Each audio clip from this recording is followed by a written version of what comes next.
No, don't make me laugh because it really hurts. Oh, shit.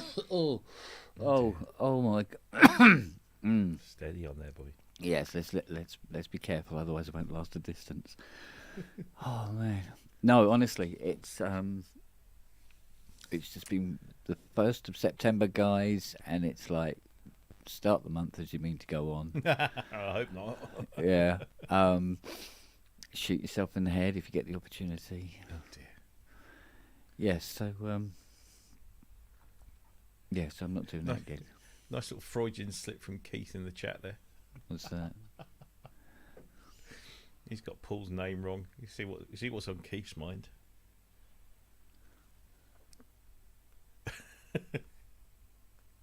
He's a tip man, obviously. Oh man, alive. Hey, Andy. Hey guys, how's it going? Hello, Yeah. darling. How you doing? All right. Typical Thursday. No, not for me. Oh, do tell, do tell. Oh, I've had a very, very nice 24 hours. I haven't slept, but there again, I haven't breathed either. Is that a breathe? Is that a word? Breathed. Yeah. Yeah. Breathe. That's how you do it. I haven't been able to breathe. Have you not? No. Well, you got the COVID, have you? No. No. That would require me having contact with other people. No, it doesn't. That ain't gonna fucking happen, is it? Such a sad little bastard. No, I was going to dye my hair blue today, Right. and I did the test. And within 20 minutes, my neck swelled up, and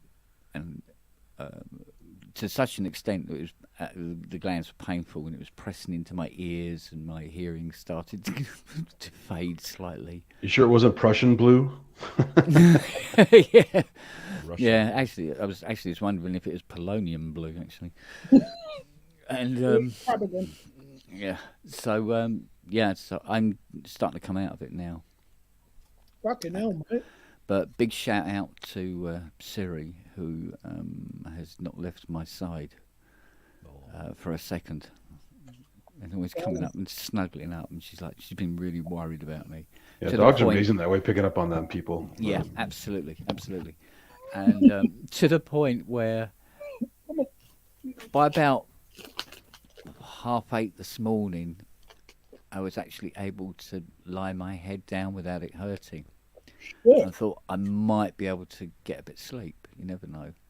So I lay down, and it was uncomfortable, but it's sort of like, oh yeah, but I'm just so tired. And then Siri sort of like come up my back, and then curled up and tried to go to sleep on my head, which didn't help. And so she was just round the corner, but she snores, little moo. So I couldn't get to sleep anyway. So Yeah, we all know that feeling. yeah. Right, the missus just sat here. Yeah. Fiona's like that as well. She can get a good snore on. Yeah, mine too. Yeah. Mind you, she can get a good snore on from either end. Mind you, Oh, man. that's probably why we all look so fucking knackered. Yeah. I'm hoping at some point I'm going to get some sleep.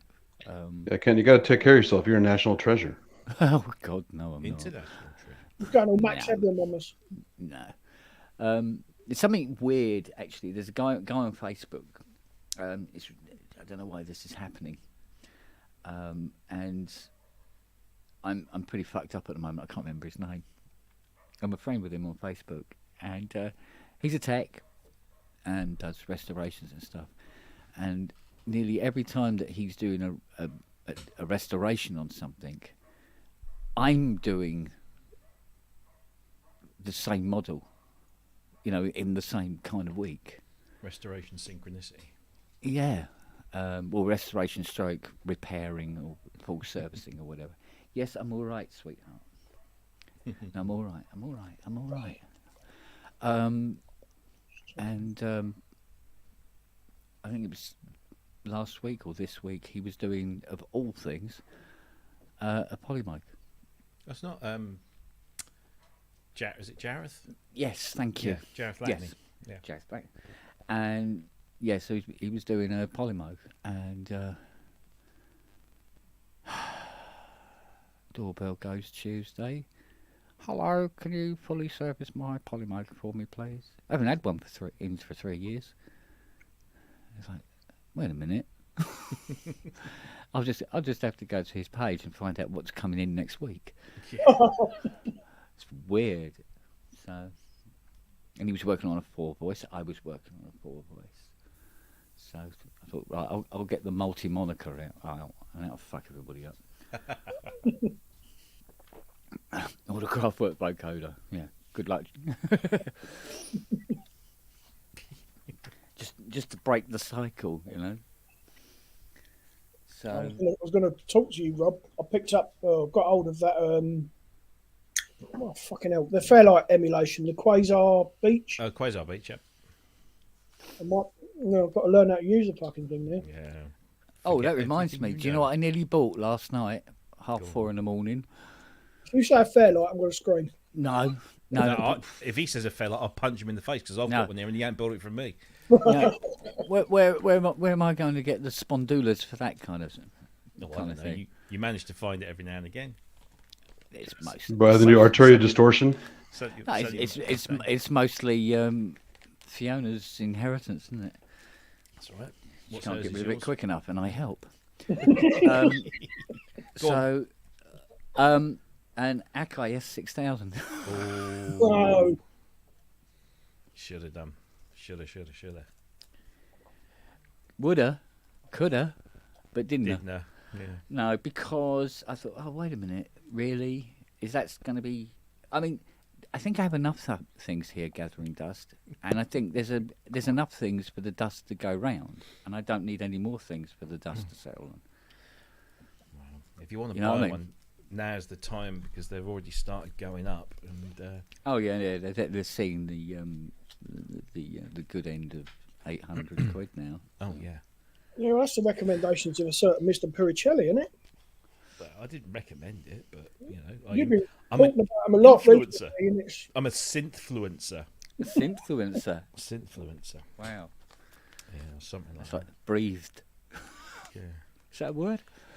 Do you know, I actually Doesn't did sound right. consider. I did consider selling mine, Yeah. and I never did because A, I still like it, and B, my missus bought it for me, and that was just be a bit cruel. I think it's a beautiful piece of engineering, It is. regardless of the sounds or anything. Just yeah. that aspect of it. However, when I went on eBay, I thought I'll just get an idea of what these are going for. 150 quid. Yeah. This wasn't an awful long time ago. 150 quid. Yeah. And they were, I mean, the S6000. I think when I bought it, it was on offer, and it cost $2,000. I think list price originally was 3, and they sort of gradually came down. But Well, you see, the thing is, I'm getting this impression now that we should all be hanging on to our little bits of kit, because I think there's going to be a bit of a boost in the market for anything that isn't brand new. yes, And 9 times out of 10, it will be because of availability. So, for instance, like the OBX8 comes out, and everybody goes, "Whoa, God," and people who have 5k to burn are getting it as soon as possible, right? And then there's the next line of people, a batch of people who are waiting for it, and they're going, "Oh yeah, well it'll be a while," and they'll be tapping their feet and stuff. So not singling out the Oberheim, but generally across the board, and what with companies like Korg. I mean, I think they took their product line out the back and put it up against the wall and just wiped it all out, didn't they? So they say phased out. What they mean is, I think probably it's we were building some and then the chips ran out, and that'll take a bit of time to filter through the distributors, and then there won't be any more. Mm-hmm. So I think that was certainly the rumour that was going round about some of their stuff, and also like Yamaha with montages and Modi X's. But I think, as has been finally confirmed today, that was just because there was a new model coming, and Yamaha, being Yamaha, can produce their own stuff. They're not reliant on other people. Mm. Although I don't know what their chip operation is like nowadays. I mean, it was one of the biggest in the world at one point. But Well, what I'm thinking is they're probably going, well, look, we've got products in the pipeline. But is there a way that we can now manufacture these where we don't have to rely on getting anything too specialist from anywhere? and And the more in-house we can do it, the better. Yeah. I think that might be the I've angle. heard people are, actually redesigning things to now use what they can get hold of, or what is cheaper to get hold of. Yeah. But yeah. What's I the think- price jump on the Plus? Do you know, that's one thing you've just reminded me. I was going to go and check. to Because if they see- charge a little bit more, they could put a damn Channel AT key bed in there. Oh, please don't. Get me started. Make me want to buy one then. As the first thing that I looked at was, because I'd seen all the other spec, but I went straight to the spec and scrolled down. No aftertouch across Yeah. all. I mean, not even on the 88 or the 76. Just Well, the 88 I expect because that's weighted key bed, right? So well, no. I mean, my KX has got it, and there's plenty of stuff. That Yeah, has it. as yeah, but a lot of rule- weighted key beds as- don't, right? There's Yeah, as a rule, yeah. you don't put AT under a weighted keyboard So, because it's hard to separate velocity from pressure. what were the prices? Well, I suppose I'm just trying to see that. Obviously, the old ones have gone now. So over here, this is through Thomann, selling UK prices. So that includes the taxes. So this is what you pay plus shipping.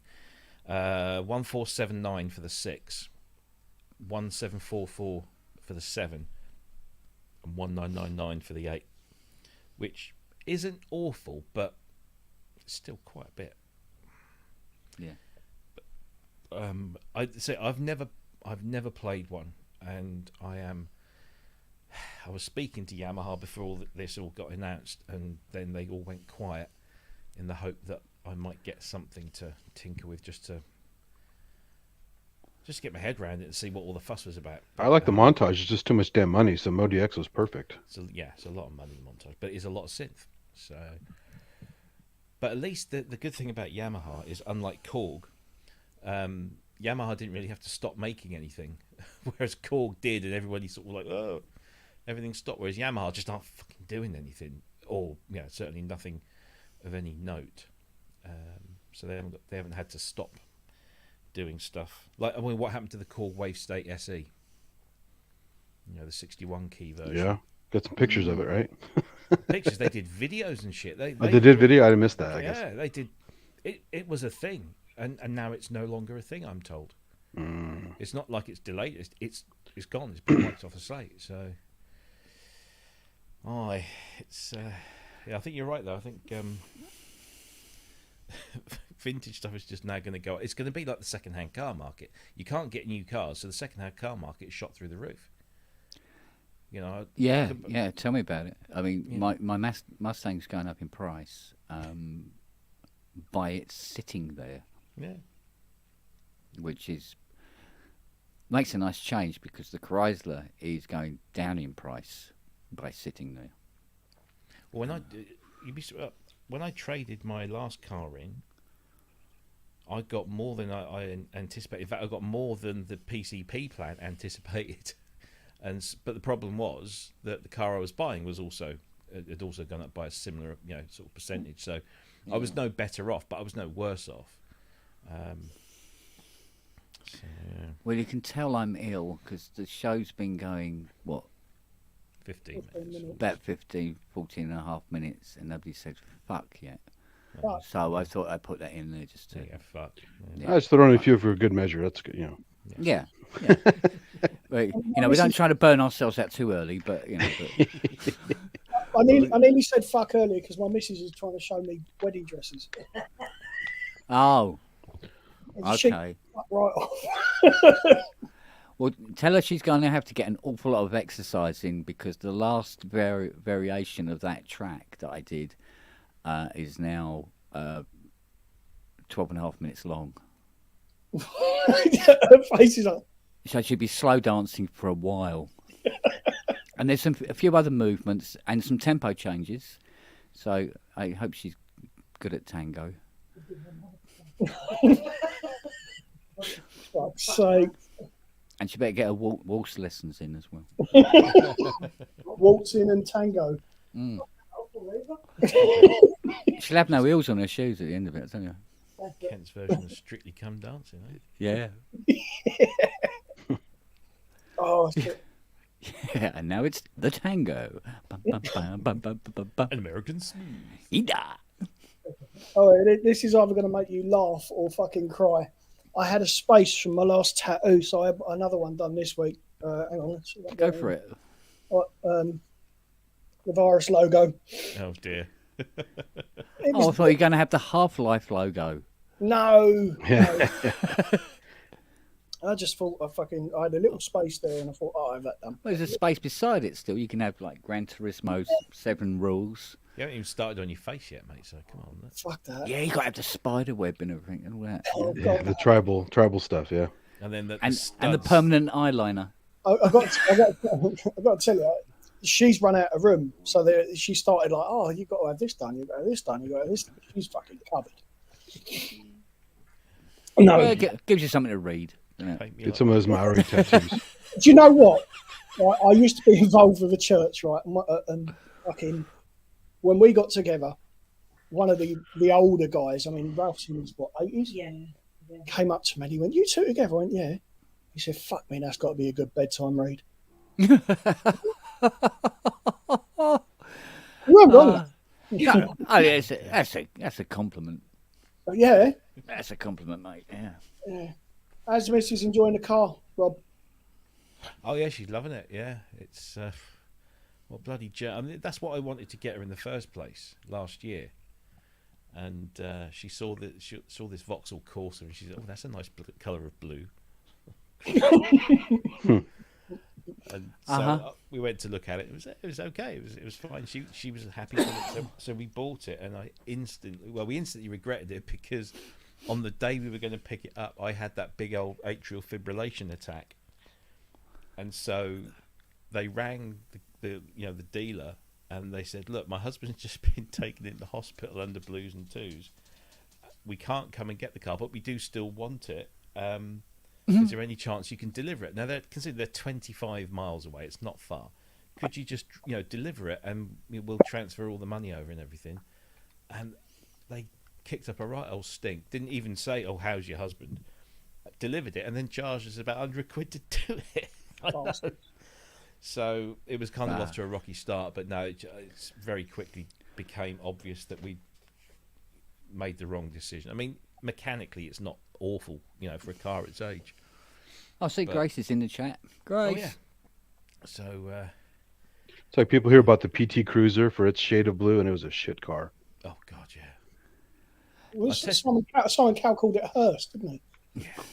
It looks. It just had no balls. If you ever drove one, you just stomp on it. It just doesn't go Actually, anywhere. I went What was the through- Dodge that had no nuts to it? Was it the Dart or something? Probably, yeah. Because Chrysler came over here in the sort of late 90s, early noughties, and they had the PT Cruiser and the Neon. Do you remember the Neon? Oh yeah, those cute little ads with the smiley car. Yeah, I mean it was a sort of, and I actually test drove one, and gutless as fuck. It was horrible, Yeah. horrible thing. But so no, we saw this Golf, and it was just not far from us. We went to look. I get massive anxiety when I'm choosing, even though if I'm buying from a reputable dealer or something, I just get massive anxiety buying a car because it's such a financial commitment. And this guy said, I said, "Where are you?" He says, "I'm 5 minutes outside Colchester." And obviously, Colchester's a big town, so I'm thinking it's not too far. It was like in Middle Earth. This village consisted of like 2 farm buildings, and that was it. And he was in one of them. So we pull up, and the cars there, they've got about I don't know 10 cars I think in total, sort of lying around. Well, not lying around, sort of in this yard. And him and his mate were polishing and cleaning the one we'd come to see. So I thought, well, that's a good sign because they're They're making the car presentable. And the guy's name on Facebook was something like Tyler something or other. So, sort of fairly average name. Bathroom? But it was Tyler. As long as it's not Tyler Durden, you're okay. Yeah, quite. So when he turned around and says, hello, I'm like, you're not a Tyler. No, you're not a Tyler. It turns out he's not. He was an Andreas from Ukraine. It's of all Sergei. places. Yeah. But he was really, really nice. And all the time I'm thinking, is this just him being really nice because he's a dodgy car dealer? Or is this just because he's a really nice guy? And it turns out he's a really nice guy. Yeah. And he buys the cars in, he gives them a good old service and a clean, fixes anything that needs, and then he sells them on, makes a couple of £100. That's what he said. Yeah. He said, I've done a full service on it, so you got new oil, new filters, you got new tyres on there, all this kind of stuff. And he showed me all the paper. He's got a massive pile of history paper, so I was kind of buying with a bit of confidence and knocked him down a little bit and went to pick it up the next day, and she's happy as a pig in the proverbial. So Nice. everyone's a winner. Good. Okay. And Well, I took 2 deliveries today. Oh yes. A Boomstar. Boomstar. Which one? What? I have What's a Boomstar? one in a box. You got the 3 filter types, right? Is it? I have no idea. I'll find out tomorrow. I'll open the box. Apparently it's broken. What is Boomstar? He says, I've got a Boomstar. It's coming to you. What is It's it? Studio Electronics. It's a little box synth. Okay. And Oh, it has okay. different filter types. It's 2600 filter type. I forgot the rest of them.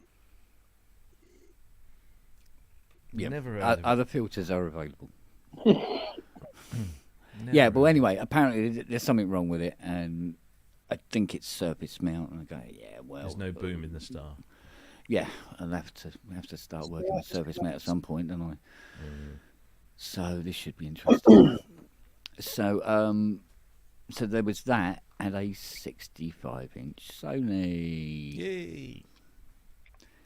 And How's I'm laying on the settee dying, and Fiona's going, Can we set it up? Can we set it up? They set themselves up nowadays. Hey, before I forget, Robbie, where'd you get those shirts again? Are they not available anymore? What, these? Yeah. Yeah, unfortunately not available. Same place Damn as this, isn't it? Jeff Toman? Toman, yeah. Damn it. I No, want an Emacs shirt. that's it, isn't it? He stopped doing them, and I did message him once. I said, Well, look, if matey you want- boys should expand into that anyway, shouldn't he? What, Should be Viper? able to- Yeah, Yeah, let Viper take over. Huh? Well, we are fill looking the at- hole. I'll talk to Jeff. Well, sorry.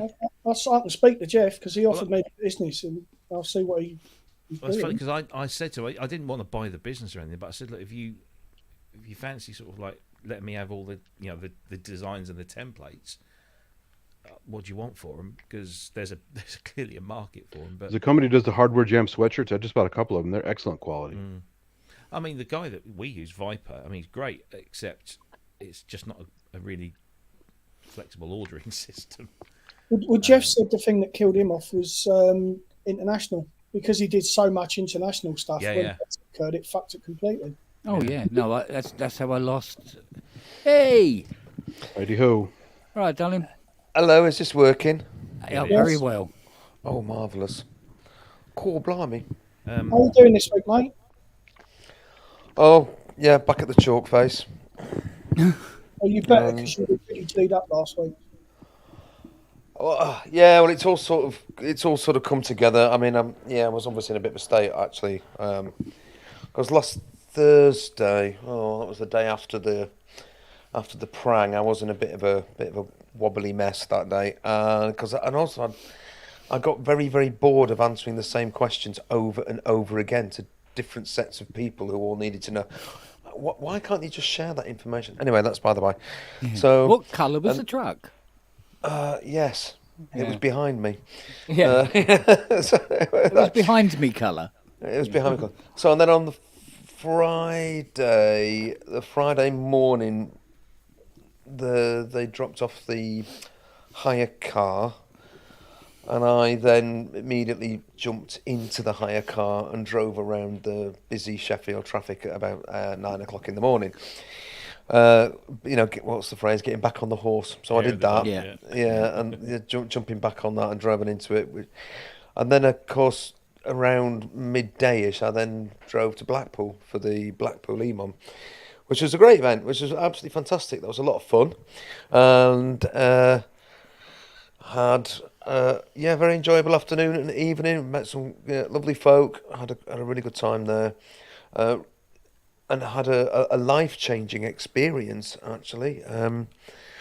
It's actually, in some ways, it's left me more scarred than the car crash, actually. And that was the I'm sorry, but the unutterable truth that gaffer tape doesn't stick to everything. My whole what the German word is Weltanschauung. My whole way of looking at the world has been shaken, and not just by a 15-ton truck. It's been shaken because I could not get this fucking gaffer tape to stick down. I could not get this gaffer tape to stick on the floor. Whatever they'd used to polish the floor, this gaffer tape would not stick. Because we've got cables everywhere. A health and safety nightmare. So I'm jumping up and down on this stuff going, stick your bloody stuff, stick. And it wouldn't stick. Oh dear, oh dear, oh dear. So there, that was that. Yeah. Might have to bring a roll of duct tape as well. That's very sticky stuff. Yeah, well, duct tape. I mean, the musician's friend, gaffer tape. Everyone uses gaffer tape. Gaffer tape, you could. No, two different roles failed us. Well, I use Gorilla Tape now. Yeah. Tape's good. Yeah. Yeah, it's so sticky you can't get the fucking stuff off the roof. Sometimes it's like, come on. But it's really good. It's like that, and it's like sticky. And same to you. This turned up today. Ooh. Ooh. Bit of light reading. Another book. Yeah, cool. Yeah. And oh no, you don't want to see that. Oh, for fuck's sake! There you go. Signed. Signed. Ooh.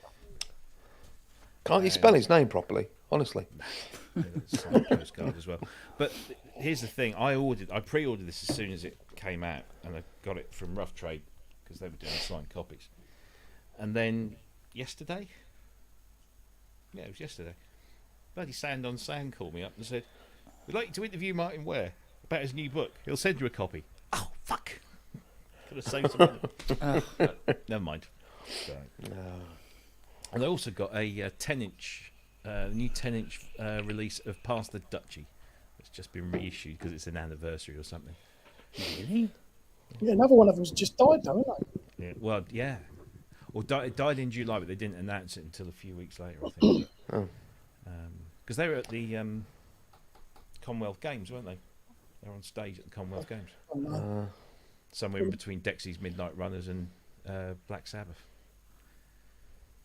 It was a pretty good show. There's a place to stand.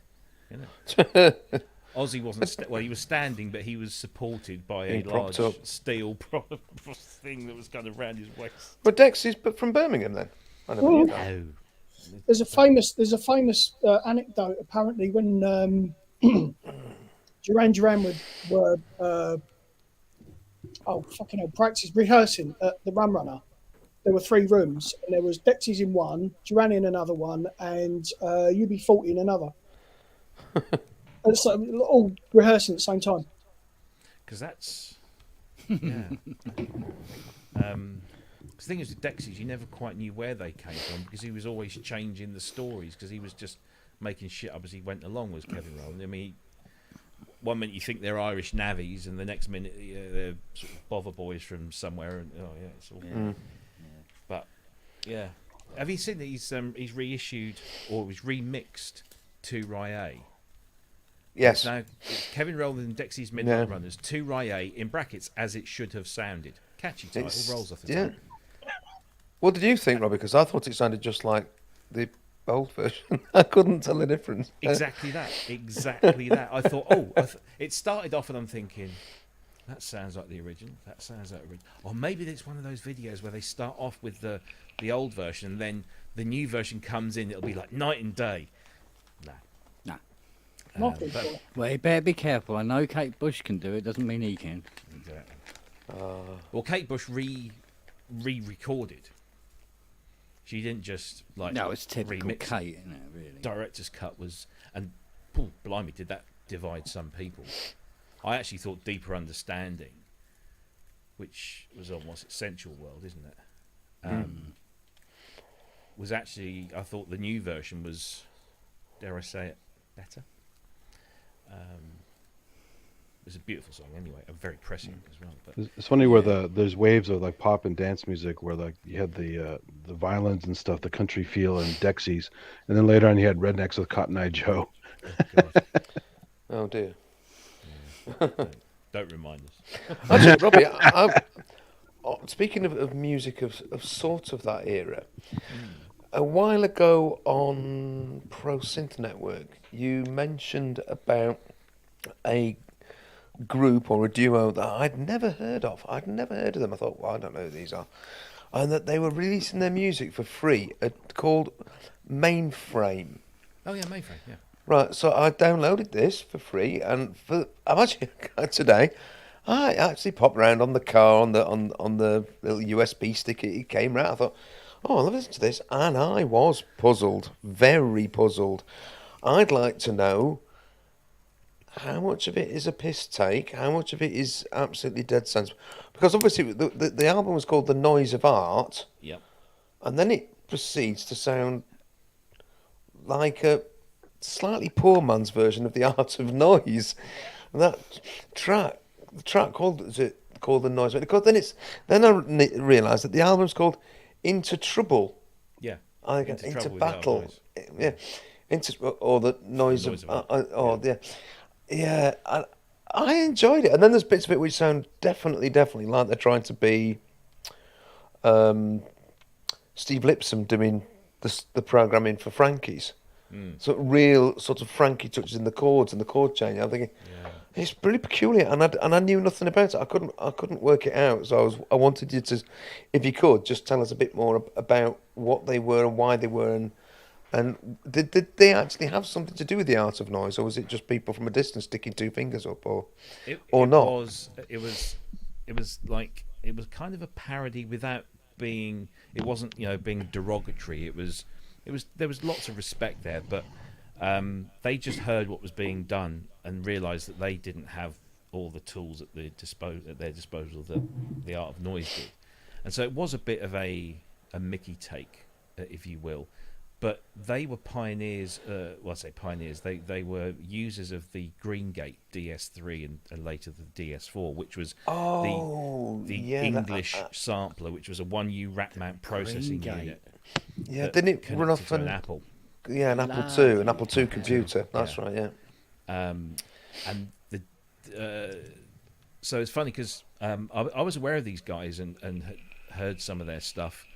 Didn't own any of it. And when I went to Synthesized, which is the show in Cambridge, this little thing at the Computer Museum, I forget what year it was, 2018. I think it might have been 2018. It was just before one half of them passed away. One of the original owners of the Greengate company, Colin Holgate, from the gate comes from that part of his name. He'd flown over from America where he lived, and he'd found in his loft a DS4, and brought the DS4 with him and donated it to the Museum of Computing History in Cambridge. So it's still there and now comes out every year. Well, certainly came out this year. Connected up to one of their Apples and it's brilliant. It's a brilliant piece of kit. Very rudimentary, but as they said to us, this was our Fairlight. This was brilliant. But yeah, it was all kind of sort of tongue in cheek, but sort of part parody, part reverence kind of thing. But they did a whole bunch of other. They did an album, which isn't all. I mean, they did the album, and then there's this EP, which was the Noise of Art, Into Trouble with the Noise of Art, and that was But they were great musicians in their own right, and very technologically minded, and wanting to kind of push those envelopes at that time. But they just didn't, they didn't make it big, and so it all kind of dwindled away. Yeah, I was just surprised that I'd never really heard of it. I know I downloaded it at the time, and it's just sort of sat there, and today, just by random chance, it started. I was Yeah. like, oh, this is interesting. I mean, some bits are horribly cheesy, and some bits are just amazing. Yeah. Really, just like, oh, wow, that's great. I'm just going So, to get the thought link I'd pick up your for- brains. I thought I'd pick your brains. So, Well, I mean, that website that I sent to, which I'm just now going to put in the chat. okay. It kind of gives you a bit of a background about Mainframe, and then tells you about their discography, and then their use of the DS3, and then there's that page where you can download the album, Tenants of the Lattice Work, and the EP as well, all kind of vinyl ripped. But yeah, it's one of those kind of interesting little blips in the history of sort of British electronic music. I've never heard of the DS4. How well did it work with the Apple II GS? I honestly, I don't know that much about it in terms of what it worked with and how it worked. I just know that the guys at the museum got it hooked up to their. Because I knew nobody with the 2GS. Everyone had a 2E or 2C or. No idea. But I mean, Colin, if you go to that website, there's a page for the DS3 that talks about it was an Apple II Plus. I think that was originally being used with whether it worked with the later ones worked with anything. But yeah, it was a great little machine, the Green Gate. I remember seeing it in like Sound on Sound. And I bet if you go to the adverts in the back. yeah, if you go to Musings and just search Green Gate, you'll see some of the adverts. And that there's this very slim 19-inch rack mount module, and they also did a controller keyboard as well. Ran off the 2E, didn't it? I don't know. It's just two. Well, no, it was an Apple II Plus. So okay. I'm not au fait with apples of the time, but It was that one, unfortunately, the typewriter-looking one. yeah, Yeah, I think was it 2E or something like something that? like that. 2E, 2C had the same look, yeah. Yeah, But yeah, unfortunately, so John Malloy came down to that show, so it was quite interesting because we had John Malloy and we had Colin Holgate of the company that made the instrument. And there are interviews. If you go to the Centre of Computing History YouTube channel, you'll see interviews with them, and it's quite touching because that was, I think, probably John's last interview because he was absolutely riddled with cancer, and him and his partner brought him up in the wheelchair, and he was so insistent on sitting there and talking to everyone, and just reveling in this kind of this environment of technology because they were so into that that sort of thing. And it was so nice to see. He was all dressed up in. He had a proper, I won't say dinner suit, but had bow ties, very typical eccentric Brit. And then he nabbed me on the way. I was loading up the Fairlight back into the car, and he sort of touched me on the shoulder and he said, "Oh, you're the guy with the Fairlight, aren't you?" I said, "Yes." "Oh, I'd love to have a chat with you about that." And so we sat down, we just talked about it, and he sort of recounted his experience with the Green Gate and that. And it was really, really nice. And we promised to stay in touch, and then unfortunately a few months later he succumbed. So it was rather sad. Sad, but nice lovely. Lovely. Yeah, lovely to have actually sort of met him and spoken to him, and that interview is up on YouTube. I thoroughly recommend, because it'll tell you, it gives you a bit more background about what they did and how Cool. they did it. Thank you for filling us in on that, actually, Robbie, because I really was very intrigued by this listening to it. I'd sort of got half things in the back of my head, but nothing that was complete, because I remember it was something that you mentioned. And so I thought, oh, well, I'll pick your brains. So I appreciate that, because it means tomorrow I'll go back and listen to it again and have a bit more understanding about what was going on and why it was. Yeah, that's important. So cheers. Absolutely. Yeah, no, it's just one of those tiny little things about British electronic music that will often get missed and overlooked.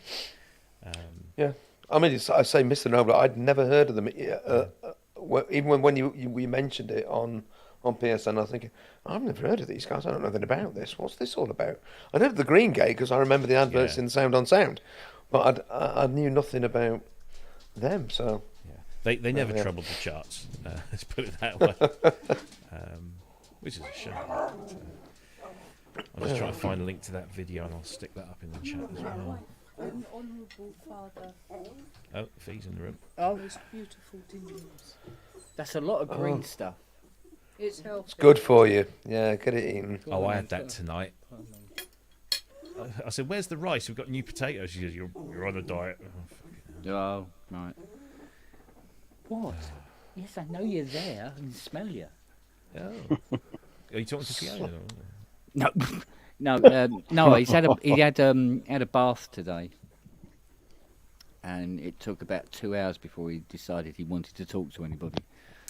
He sat down at the bottom of the garden. You've never seen a dog look actually physically miserable. He actually sat there like this. Perked up now, haven't you, fruit bat? Yeah. I'm okay. I'm all right. I'm all right. The swelling's going down.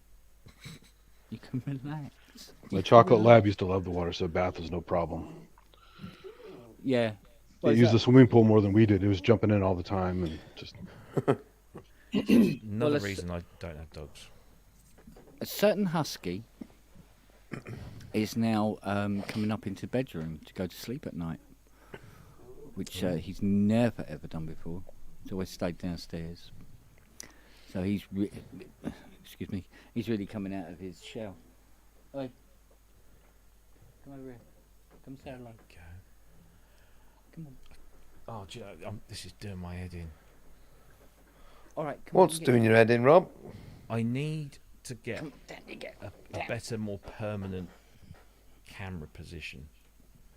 Because at the moment I have to stick it in front of my computer screen, which then obstructs generally the part of the screen I really want to, like where the links and shit are. Oh, do you know what this is? Guess the plant. But guess what I bought today? Broccoli. No. No. No, it looks like broccoli, but when you look close, you go, no, that's not broccoli. Kale. Kale. Do you reckon it could be kale? It's a wonder bit if like chewing on boot leather when it's overcooked, though, isn't it? It's it could be stuffler. I've never ate kale. Just the look of it. Stuffler served cold. Yeah, guess what? Kale's I great bought because this you get afternoon? the nutrition of broccoli, but you can do more with it. Oh man! Go on, Rob, what'd you get? M1 MacBook. You know when you clean the underside of a fly mow? Imagine doing it by licking it. That's what. What the fuck is that? Anything that's that crinkly should be dead. What was the specs of it, Rob? It's a 2020, 8 gig RAM, 512 Tasty. SSD, M1. Good machine. Yeah, I've got the same spec. and Yeah. It's stunning. I pulled a fast one because so my son's starting sixth form next week, and we said like his sister, we said we'll get you a laptop to use, for your studies. And I got her a MacBook Air, refurbed MacBook Air, and she's very happy with it. And so of course comes around, he says, "When am I getting my laptop?" Oh fuck yeah, I forgot about that. So I was looking around some of the refurb sites, and there's a few out there. And then I thought, hang on a minute, I've got a MacBook Pro, which is a 2012, but it's a good little thing. It's solid. It's as up to date as Catalina would let it be. I thought, well, I could buy one for me, a better spec, and give him that one. Yeah, sure. And then I remember. Congratulations on doing well in your exams, son. Here's my old Here's my laptop. old laptop, yeah. But it's crap Then and falling to bits. They're not. The 2012s are one of the best laptops Apple ever it made. is, yeah, it's really, really good actually. I was I'm using a dead chuffed when 2012. I bought. Do you know how much that cost me? £100. That one that I'm giving him. So he's getting a really good. Yeah. Anyway, so then I remembered that my friend, the developer of a certain piece of software that Matt's just got into, What is that? said to me, "Oh, I've got an old development machine sitting around here. If you want another one," and I'm like, "Oh yeah." And then that was November last year. I forgot all about it. So I remembered this, and so I emailed him. And I said, "Is that still going?" He said, "No, I got rid of that, but I do have this M1." I'm like, "Oh yeah." He said, "Well, and he gave me the price for it." I thought, "Oh," because I just remembered that because my son he was his last 2 years at normal high school were disrupted a lot, of course, by COVID. So like 2 or 3 school trips got cancelled, and we got refunded. So I just put that money back in the bank or back in the savings, so that if those trips ever came about again, we could just go, there you go. Of course, they never did. And you won't be doing many trips in sixth form. So I thought, oh, well, we could use that to buy That's what you think. for him. Well, we've been told that because he's doing politics, media studies, and music tech, so most of his travels will be to Parliament. So I'll just a day trip here or there, stick him on the bus. But yeah, so we used that money. I bought myself an M1 MacBook Pro, and he's getting his my old one. So yeah, he's happy. Everyone's happy. Well, I watched the video on that Mac Studio, Mm. and he was able to make it fall over, and then found that you can't reset them unless you have another Apple computer. All right. It can't be done by the unit by itself. So you have to have either another MacBook, a MacBook or a MacBook or a Mac Studio or whatever. When you say Hand. reset, We don't when if you corrupt it. right? For When you show it instance. dirty videos or something. Yeah, it's sort of like you make it take out, utility insurances and stuff like that. Yeah. Just completely fuck it up. Or you take the flash drive out and flat it and put it back in again, kind of thing. Right. And you want to put the OS back on, you have to do it via another computer with a USB. Did he not try booting it from external? No, it has to be an Apple computer with an OS on it. Yeah, but if you've got an external with an OS on it, you can surely you can boot Macs from that. If it has the internet connectivity, yeah.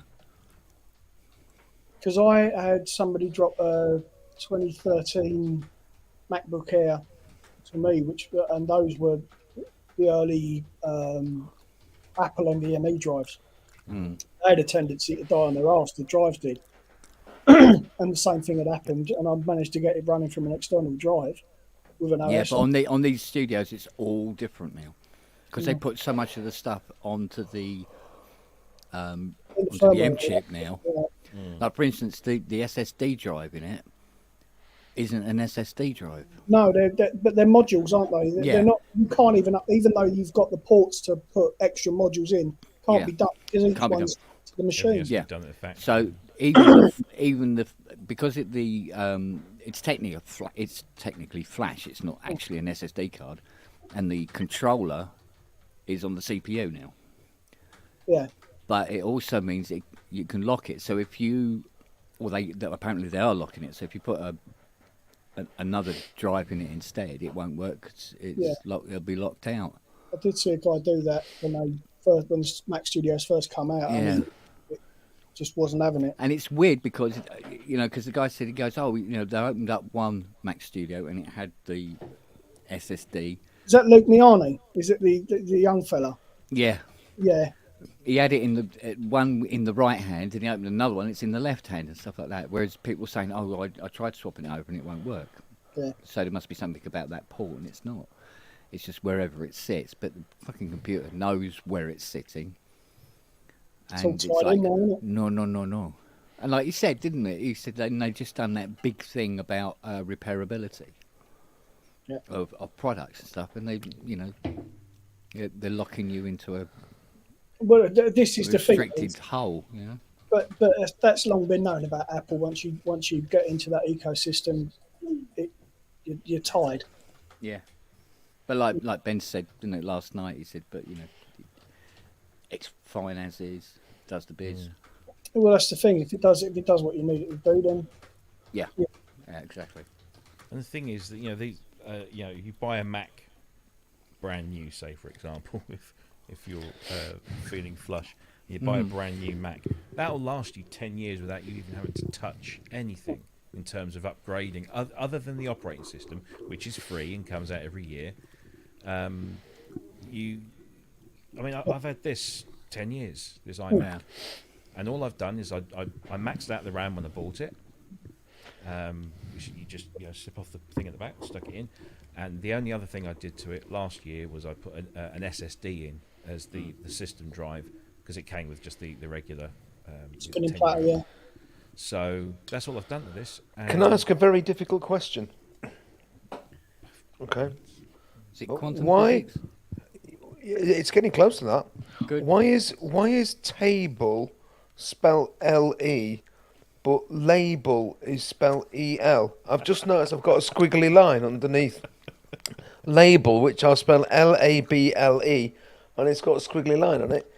But Come on, English is all over the map. It always has been. label, it does my nut in. It really makes me cross. It's probably There's so many because of- rules and exceptions. It's It's, crazy. yeah, it's Well, there probably aren't any. Right. word label. origin. It It's might be English. word origin that does it. It was in a reply to you actually, Andy. I was just saying I love my greens no matter what label you want. You can call them brassicas to your heart's content. Just as long as they're green, and we love them, even if Kent doesn't. Oh, I eat Not a- them, but I like to complain bitterly about it. Which, strangely enough, is in keeping because whatever it is also tasting very bitter. Oh, good. I like it. And the better, the bitterer, the better. Well, nothing's worse than frisé or something like that. That's really bitter.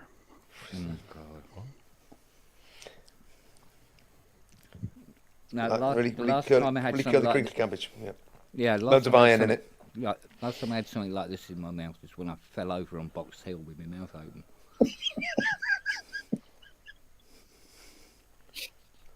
But I have to eat it. Where's Box Otherwise, Hill? I'm face down in the Sorry. garden again. Box is in Surrey. Box Is Hill, it? yeah. It's a big hill in Surrey, is it? Didn't know Yeah. they had big hills in Surrey. I was in a Not far full from Nap Hill.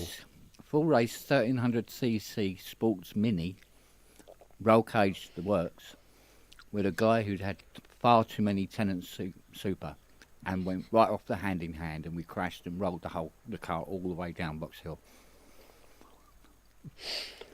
Nice. And when it eventually came to a stop, and the car was fucking smashed to pieces, but it came to a stop, and it was just silence. Of course, the lights had gone out, the engine stopped, and everything like that. And I'm sitting there just going, Cabbage. fuck. And there was it's all of a sudden, there's a tap on the window beside me, and I turn, and it's a woman in her dressing gown. I'm going, So, eat your greens. no, where the fuck is she coming? We're in the middle of nowhere, and there's a woman in her dressing gown. She goes, oh, we heard you coming down the hill. Which is fucking hell. We heard you coming down the hill. She'll be coming Yeah. round the mountain when she comes. She had this little cottage that's sort of like just like a little way back in the woods there. Is it Box Hill or Nap Hill that's mentioned in War of the Worlds? Can't remember now. Might be both. Nap Hill, I think. I think Yeah, Nap Hill. Yeah. You know the old expression where you hear people call somebody a Burke? Yeah. Oh, yeah. You're No. going to tell us what it's short for now, aren't you? Yeah. Did you not know? No, I didn't. Do Wow. you do, yeah? Yeah. I only found out today. Yeah, it's Burke is Was it it's short for Berkeley Cockney rhyming Hunt? slang. Yeah, Cockney rhyming slang. Berkeley Hunt. You are right, Berkeley Hunt. Yeah. I had no idea. Yeah. I know some nice family black and white films with somebody calling somebody a Burke. Yeah. We used to have a guy at school, at primary school. His name was Roderick Burke. Or Roderick. We shall Luis Waderick. Rick Hill? Yeah. what a week. Release His dad Roger. was on the telly, as I seem to remember. He's a wapist. Hello, pickpocket. Shut up. Shades of Kripke from Big Bang. Mm. But did you know anyone named Intercontinentia?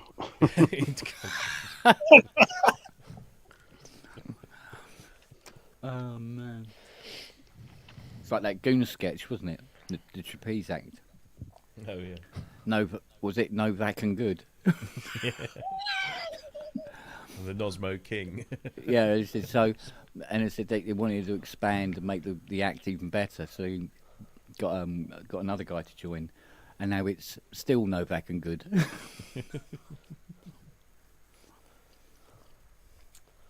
Hello. Hello, beautiful. excuse me. Well, say something.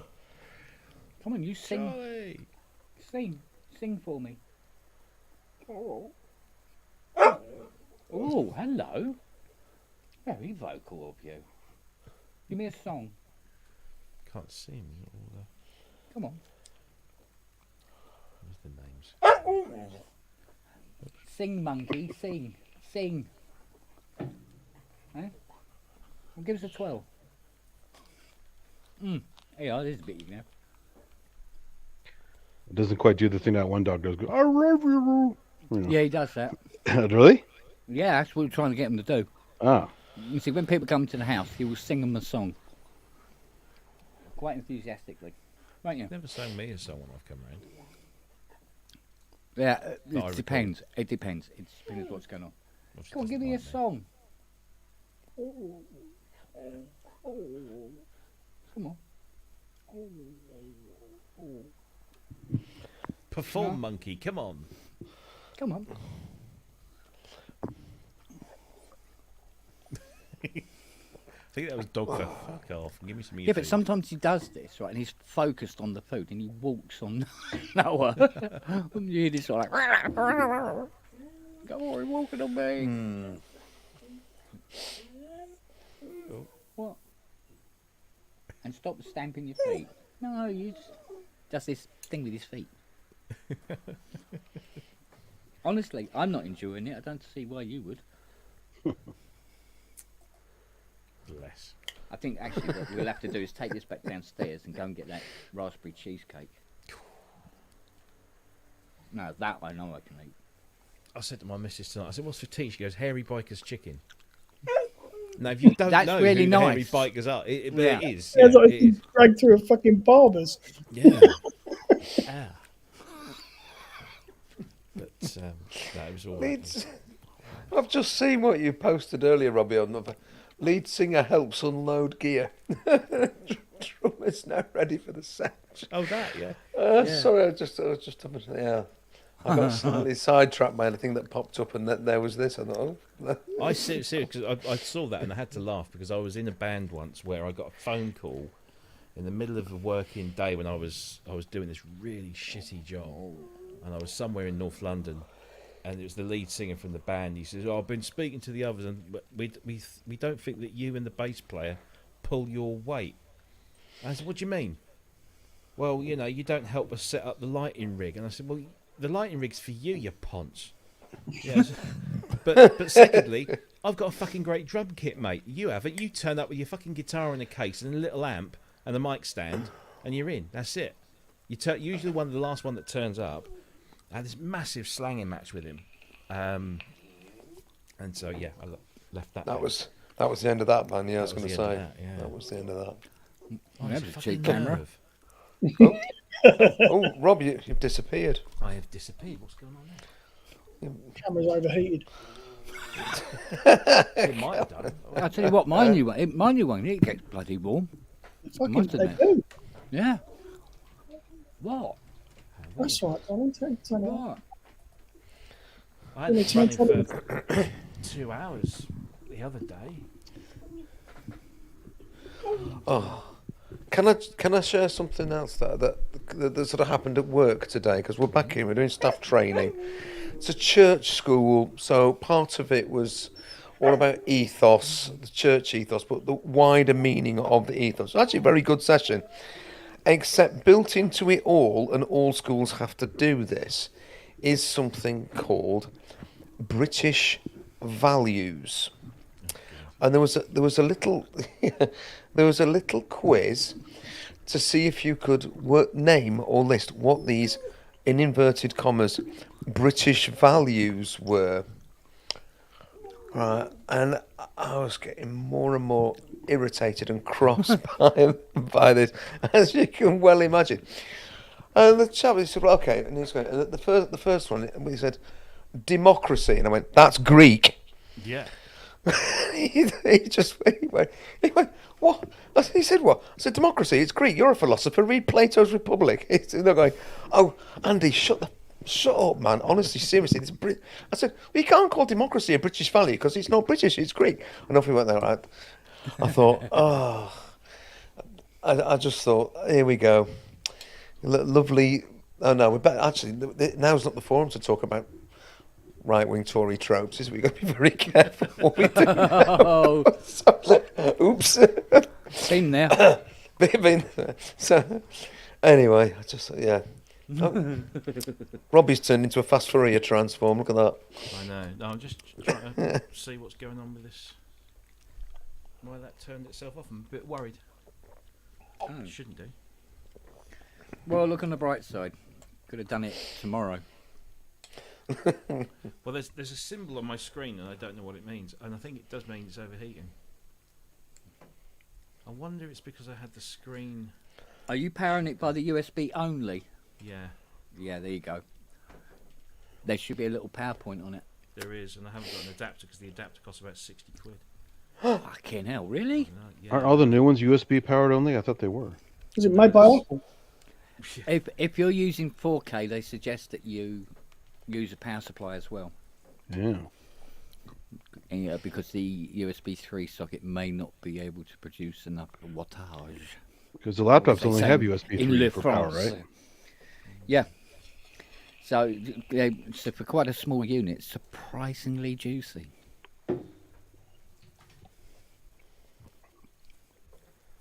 I must admit, no, 60 quid for a power supply is just, it's actually just reminds me of the fuel industry in the UK. Well, Apple power supplies have always been expensive. Yeah, but, you know, bloody hell, man. Especially this one for now. There you go. It's the old shot. I mean, just to adapt the PowerSafe 1 to PowerSafe 2, that little adapter is like $25. little piece of metal. I need to check the manual. Oh yeah, there's definitely a temperature. Or MagSafe. It's not PowerSafe, MagSafe. Gonna have to have a little fan blowing on it. Well, I've got one really, but no, it doesn't feel hot, but yeah.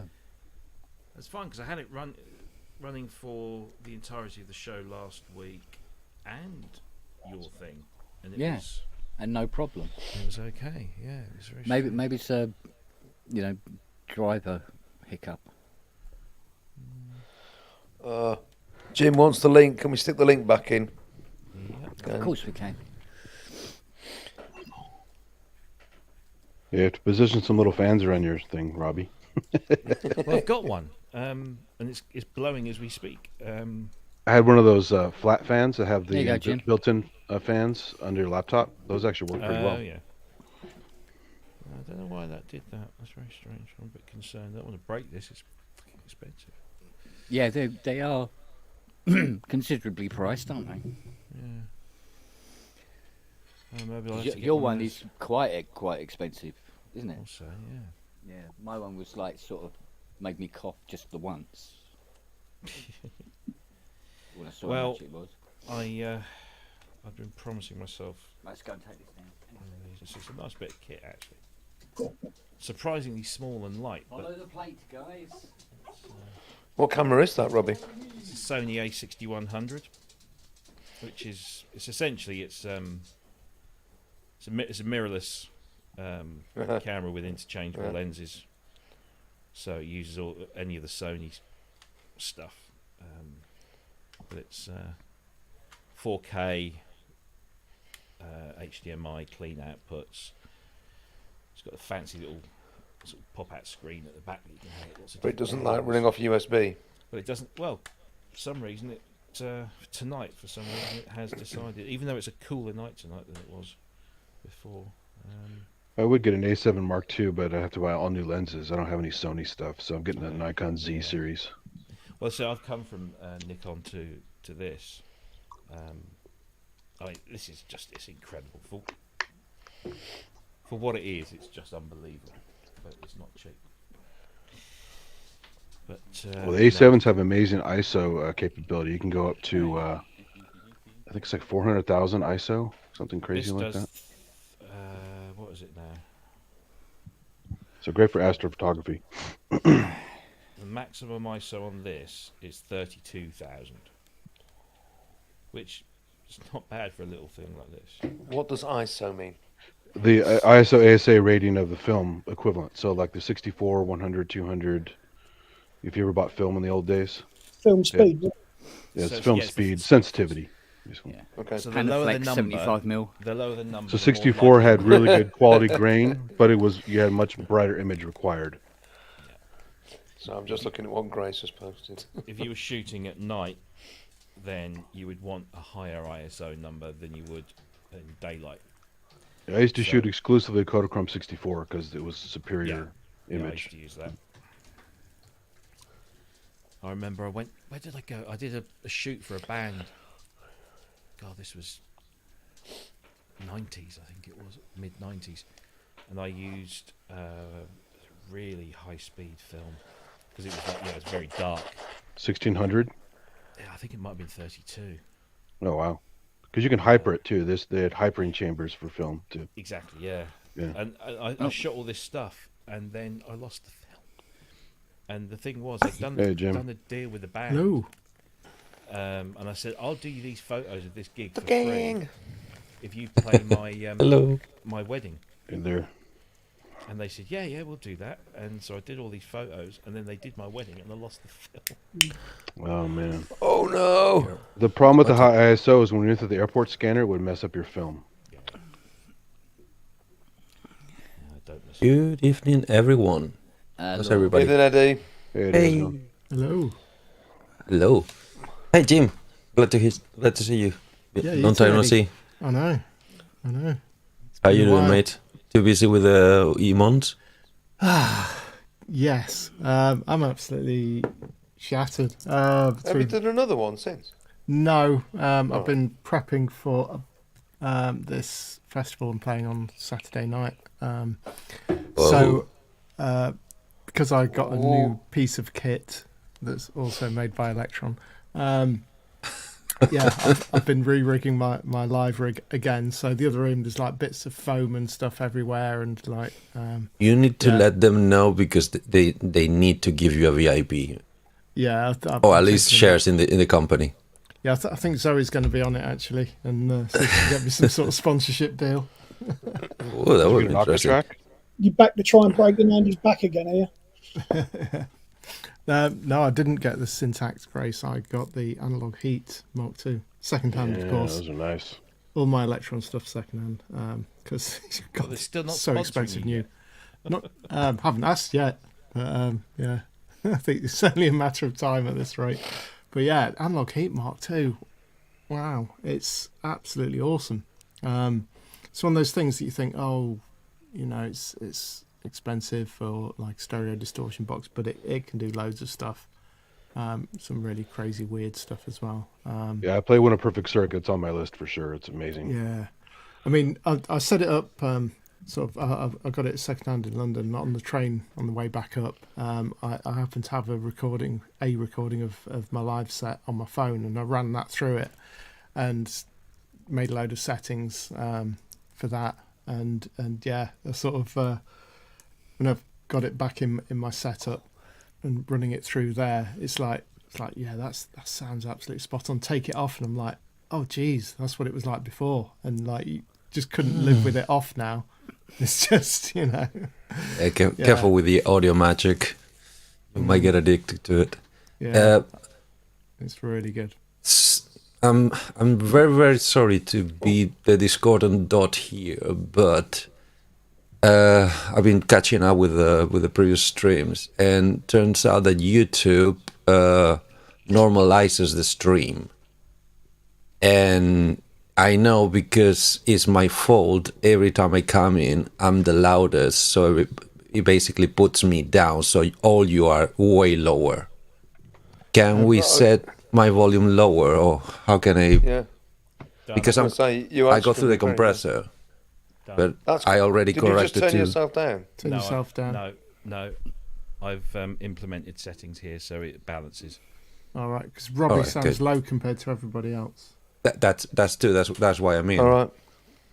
That's because. Let's have a look. Neddy was sounding very, very loud there. Just whisper, it's okay. Oh. It's okay. I can try. We can get fast. Yeah, have you guys tried Alexa with the whisper thing? That's a crack up. If you whisper to Alexa, she'll start whispering back to you. Oh, yeah, I do that all the time.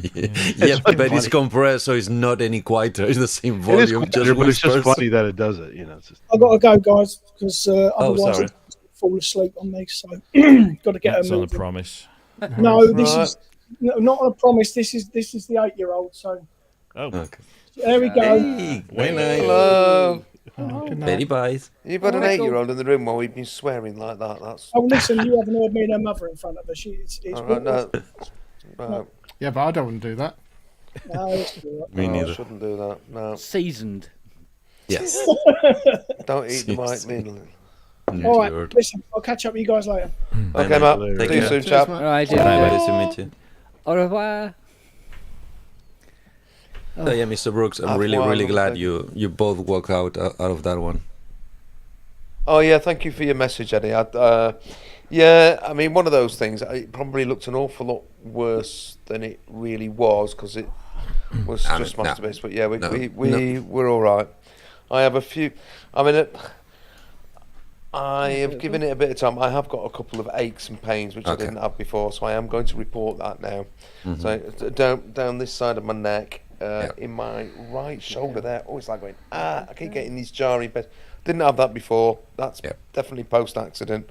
Yep. So I'm going to report it. So, Good. but other than that, yeah, one both- piece. In one piece. Good. Yeah, Robbie, take advantage. It's nearly calm. Oh, Actually calm. bless her. You Bubba. Hey, all right, girl. You've been up all night with me as well, haven't you? Silly little moo. You could have gone to sleep, silly dog. I haven't got anything to eat, by the way. Yeah, you have to go down the kitchen for scraps. I know this is a stupid question, but what is propping against door? Synthex. Yeah, Best like a doorstop you syntax, can yeah. get. You know? Best door, yeah, exactly. Like most synthexes, good for propping doors open. Sorry. Polymos are better though. They can resist stronger winds. I have to settle for a Fusion 8 HD. So There you go. Well, it's like CS8 That's is a brilliant. weight and a half. Well, CS8 is Oh, yeah. brilliant for filling corners, stopping them from being empty. What is this a competition? Because I can play. Check this.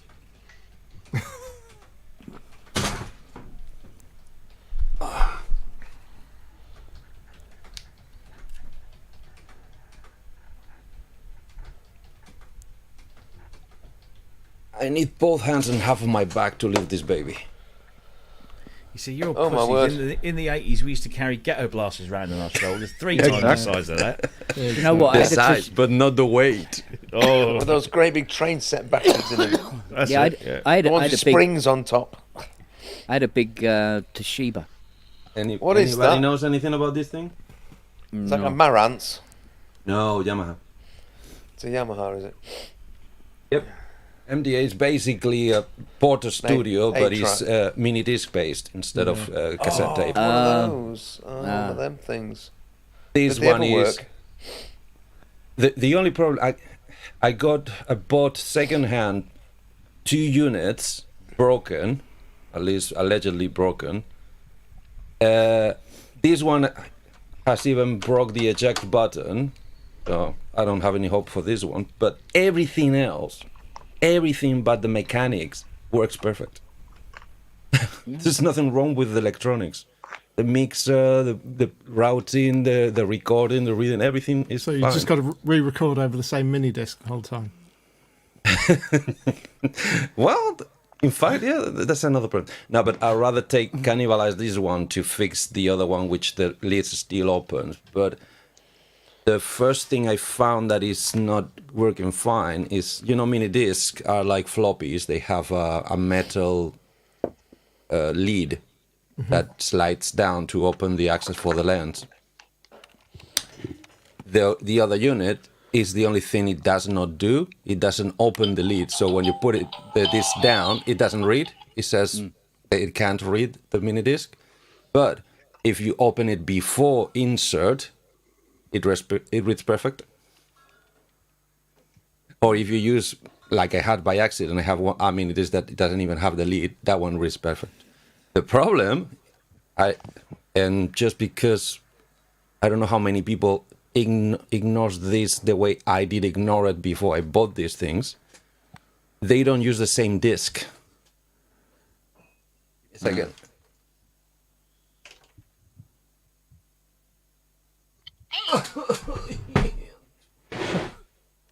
Yeah. Really takes the piss out of the word mini, doesn't it?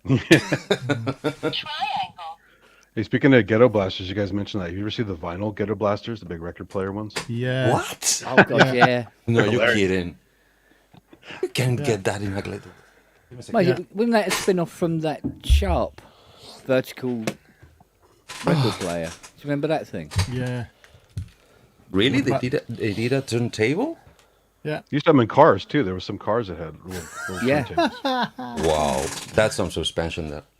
So yeah, so that's a regular mini disc, that the one that everybody knows.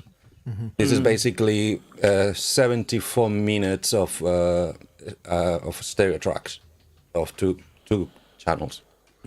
Thing is, for that device, they developed this one. This is, I think, is 49 minutes of 8 tracks at the same time. You can read these ones with the recorder, but it only reads and records in 2 tracks. If you want to go beyond 2 tracks, you need to get these ones. These ones are getting to the level of, I seen them as high as £85 a pop. I got these ones for 17 each, and then months later I found this, which I haven't even checked if it actually works. I got them for £3 a pop. The HHB ones. No, brandless, less. I think the brand is. Oh, hey, wait a second. Yeah, HHB. Yeah, HHB, You know this yeah. brand? Yeah. Yeah. Are they any good? Because Yeah. I don't. Yeah. Yeah. I mean, they make all sorts, including studio monitors and stuff. I think it's about the okay. time that I decided to jump to that. Yeah. Yeah, that's great. Yeah. Bring on the dats. I always wondered, did it have the same issues as regular cassette tapes, like in No Manex anywhere near, or were they more resilient than that? What, in More- terms- I It's more never like a VHS type. Yeah, in the way they- it they- functions. Yeah. they would I chew should find the quite feel a on. bit. Never had a problem with it. So Okay, one at a time, please. Yeah, Jim? it's basically data on tape. That's all. Yeah, we used to have issue with tapes getting chewed and stuff. I think you've really got to sort of maintain the deck well if you want to avoid that. So apart from the same careful treatment for the heads and the rotors and the thingy bobs inside as a regular, Nearly all DAT machines had reliability problems Yeah, because of the way that the mechanics work. sound quality was 'cause it- fine though, really good. Yeah, they're good, Yeah. good Yeah. sound quality, but it's a rotating head Yeah, like a VHS. like a VHS helical video, scan yeah. system, Yeah. Yeah. I used it's mine not- in it's Hawaii not to the record standard. birds Quite in fast, the isn't it? humidity, and it was fine. So Yeah. So yeah, as touch and go as reel to reel, basically. Do I remember Rupert's? Yes, I do remember it. Don't think we ever used Rupert's PCM audio recorder, though, did we?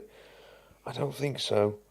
We'd definitely gone over onto the computers, and I know we did have mini discs. I do remember actually traipsing around Derbyshire with microphones and mini disc recorders, recording streams and bird songs and the sounds of pebbles being thrown at quarry walls, and then mixing the ambiences that we'd recorded Oh, yeah. back into tracks to see if it actually made a difference.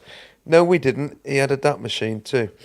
Yeah, he did have. He had a DA20, didn't he? He had a Tascam DA20, if I I had remember. one of those. Yeah, Yeah.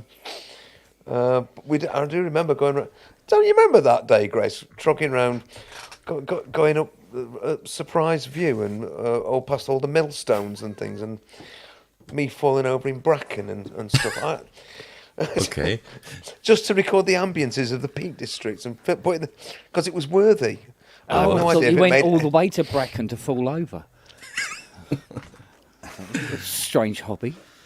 Well, Ben Hi, Jordan's Ian, glad thinking to about see you. forest fires to record Is that there a stuff. place? Hi, Eddie. Hi, guys. Yeah, How's it going? yeah. There's a Oh, place yeah. called Bracken. Yeah, Yeah. Grace has just admitted that. Yes, that was my fault. Were you was that a whim? Was it, Grace, that day? We all just said okay. So we recorded the sounds of quarries. I do remember the pebbles. I think the pebbles actually got used, didn't they? The sound of the pebbles against the quarry walls. I'm not sure how much else did. I mean, recording a millstone just sitting there didn't seem like a very good idea to me. I was just... Well, did it make a nice sound? Original sound. a windy. Yeah, it was actually quite a nice afternoon, to be quite honest. Of course, have cool acoustics. You can get some weird sounds in there. Oh, I've never really had luck when it came to buying gear. I think I only had one time. I didn't know I was being lucky at the time. There was a hi-fi shop up in the Midlands, and it was closing down, and they were letting everything go for stupid money. And I had a tenner, so we all jumped into my mate's car, and we went up there, and he had a few quid on him anyway, and he bought lots of lovely stuff. So I had a tenner, and the only thing, because people were just queuing up from the shop all the way down this residential road, and it took us hours and hours. But we got into the shop, and of course most of the shelves were empty by then. So I had my tenner, and everything was more than a tenner, apart from one thing. So I thought, fuck it. Instead of having a wasted day, I'll buy it. And it was an Aphex Oral Exciter for £4. Oh, wow. Brand spanking new. Nice. I went, interesting. I don't know what I'm going to do with that. It'll look good sitting on top of the amp. It's got 2 big meters, isn't Well, it? it does what it says on the tin. It excites you orally. What more? Yeah. can you want? So I brought it back, and yes, it made my cassette sound Steady, Mr. very. Brooks. Oh, made all, Oh, all the music on my it's- cassette sound really sort of like fluffed. The only thing is, you had to play it back through it as well. Yeah. Yeah. That was the only downer. So, yeah, and I thought, oh yeah. And then after a while, we moved on to like better things. You know, that was around the corner and stuff. So I've it still went got up a in the DAT, attic. DAT player. Still got a DAT recorder down here and a mini disc recorder as well. Yeah, I think I'd still. Did you got just that. saw mine? Sorry? Did you saw just mine? I just showed it on No, camera. I missed it. No, it's before I came on. Yeah, Let's see if I don't. I think I break still neck got again. I think it was a Sharp D770 or something, or D70. Here we go. Okay. But I still got. You a enjoying Fostex. yourself there, Eddie? Yeah, Sometimes. keeps him fit. Keeps Yeah. him fit. I've got a Fostex B16 up in the attic. Oh, I love that. There's a Fostex just over there. I love that. Yeah. That's superb. Do you know what? I love it. I haven't love it. switched mine on. I haven't switched mine on for about 10 years. Have you gone? Yeah, same here. But I cannot bring myself to get rid of it. It's such a beautiful piece of kit. Don't. Oh, I remember that one. The little plastic falls off. It's been falling off for years. But that's not a B16. The B16 is not. the big reel-to-reel. Oh, I Yeah. know. What was the big Actually, 8-track just- one of those, Ian? Is that Sorry? the big 8-track one of those. Yeah. I had one. I bought it for 60 quid and sold it because it just shattered all my illusions of what it could have been. Yeah. I mean, I Four, always prefer. To be fair, I bought that, and I always preferred the Tascam because Oh, you is that had. not? I thought it was. What is No, that? this is a Fostex. Fostex I had the XR7. I had The Tascam was better because with that you had to do vocals. You had to fart around with the actual mix a bit. So it would recording tracks was fine, and then you obviously bounce them down. But then to record vocals, you had to mess around with these sort of pseudo tracks, which was just a pain in the ass, really. But I first ever EP I ever did was done on a little Tascam, the small one. You know. Okay. Porter 1. Or is that Yeah, a mini disc? Yeah. no, it's Porter 1. Porter Yeah. 1. Being that, first question. I came with a sack full of questions tonight. First, was TIAC related to Tascam at all? Yes. Same company. Yeah. Yeah. Still the same same company. company. They're Yeah. still the same Why company. the different name? I T- never understood. Tascam, Sorry, I was going to say. Do you want to go, Andy? I'm happy to. I'm going to say Tascam was basically the pro audio, That's and right. TIAC was TIAC the was home audio. Domestic. Really? Like Panasonic So- and but- Technics. Well, basically, Yeah, exactly, a lot yeah. of the stuff is I a thought lot it of the was the stuff other is way around. basically. No. A lot of the. I mean, some of the TIAC stuff is actually really quite. Is quite high quality stuff. I've got a TIAC dual cassette, which is really very very good. So, but basically, Tascam was the pro audio end, if you Yeah. like. So the recording studio type stuff, and TIAC. Okay. Although you can get TIAC reel to reel 4-track tape. Yeah. That's decks why, as well. because- So it's, Yeah. I use a TIAC 70 watt stereo amplifier as my main studio amp. Mhm. You know, Yes. really good. That's a little bit my confusion because in Spain you saw more Tascam gear than TIAC at all. Don't ask me why. So the image I was forming in my head through the years is I that think it depends where you are, of course. I mean, if you're in the sort Obviously. of bands and studio environment, you'll probably see the Tascam stuff because it was that's how it was marketed, really. So Well, The other thing was, there was a so- tendency for the TX stuff to have DBX on it. yeah, And Tascam stuff to have Dolby B. Dolby B. Oh, and sorry, C, Dolby yeah, C. Yeah. and 'cause that's I- the next yeah. question. When I got that bloody, I saved up for it as well. That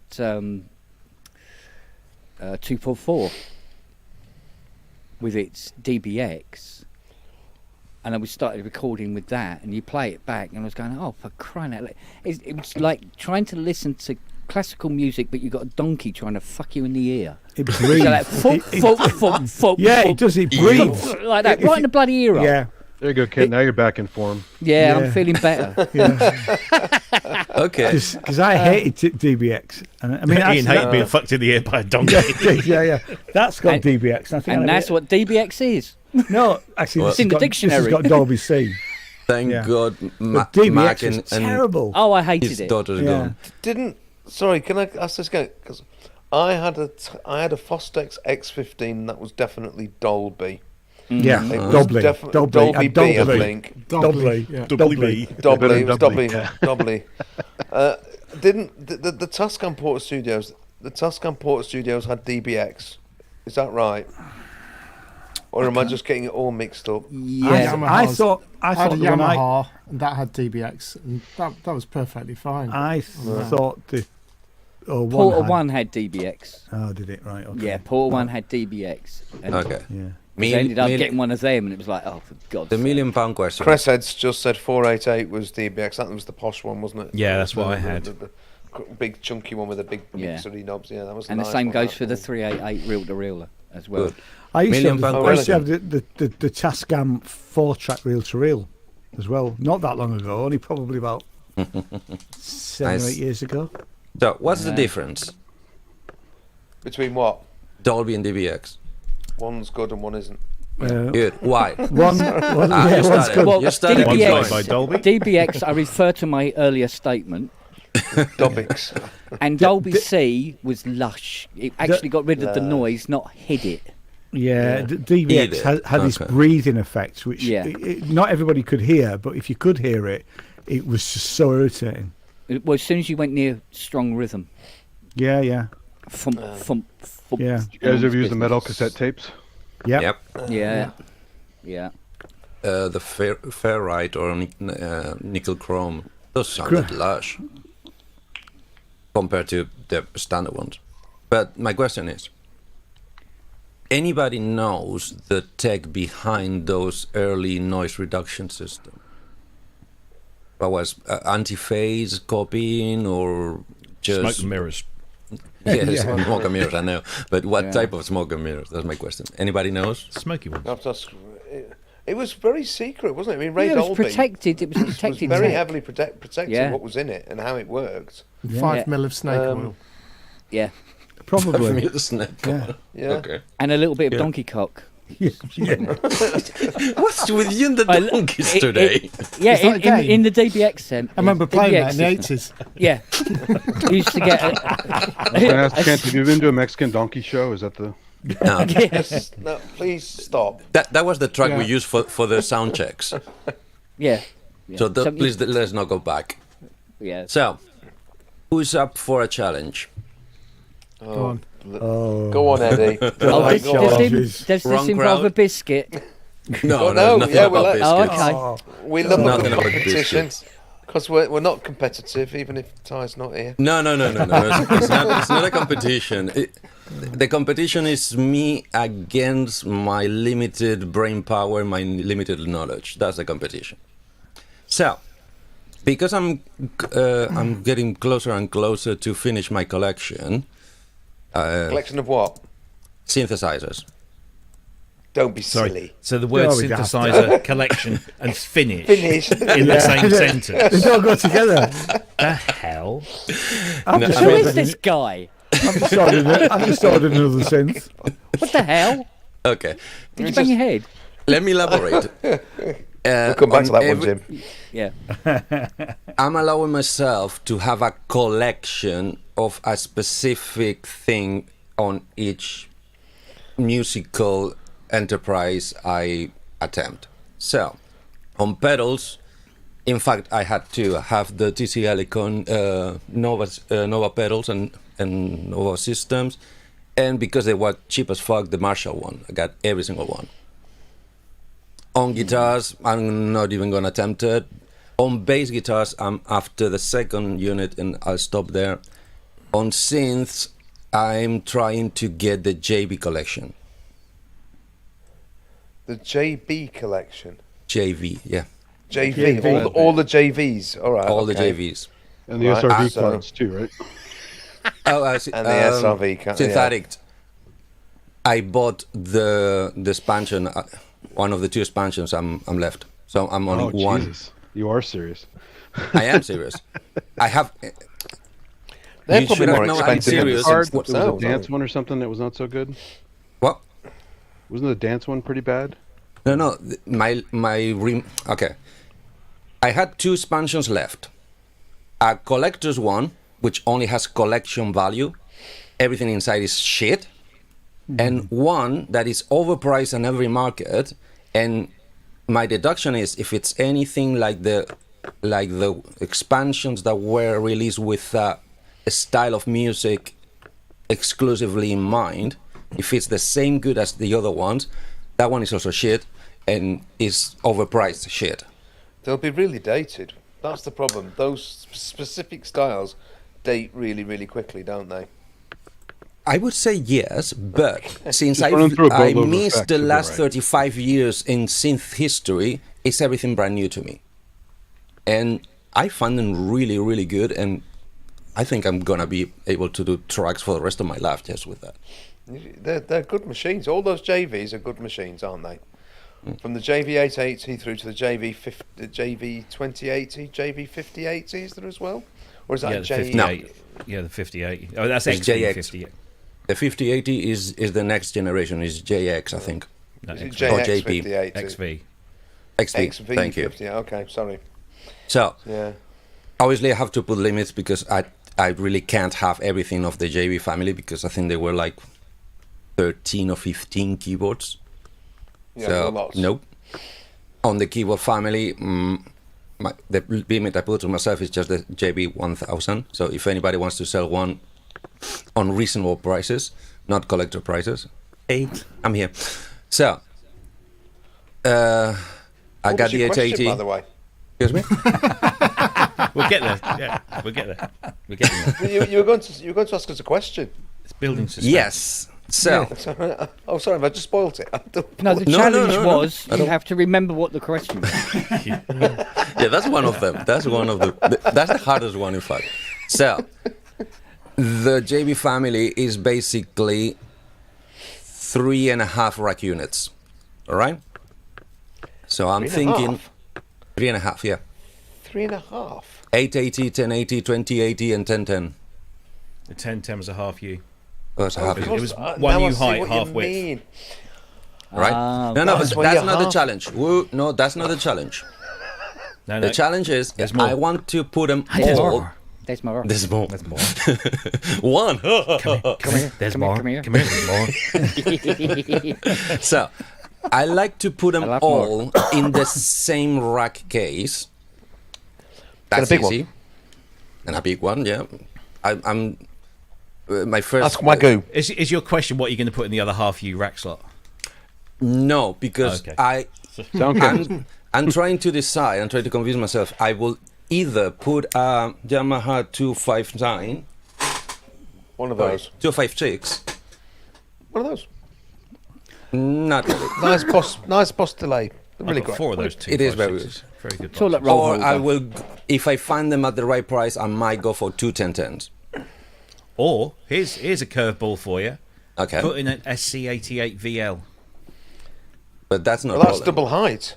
No, the SC8, the VL was the single 1U Oh, was half it? width, Right. and essentially The SC inside, same engine as the JVs. Right, SC55.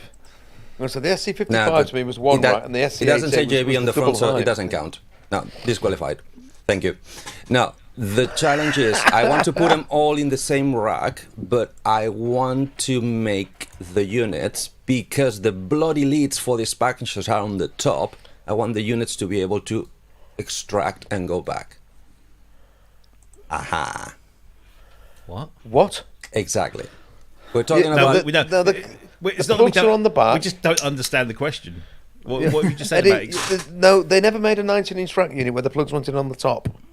with the what? No, the plugs don't go in the top. The plugs No, are on no, the no, no. back. The expansion boards Expansion Oh, the boards. expansion boards are in load the top. from the top on the top of the units. All of those Yeah. units, rack Yeah. units, have Yeah. leads on the top where you put the expansions. Okay. Leads. Lids. No, you just- Lids, li- oh, sorry. Lids. Lids. No leads, cables, A lead leads is a like in cable. a flap. lid. Yeah. Yeah. Okay. Short eye. Lid. Yeah, Sorry. thank you. Yeah. Lid. Try that with chocolate in Stop your it, mouth. Jim. Thank you. One sheet. Sheets. Well, we'll always Spanish. We Yeah, we say, exactly. stop talking about bull. No. Why are you mentioning about the beach? No. One sheet. One sheet. One sheet. Yeah. One sheet. It's Yeah. all you need. It's It's all one sheets. sheet. All sheets. Do you want No a shit, sheet all on the It's all bed? sheets. Shit Everything in is the sheet. Yeah. So, Except Anyway, for let's. a piece of paper. piece of paper. Why do you want to take the expansions back out again? Yeah. So what, Just stick 'em in and so leave what you're 'em. saying, what you're saying is it frustrates you that the expansion boards go in the top, but when they're in the rack unit, you won't be able to get to the expansion boards. So the question is, why do you want to get to the expansion boards once they're fitted and in the rack? Good. Because even if I get 2 1010s, that gives me 14 expansion slots. The collection is 33 expansions. 23. Okay. Okay. So you know I the got- answer, don't you? I got 22. Excuse me? You get Eddie, you get screwdriver. You get a 6U unit, and you buy more units.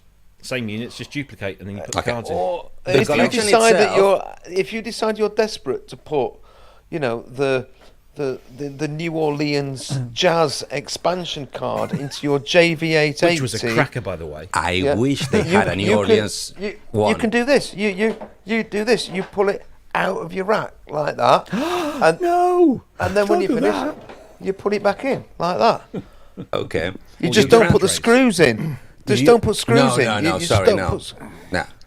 We No, use the diagnostic solution board. is to get a full height server rack and have loads of space in between them. Yeah, that's what Yeah, Wagyu was that's going to it. tell you. Yeah. That whole wall behind you Yeah. will have Yeah. to become 19-inch rack mounting units. That whole wall behind you, Flight behind cases, me, is casters. the only available space and is the way to get out of this room. If I block it, So again, I'm- you're confusing this with you Okay. want to get out of your room with synthesizers in it. What is the meaning of this? Hey, from Barcelona. Sorry. That's really rude of me. Sorry. what? And racist. Stop it. Why not? Well, it's not racist. It's believe not it- even Culturally the right dubious. race. Yeah. It's not Don't even the start right doing the race. Jose That's Jimenez not joke Spanish. from the 60s. Yeah, exactly. if you say that to me, it's either Moroccan or Turkish. So Anyway, I'm good. So It's good for- how yes. the heck? Because I'm thinking about either office, you know those rails you put on the drawers that expand.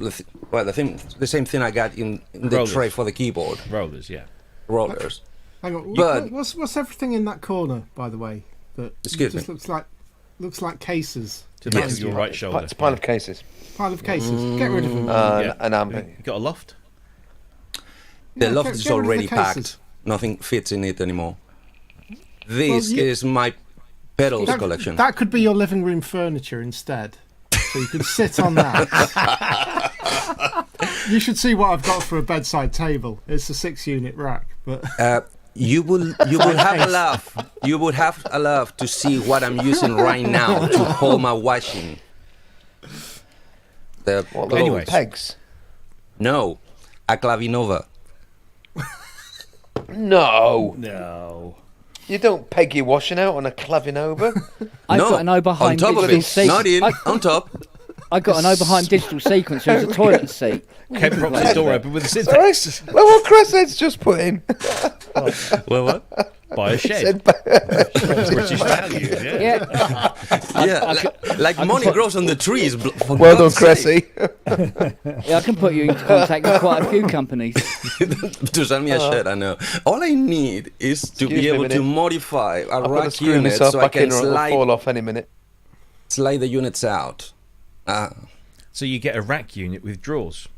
Yeah. These Yeah, exist. but the problem, yeah, that yes, works, yeah. the problem is the drawers are less than 19 inch. The units don't fit because I already tried with trays. You can buy trays that sure fits they do. inside. No, No, because as they Jim put said the about server racks. Server racks will have drawers because we fit Yeah. in blade stuff and it all Good. comes out like this. Yes. So, Yeah. 19 too big, too hefty. Because the plan is to put it underneath the P120.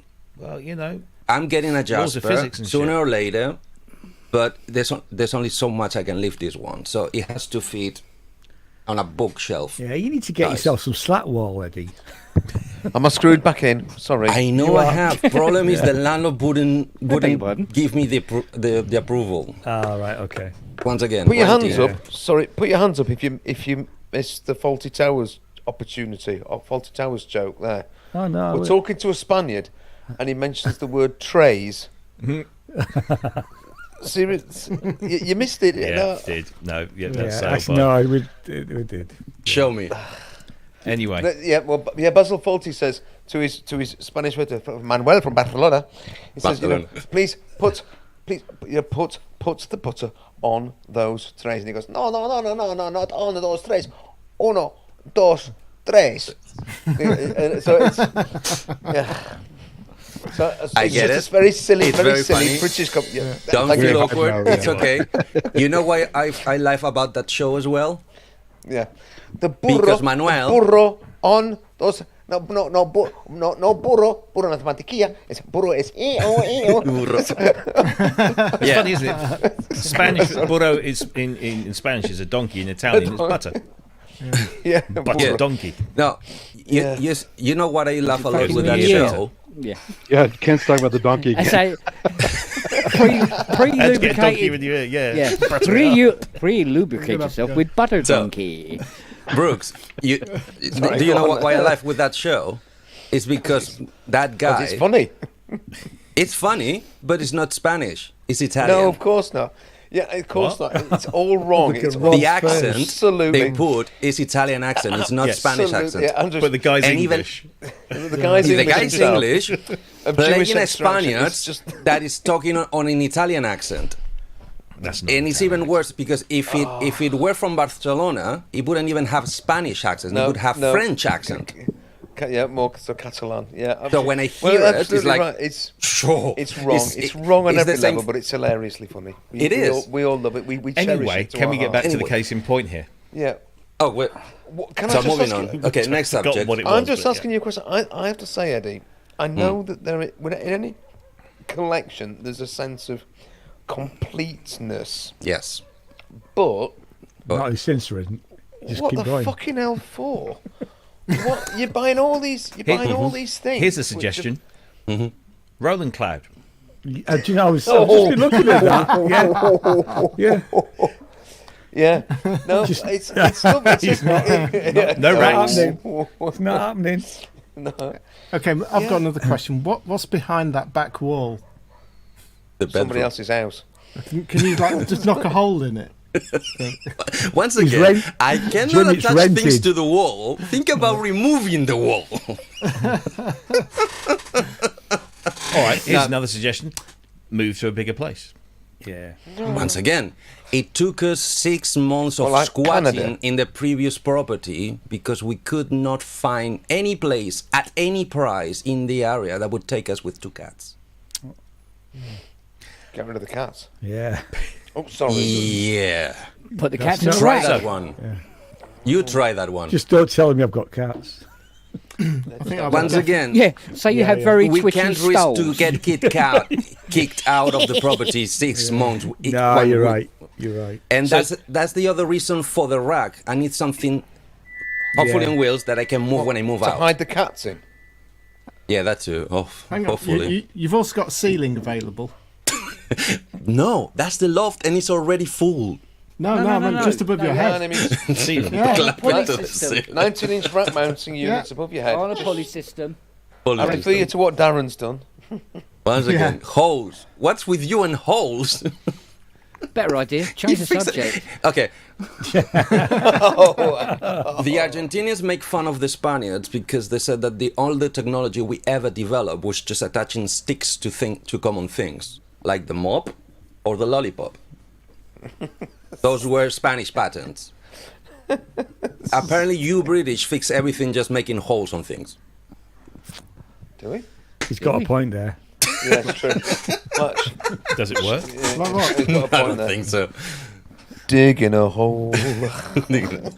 So yeah, I'm looking for those rails that I could front-wise attach to rack profile, so I can put the units in this way, the rail in this way. That way, I will make drawers out Yeah. of the rack units. Actually, Where can I find those once those again, rails? Cress said, You can get them is on, a genius. Amazon, I think. Cress has just solved your problem. He, you know, just get rid of them all and buy Rolling an Integra. buy an Integra 7. Then you don't have to worry Once about ag- it. Yeah. Have you seen the price of an Integra 7? How much So can you get if you sell all those boxes second hand? Probably about the price. Let me get Less. it straight. Let me get it straight. Hang on. So you've got 33. As you say, 33 cards, No, sorry, 23. but Well, in there are total, 23. Yeah. what's Have the you max? got 23? Go on.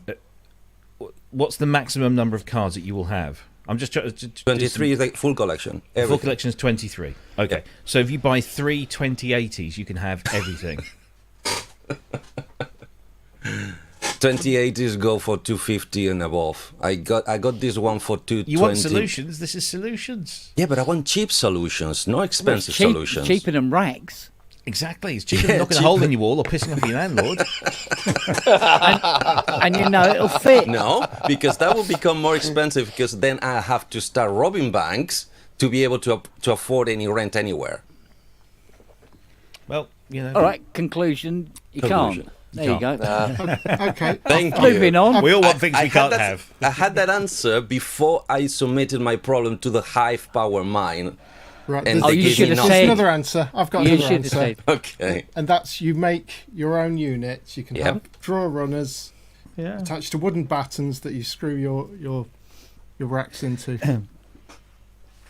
Yeah. Take you a couple of weekends. DIY. Yeah, but Yeah. my Or Jim problem will is build it for you. I can even buy the case and then modify it. What I need is the rails that put you could just nailed to go- the go- sides. Yeah, That's go to normal. Screwfix, get some drawer runners, or there's like loads of hardware I places haven't online. found anything like that because all of them are designed to attach sideways into the drawer.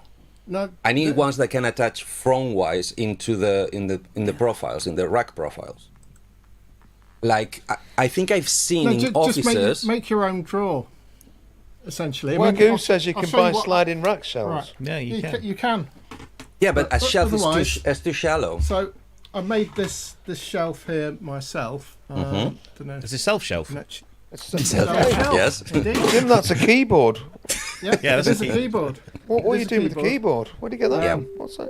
Yeah, it's for when I can, get my ham fists on something. Jim, But yeah, just Jim. that That's was a just hand. from the rack, the Thumb. Yeah, sliding unit was just from that's the hardware. last resource. If I can't find the hardware I'm looking for, the one that can screw front-wise into the captive nuts of the rack, Yeah, you can I'll just have to just do you can just make a shelf something. deep enough and just try to Velcro it or something. I mean, But that's the ugly one, and I'm trying to avoid that one. it depends on your DIY skills. But I'm gonna be able to see the shelf even if it's properly. I'm gonna say this, and you're gonna have a big laugh. But the problem is, before I came to this country 10 years ago, I finished a cabinet making course. I made a guitar. I made a couple of those. There, this black one I made myself. yeah, And I made a. In fact, you the waiting speaker you for? can see, What's the that? speaker you can see underneath this one, which is a twin. I made it myself. I didn't Tolex it, but I did Yeah. the woodwork. If I had the tools and the time and a little bit extra to remember how to do everything, I could make it myself. The problem is every time I try to find parts to build flight cases, the sum of the parts at today's price, added with the shipments, it's the same or more expensive than buying a pre-made unit, which is the Yeah, crazy I thing thought- in this yeah. So- country. Hang on. You I said was so. gonna- Hello.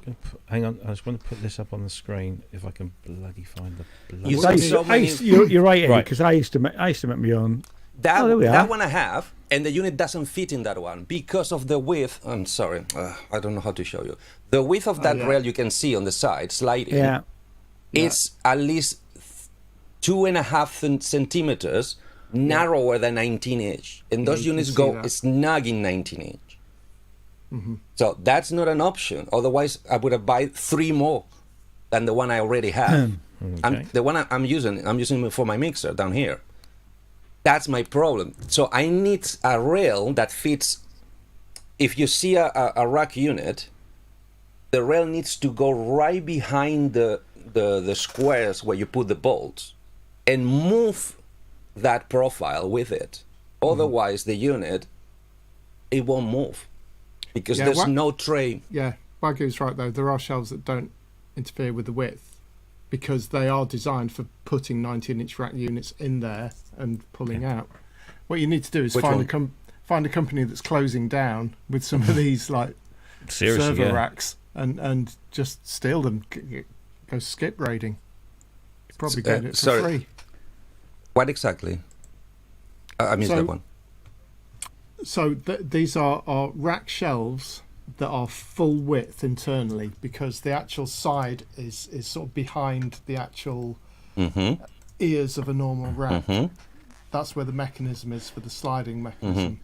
Yeah, so you can get a full width server in place. Oh, and the slide server it out. ones. Yeah, yeah. Okay. Any clues? Any link to check on those measurements or anything? I I'm would just I would looking be for- scouring sort of eBay and stuff like that. Or Yeah, but the problem is I don't know the name in English, and sometimes I wouldn't even know how to spell it. so look for sort of sliding server rack shelf, I think, or something like that. oh, Wagyu has got something in the chat. There you go. So you're fitting these units with their ears on. Sorry, what? You're fitting these units with their ears on Yes. into the trays, and they don't fit. Yeah. Take the ears off. No. Right. Wait. No. Yeah. The problem is that the shelf that Rob showed, it's not only the unit less minus the ears, it would get into the width of the actual unit. Because those things are really going snug on 19 inches. There we go. On Amazon, £36.81. So yeah, Yeah, those are the Where's sewing the link? Where's the check link? trays, aren't they? The LKRIP 550EN Universal Shelf Pull-Out Rack Cabinet. How can I copy that? That's right. I'm just. Yeah. I see.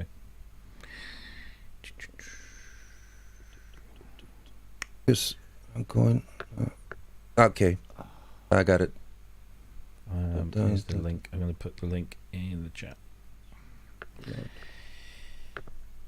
Ooh, Okay, let's copy this. Copy. bloody hell! I've actually got a jawline here now. Go to eBay. You said Honestly, eBay Awagul, right? It was like I look like Arnold Schwarzenegger when he was young. It was literally all the bottom jaw straight down. Everything's like really swollen out. It's really bad, man. I tell you. And I I'm bet you gonna- can't see a doctor either, can you? No. No. And we didn't. Fiona goes to me. She goes, "I think I've got some histamine upstairs, antihistamine upstairs." I said, "Give it a go." But that's a solid. Well, good. No, that's a solid tray. I already have those ones. No, I need to be able to take the unit out so I can access the lid on the top. Yes, and that will let you do that. Take the ears off the unit, put the unit into that, and then. No. What do you mean? I no? just copied the link, the description that Good gave me. I put it into eBay, and it's showing me a solid side tray, link LKR P350 and 2U. That's a solid tray. It's solid. It's to host things with no ears. Yes. I got those. No, I need to be able to slide the unit out of the rack to access the top. Yeah, so you put the unit on that tray. Take the ears off the unit, put the unit on the tray, and then you slide it in and out. But okay, I'm lost now because this unit does not have sliding rails. It does. Oh.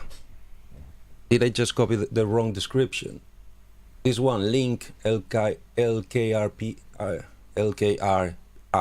350 EG is a solid tray with no sliding rails. So what are they then? They're the rail. That's the rails. That's the The rails sliding there, tray. look. The rails. No, okay. They're Give the me a rails. second. That's the Coming tray. back. Oh, that's not the one. That's not the one that. That's the one that Wagyu. Okay, because that's not the one that showed my search. Oh, okay. Yeah, that would work. So, can you pass me that link? It's in I the posted chat. it in the chat. Yeah. It's in the chat. And With if- your name in, right? And if you really Yeah, want to go families for will it, there is 3-inch I'll wide do it again. There it is again. sticky Velcro. No, I got tons of dual lock. I put everything on dual lock. I don't trust Velcro anymore. Famous this one. So, I hung a Mirage off the wall with it. It's pretty cool. okay. Mark 1 as so- well. Not Oh, that this is Amazon. light one. Okay. That's interesting. Right. I'm going to pop downstairs How can I? and kill myself. Don't do that, Ken. Oh, what's this fancy motion tracking camera thing you got going? I know, it's good, isn't it? Whoa, You haven't catch up with the novelties. Come with me, boy. nice. Yeah. So Does it work on hands in the corner there? Oh, I imagine so. actually, it's fun. You have to stand behind it. There you go. Okay. Oh, it does look. Oh, Oh, no, no, maybe it doesn't. No, keep going. No, a little bit. I think it's probably because it's found your head. Yeah. Awesome. That's gonna save me a ton of money. No, hands is two-dimensional. He's two-dimensional. I can only add sound. Yeah, I'm gonna try one of those if that works. And don't. Well, good. Who did give me? Well, good. Thank you very Wagyu. much, mate. You're my savior. Thank you. Eventually, See? we got there. You did it. I knew you could. Really? And you had a laugh in the meantime. Absolutely. Anti-hands filter. Sir? Sorry, that was Steve Elbows. Anti-hands filtering. Yeah.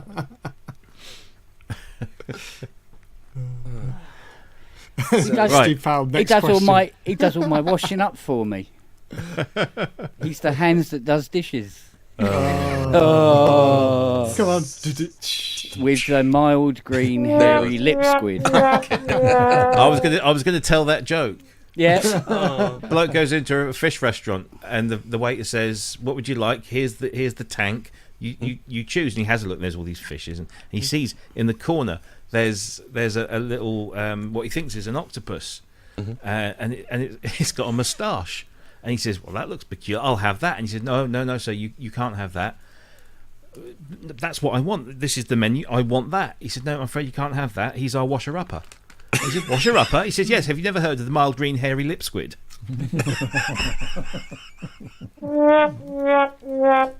Oh, that was a good one. That's an old one. Yeah. To you. It's all to you. That's an old The one I saw today was on the back of a bloke's. It was a video, and it was on the car in front on this freeway. Had one of those, the moving light signs, in his back window. Oh, And yes. it goes breaking news, newsflash. There is now a shortage. There is now a shortage of tampons in New Jersey due to the increase in the amount of pussies living there. Bum bum. Don't all laugh at once. No, I'm not laughing. That's a sad trombone, that one. Yeah, I'm afraid so. Oh, dear me. A little bit beyond the line. So yeah, why do I think that the last one I bought is not gonna be any worth it? First of all, is the house expansion, and second, all the other style. Brooks, you're muted. I think you could do with a house expansion. Frisbee. That gets a snare drum. Yeah. Which one? Actually, Okay, Brooks. Say it again.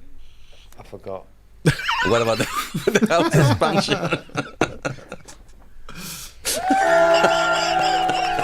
Okay, now I get it. The house expansion. Okay. Yeah, my bad. Low cooker, that one. Because all the ones with styles comes with samples of rhythms and drum loops, but they're one-shot samples stretched Fairlight style through the whole keyboard. Means that every key is a different tempo. Means you only can play one key of the whole sample. Or octaves. Or octaves, but trust me, some of those are so funky, literally, that you wouldn't like that for more than a minute. What? Because it's basically beating against each other, even if you do the octaves. That's right. Trust me, I tried. And the problem is those expansions comes with many of those. So 30 or 40% of the expansion is basically wasted space. Don't hold it down for a note that lasts for a minute. You re-trigger it every 4 bars or every 2 bars or whatever's needed. sample the one that's at root pitch and time stretch it.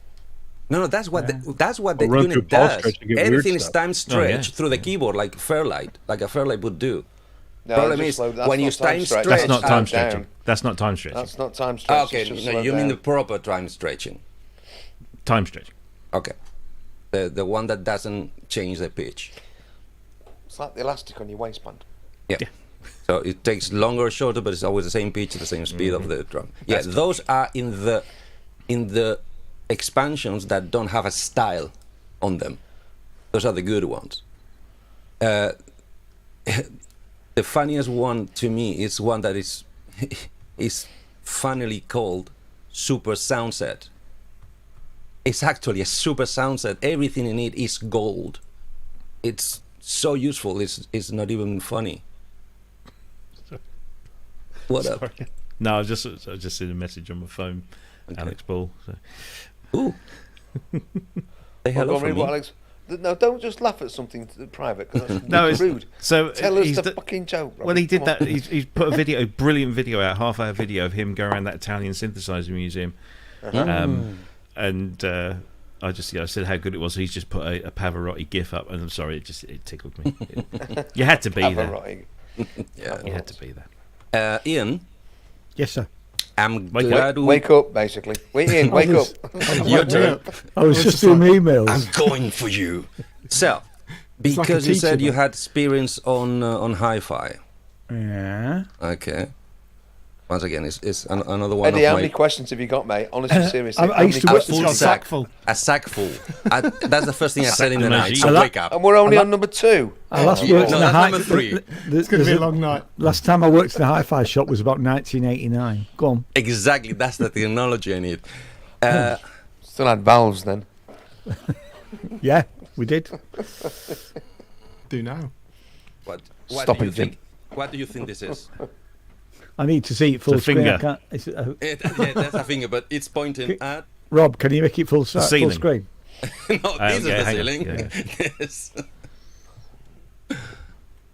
What? Sorry, do it again. Do it again. Yeah, sorry. Okay. One. Careful. Damn it, no can see. Microphone. That's my guitar tube amplifier. Oh, right. Oh, behind. Yeah, right. Okay. The Sin Mark. Right. Spanish made, very funky. I got it refurbished here. The guy who fixed it said that he hadn't seen a guitar amplifier with those specs that loud. It's the You know it's not loudest amplifier hi-fi though, don't you? No. No, I mean, one of the channels I had installed on ACC81, so it's really, really clean, almost 75% of the way. Really, really clean. The other one is an ACC83, so halfway is already overdriven. But it doesn't go to distortion. It's meant to be a Fender Twin Reverb on a Marshall JTM power amplifier. Okay. That kind of. So the question is, mini disc, Yeah. net What? mini disc? You've just said Marshall amplifier, and you've got from there to mini disc. Yes. My brain is. You're not alone there, Andy. Your brain. Then think about I've just seen they're mine. doing a Milli Vanilli biopic. Sorry. But that's I very, win. very short. This is a mic. This is a sync playback. Put it together. Done. hell is going on? So mini disc, yeah. Okay, mini In the disc. same Do you train. remember the net mini disc, the last generation, the last tech evolution they had? God, Yeah. Yeah. Ken, what are you doing? I Which don't know. standard size mini Look at that, disc it's so weird. model It's now looking out the window. could give me net mini disc capabilities? it's 'cause become I aware, have this Kent. recorded on It's net alive. that they can only be edited with net. Are you talking about a portable mini disc recorder? He No, wants I a have the portable. I have the full pocket size one. with NetMD capability. Oh, right. Okay. Oh, bloody Mhm. hell. There we go. And like you, I was selling that shit back in the day. Yeah, back in the day. Yeah. I- Because all the ones I'm seeing, they don't even have LP capabilities. The ones I'm seeing on the price, I think I should be paying for them. I think I paid $250 for my mini disc recorder not that Mhm. long ago, and that's got LP. I think. Let me just have a quick look. Yeah, in my scheme of things, first generation is just reading and recording. Second generation is LP 1 and 2, and third generation is NetMD. I'm pretty sure NetMD was only on portables. I think. Really? I think you're right, Robbie. Actually, I'm pretty sure it was. Well, This is, that's my answer. I'm done. a Sony JE 440. And it's, Does and that it's have? It's LP. It's got LP. Yeah. See, I made the mistake. I got into mini disc right at the very beginning. I still got it, an MZR30 Sony recorder, but it's a small thing like this. Yeah, I had a few of them. Yeah, A few of that and type of thing. very built like a fucking tank. Yeah. Really, really good. But yeah, they started coming out with the long playing and the extended bits and bobs. But I was never a massive fan of the 8-track. A-track. You have to Down say back. it, Kev. Yeah, 8-track that's got- compression. Yeah, that's got A-track. I never use it. Yeah. A-track 3 it's got. A-track 3. Yeah, mine's a bit bigger than that, but Yeah. same sort of Yeah, thing. that's what I mean. That to me was the last generation. They managed to put all the power in one AA. Yeah. 70 minutes of playback, like 4 hours of recording, all in one AA. And it came included a rechargeable battery. That to me was already up. Suddenly, what? Yeah, Never seen that before. Oh, you'll not power your Marshall amp with that. No. I could. So, and this is the one that comes with the micro USB for the NetM disc. Oh, They never Yeah, had USB mini when I USB. bought mine. never, Not you know micro, exactly. mini USB. Mini USB. Yeah. Okay. And Mine had You- optical out. optical. Yeah. Optical in. Optical out.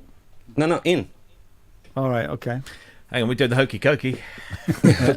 In, out, and shake it. Oh, This is the connector. You were talking about your I think your DVD or one of your mixers, Rob, that looks like a 3.5 TRS connector. It's a But optical, in the optical core, TRS. Yeah. It's an optical, the Toslink.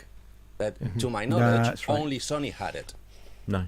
No. else? No. I think I've else seen it had on it? JVCs. Apple. Yeah. Well, Yeah. Apple, yeah, or buying No. Sony The, technology all the time. optical TRS 3.5 mil is it was I wouldn't say it's common, but it was all over the place. So. Yeah. Not in Spain, trust me. And I've got cables here that go Toslink to 3.53 or I've got the adapters as well, which were never that great. Hey, Saw somebody trying to sell a gold-plated Toslink. Oh no, you're kidding. Yeah. Seriously, Toslink connector with gold-plated plugs. Fantastic. Just there's one born every minute. Certainly is. Yeah, it lubricates the way the electrons pass. On the Yes. optical cable. Of course it does. Are we gonna get into the hi-fi discussion again? We could. Nah. I mean, I think they all said it. It's what, and it's when I said back in that days, when you're talking about signal and weak signal like phone or microphone, not professional lines or even guitar, high impedance, yes, cable could make the difference. The quality, the shielding, not really the copper quality, is more about how good you make them. Like, you can't go below a certain quality. That's what I mean. I mean, you can't go down to Poundland. Gold-plated, I want some Heisenberg uncertainty cables. Excuse me? Yeah. Come again? Heisenberg uncertainty cables. Heisenberg insert. Sorry. You See know the this? Heisenberg uncertainty principle? I see a little bottle of what? Heisenberg. Oh. This little vape liquid is called Heisenberg. No, And not Cronenberg. that's Andy, it. No, Andy, before I Heisenberg. forget, Andy, And- you come- It's blue. Yeah, Breaking It's Bad. blue. What? Yeah. Say, am I what? From oh, you Breaking come to Bad. Synthfest, From by the Breaking way. Bad. Am I coming to? I live in Sheffield, Bobby. Exactly. But are you going to come to the film? I've got my afterwards? ticket Oh, for the film. Well, I haven't got my ticket for the film, but I plan Get to. your ticket. 'Cause Get your it's ticket quick. German. It's auf Deutsch. Oh my god. Yeah. okay, I'm then I'm I'll get staying the over. I ticket. booked a hotel. Don't ask me Me to do a too. simultaneous translation. What, should we go for the curry afterwards? Oh yes, let's. Yeah, I've got. Actually, I'm still waiting to hear from Martin Christie. No, Jim, forget it. Forget it. Are you talking, Go on. you talking about playing? Yeah, go on. What has he already sorted that? Yeah, because I texted him when we first heard about it. And, Oh yeah, so did I. Karen's playing. Karen and O'Donnell. he came back to me and said that he didn't think we would be able to play, and they've picked 3 people to play. Yeah.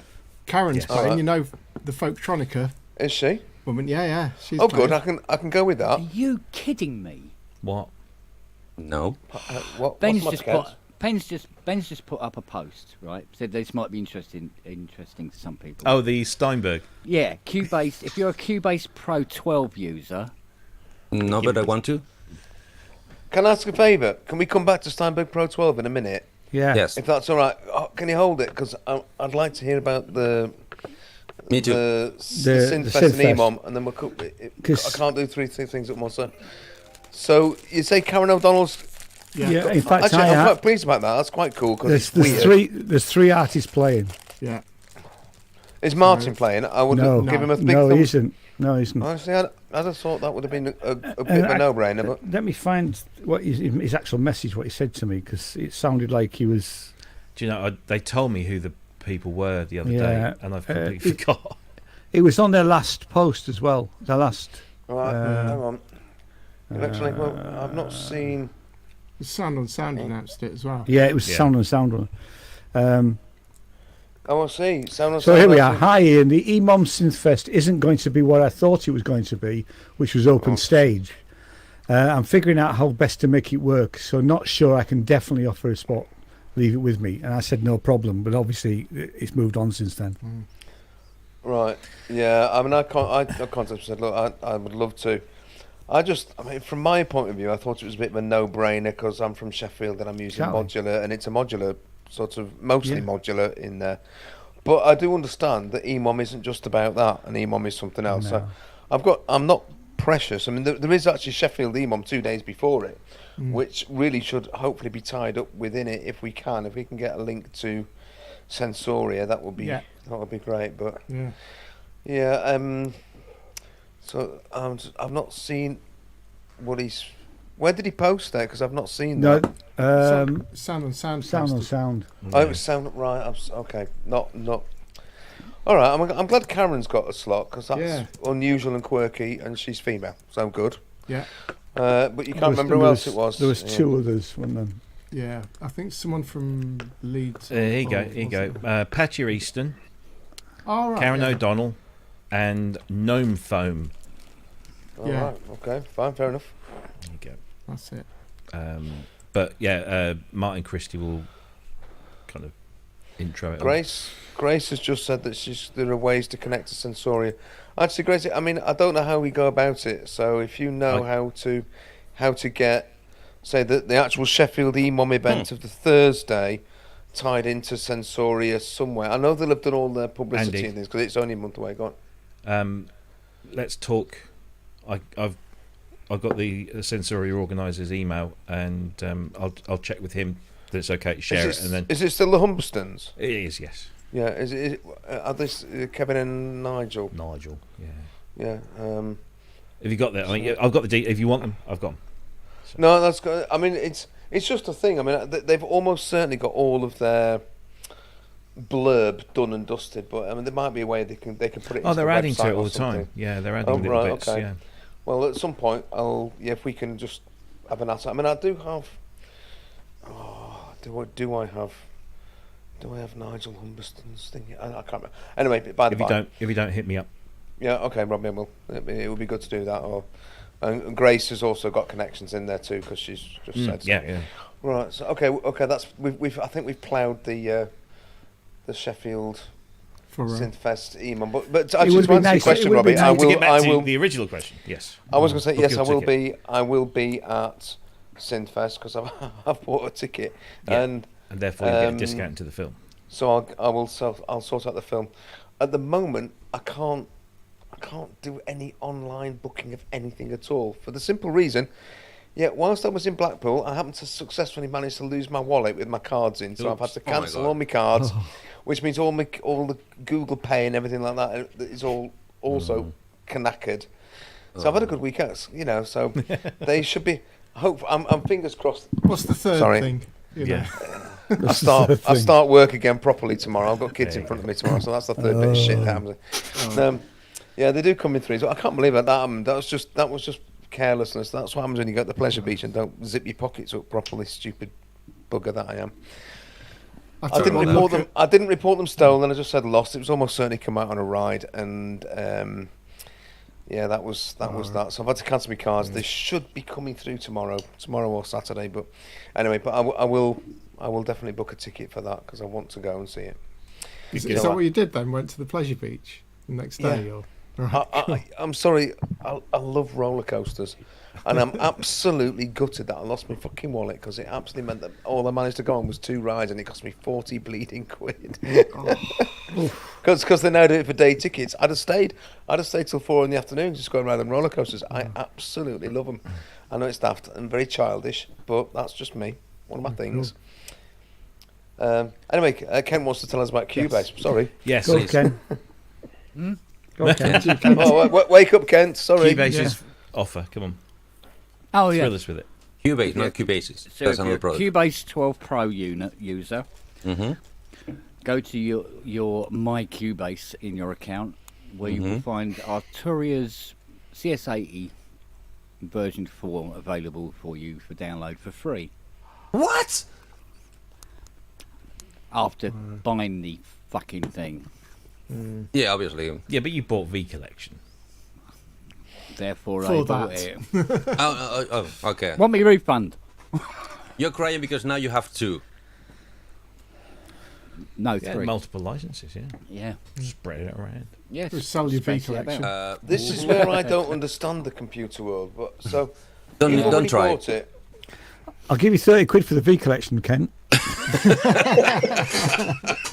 What, a week? You'd be getting there. Even I had to pay for it in 3 instalments. Bloody hell. I know, yeah. Talking about it, I've been saving for the upgrade for the last 6 months, and still don't have enough. I'm still an artist, So, and I don't want to go. Okay, wait a second. Maybe you know the answer. So, with the dongle-less system, you can have two copies activated and working in 2 different computers at the same time. Yeah, Five. Yeah. 5 activations Yeah. per No, instrument. you are allowed up to 5 activations in 5 different machines, but Yes. working at the same time, I've heard that's only 2 at the same time. The other 3, you need to switch one off so you can switch the other one on. And that's my confusion, because every video tells me a completely different story. I can't one say thing I've you can ever do- tried. You can No. keep your install of Artist. Don't get the upgrade. Get the buy it. and I get can't afford the full version. The full version is 800 quid. No, what? Sorry, Yeah, what was that? 800 quid, 870 pounds What, for for the full version of V Pro collection? 12. No, No, no, Cubase no. Cubase Talk Pro about Cubase. 12. Even then, I don't think it's that much. No, Yes. it's not that much. If you go from clear, from nothing, it's 800 quid. Well, you got That's Artist, haven't Cubase. You got Artist. I got Artist. So jumping from Artist to Pro is only 280 quid. Mm. Only. Yeah. I think it's overpriced on every level. It's not worth the 800 quid. It's very good. It's very powerful. Everybody says that sounds very well. I don't disagree, but I don't think it's worth 800 quid. Where the hell did you get 800 quid from, though? From the shop, from the No, my Cubase Pro 12 full version. £497. Currently £298 Yeah. coming from what? from Steinberg. No, that's it. The full version. Full version. Torman. Full version for new From customers. Yeah. Full version. Go to steinberg.net. Full version, new customers. Pro 12, £497, but reduced to 298 at the moment. Yes. Steinberg on Torman. Steinberg Cubase Pro 12, 277. So yeah. Fuck? No, wait. Now what are you upgrading? What have you got? Artist 12 or Artist 11? 11. 11. So upgrade from Artist 11 is Raspberry normally Pi. An upgrade. 583. is 100 is 169. Jim. Yeah. So Wait. 169. Good. Wait. I think those Cubase sale. rack shelves might be staying at Amazon. Okay, this is new for the last week. Because I haven't checked this in a week. This 40% discount wasn't there a week ago. This is why I should check on a daily basis. Yeah, sure. I'm going to have to go, guys, and go and rehearse and Oh, type dear. stuff and carry on setting up my set. Okay, why are they doing Might be this? back later. Why are they doing this? See you later, See you Jimbo. later. See you, Jim. Yeah, bye. Take care, man. Cheers. Bye. Bye. Good night. Bye. Nice to meet you. See you soon. Jim. Cheers. Why are they doing this? They don't put any price down unless they have an ace up the sleeve. It's either 12.5 coming next week because it's due time, the time of the half upgrade, and they want to sell out 12s, flat 12s, 12.0s, or something is coming. It makes no sense. And it's pissing me off because I don't have the money now. It's never been 800 quid. It was. No, it's never it's been never. 800 quid. Full Never version been. for No. No. Full, Come on. Honestly, trust me. No. Trust me, I buy it I've been every checking time. for 3 years. Do you check it? Full on- version with nothing bought before, not even hardware, not even AI. The full price is 800. 497. Because now it's reduced 40%. No, No. that's the full price. It has The never reduced been more than price that. is 286. It's never been more than that. I'm really angry with myself because you're right. But I'm sure I've saw those ciphers month after month, year after year. It might I don't know be why bundled. they changed it. Nuendo is £859. Yeah. What on earth's Cubase. Nuendo? Nuendo is In the your new endo. one. Is the one No, it's been around for 20 odd No, years. it's, Yeah, but I it's the remember using new one Nuendo. where they put in all the new tech. They're putting all their efforts into Nuendo It's and the Pro. dripping down Pro. to Cubase. Isn't It's what Ty uses. Yeah, Nuendo is designed for video editing. It's multi-track video and, No, and multi-ambient speakers. All right. When My brain Cubase is my brain's designed full for now. stereo and surround, And I think it goes to up to surround 5.1 and that's it. But if you want Atmos and all the qualities of cinema quality editing with multiple video tracks, the one that does that is Nuendo. whilst Jim's gone off to rehearse, I'm going to go off to sleep. So Good. because I've got Well done. lovely kiddies. Enjoy tomorrow, so school. yeah. Hey, before you take No, off, it's- can anyone comment on that Tangerine Dream program that was on? I didn't see it because I'm over here. It's still on my watched hard it. drive. I haven't watched I watched it. How was it? It's still up on Freeview. It's really good, but it's obviously it's all in German with subtitles, and some of the subtitles you can't read because they're white on white backgrounds. Oh, that's the worst. I'll give you Yeah. German lessons. What did Thank I you. watch that did that the other day? Is it mostly old footage, or is it? It's the complete history from the nice. beginning right up to the. It is really really good. Okay, What good. did I watch the other day where the subtitles were in white?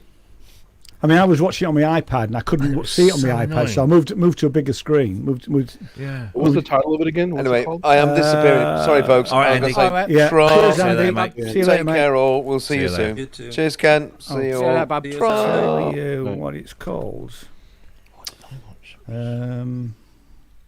Yeah, 298. It's the same price. What else was on that But, oh, wait a second. evening? There was Tangerine There Dream. was Wires, Dream of Wires. I Dream of Wires. What There was, was the first? there was Sisters with Sisters with Sisters with Transistors. Transistors, What was the other one? which I watched again. Oh, it was I bought Gary that one Newman, too, wasn't there? I didn't watch the Gary Newman. Yeah, the Gary Newman one's good. That's actually quite a Had good enough one. treats for one. Motherfuckers. Basically, Gary Newman is like Omnisphere. That's it. That's all he uses now. Oh Jesus! I was trying to think. There was something I was watching the other day where the subtitles were all in white. And like, It's every called time they cut to- Revolution of Sound, Tangerine Yeah. Dream. Oh, cool. Thank you. Sorry, Rob, go on. I was just trying to think what it was that I watched that had white subtitles. And I was just like, Okay. It wasn't all the way through, but it was like, I mean, But when they, there's a had, pale they had a weird background. thing. Yeah, they had Richard Branson talking about obviously the Virgin Days, right? So he's talking in the background with a German voiceover and subtitles, gotcha. and then he had other people that were talking in English. So it wasn't like it was but it was a really really good. I mean, I don't know masses about Tangerine Dream, but I do now. I remember coming to York and me not being able to get a ticket. Yeah. And that was 75 or Thanks, 76, I think. Okay, can I get please Another question. Jeez. With the questions. No, I'm just asking for a little forgiveness because I need closure with this bitch. It's really it's hurting me. Sorry. You talking about that band So again? you. Excuse me? Your band? Your former band? No, that is closed. I'm just doing my last. I think it's I'm 3 never gigs drinking more, beer. and I'm done. I'm not even practicing with them. I'm not learning any new material. I'm not in the second band. That's gone. It's history. I'm free like a bird. No, the bloody Cubase thing. Probably I had a brain fart for 3 years because I would swear that coming from zero, full Cubase Pro was 800 quid. No, that's Nuendo. Okay. In your Or end. as I said, no, in your endo.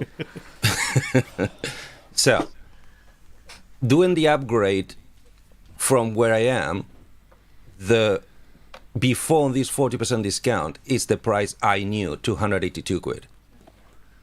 From Artist 11 to Pro 12. That jump, which is one version up and one grade up. Both. Overpriced because I already paid almost 300 quid already in versions to get to Artist. So this 170 quid reduced is smelling rotten to me. And it bugs me because I don't have them. So, thank you. And this is why I went to Logic. I've got Logic. Yeah, but for and, that you need a Mac. then use Reaper. Reaper's use Reaper, $40 and brilliant. Do Yes. everything you want and more. Reaper is brilliant. Does everything. I look at it for 3 minutes and I run away scared. Well, Because apparently in Reaper there's a you have to really- define everything. Well, no, you don't really. You don't have to define everything. I mean, I pretty much use it as stock. You can change You can change everything in it. That's my point. Yeah, To but you the don't point that- have to. You don't have to. Well, what I saw, it was totally naked, just one fader on the screen. Yeah, but then you add a track and you add another track, and I use it all the time. It's Well, brilliant. when you Are you- boil all yeah, fat yeah. away, As- it's hang on. laziness. It's why I'm still with Cubase. No, I I'm can't with you. be asked to learn Cakewalk or Reaper or Bitwig or Studio Logic or One anything apparently else. is the crap because it's free, almost endless, and it's really well, as no, the powerful. free as version Logic. of Studio One doesn't host VSTs, does it? No. I think it does. No, it doesn't. That's the catch. Really? Whereas if you go with, as Chris has just pointed out, Cakewalk BandLab. by BandLab is completely free of charge Yeah. and is much more Cubase-like in its The operation. good thing about Or having shall I wait for the Behringer one? Tell you, Eddie, try. You can wait. You'll be waiting a long time. Eddie, but- yeah. Try Reaper because you can try Reaper for I think 60 days. Full No, version. let's be honest. You can try Reaper forever. I know, and yeah, Yes. but you get a spastic Yes. after 60 But days. he's not But- meant to encourage delinquency. So Well, yeah, I hands, mean, hands up who paid for a Reaper license. I don't have one. See, just one. I deleted it. I Yeah, yeah, took yeah. a- I- took a- But So, I tell you what, if I used it, I I would bought pay it it. twice. I think it is just $40, and I mean I I don't know know, when yeah. the last time I paid for it. and there are actually. some amazing there's so- tutorials Yeah, on Yes. the Reaper Yeah. site. the problem Some is really good tutorials. A, There's no problem. it hurts my soul wasting money, and if I quit Cubase now means I wasted £300. okay. Does But you're gonna that waste- justify spending another 300 to go all the way up? You see, For what I I think I know, yes. know what you mean Because- because The only thing I want from Pro, the only thing I really want from Pro is to be able to effortlessly connect all the external hardware. Is the taking every piece of external hardware, audio and MIDI as a VST, drag and drop, and it's all configured in one go. And the MIDI configurable panels. The fact that you can control every CSX that MIDI device has from the screen in Cubase. That's the two things I need from Pro. Everything else goes over my head. I will never use it. I don't think. Then learning a new one, I'm with Kent. Is the laziness. I already invested too much time and effort trying to learn Cubase, and I'm comfortable with Cubase. Yeah, I mean, this. I like Yeah, how I was this- comfortable with how it Cubase until it flows. pissed me off with its frequent paid-for upgrades. Yeah, where every it was, 6 I was months. struggling, spending more time Yeah. configuring the fucking thing than actually making music with it. So I ditched it, and I'd mean, invested hundreds in it, but I just ditched it and went I mean, to something else. I've got Logic, Yeah, you're a which I Western which man. I don't know Nobody very does that. well, and I'm doing all of my own projects in Logic now because I need to learn it more. Okay. Although I think I keep forgetting bits of interface, but anything I need to do for somebody else or something quickly, I just do it in Reaper because I'm so used to it. But I don't really change Reaper that much, you know. And I have done things like I've done ambisonics in Reaper in the past, and also you can do anything you like in it you know, and I've never bothered with the scripting side of it as well, because you can do all of that sort of stuff. But just use it as a bog standard DAW. It's brilliant.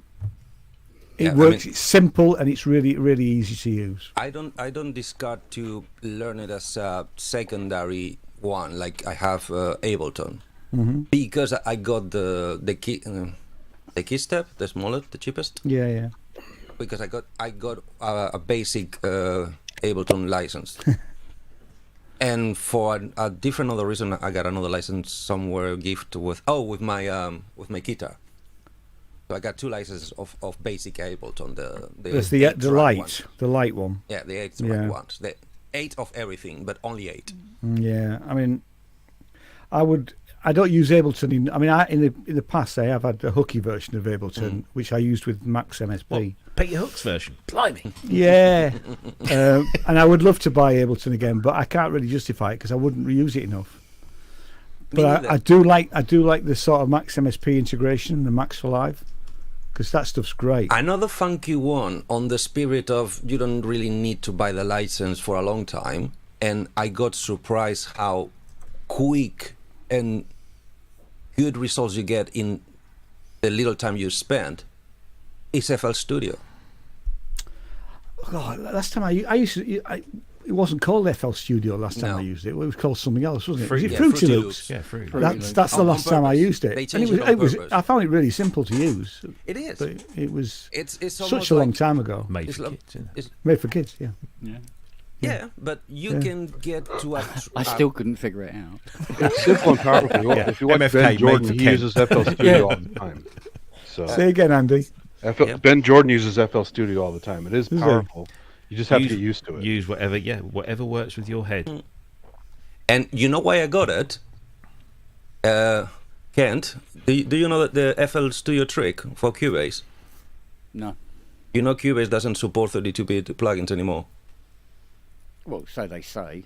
No, they don't. They blacklisted the minute it reads it on the hard drive. Well, I'm playing 32-bit plugins on mine. On Cubase 12. Yeah. Pro. In Windows 11. Good. It's probably the Probably PC version, pro- Eddie. Huh? You're probably on the PC version, not the Mac version. Yeah. Yes. I'm talking about the PC version. Yeah. Okay. Yeah. Yeah, I The got 32 still running. Okay. The workaround is FL Studio. The trial version would load any VST, and because FL is a VSTI itself in Cubase, it works better than the JBridge. Reason does that as well. Probably. Yeah, JBridge doesn't work properly now anyway. Yeah, that's what I mean. The Yeah. workaround is get FL Studio by the face, just on trial mode forever. And the only problem is you cannot recall. So whatever you load in FL Studio to run any VST running on FL Studio, it will give you the audio out into Cubase, which you can print, but you cannot edit it. I can go back to the settings of the VST and edit the settings. I got a But- slightly simpler way around it, which is all the plugins that I've got that are very old and don't work on Cubase anymore. Mm-hmm. I keep them on my laptop and then just USB audio in them into the back of the computer. Because your laptop still runs an And older play 'em- version. and play them as audio files. Yeah. See, that's what I'm going to do with this Mac Studio. Mm-hmm. Because the Mac Studio is very powerful. Mm-hmm. And I was going, if I put Cubase on the Mac Studio, what about this enormous bloody PC I've got? So, what I've decided to do is have a master Cubase where I can do the mixing, the production, and everything else, and run lots of plugins, and then the PC doing exactly the same thing, but just running the heavy, big libraries because it's SSD to up the wazoo, Okay. and then audio it into the Mac Studio, and then I'll have two enormous computers running it, and I go, yeah, it'll work now. Should. Well, that's what I do. When my old 2011 iMac stopped running everything I needed it to do, I got the Mac Mini. That's my main studio computer, and I just use an Ethernet cable from one to the other to 2 sessions of Ableton, Yeah. and the Ethernet triggers the older machine running on my older plugins, and I just Yeah. audio back in. So I've got, at the best of both worlds, I've got all my 64 and my 32 bits running. Because I got 3 hubs on the big computer. One's 32-way hub, one's a 16-way hub, and one's a 4-way hub. on. And it takes care of all the USB coming in. I'd like to share some of that out between the 2 machines, but the Mac Mini will have a heart attack if I get up too high with him. But of course, Mac Studio is going to go, yeah, bring it on, bitch. And then everything's covered. And everything, which hopefully, but the other thing I want to be able to do is put the hardware machines onto the Mac Studio, because then I can use the WIDI. Take a drink. Because I've got 12 WIDIs sitting here with dust on them, because my PC is going, yeah, do you know what? Nah, fuck off. You put one WIDI on it and you go, yeah, you can have 1 keyboard, you can't have the other 3.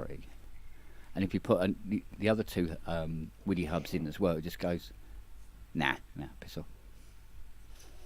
So they're sitting there waiting for a better machine to come along. A decent computer. A decent computer.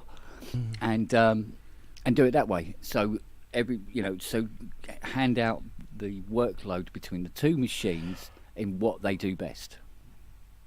So whatever they're good at, they can do. So I mean, when I got my M1 Mac Mini, rather than cloning my old Mac Mini, yeah, I did a completely clean install, yeah, and it just felt like the right thing to do. Really. I mean, yes, it's a pain because it took 2 or 3 days really to get everything up and running. But it was. But once it was up and running. Oh, once it was up and running, and it's still really fast. Yeah. You know. Yeah, it was the beast's testicles once it was going, wasn't it? Yeah. Yeah. Yeah, absolutely. Yeah, that's a good way of cutting all the crap out that you built up over the last few years with it. Exactly. Yeah. Oh, no. Yeah. I've done the same thing with my debit card. I haven't activated it yet, so everything today's been, oh, you haven't activated your card. Yeah, it's because I'm kind of cancelling you without having to bother. Yeah. Can I just reply to comments, because I'm very scrap with texting.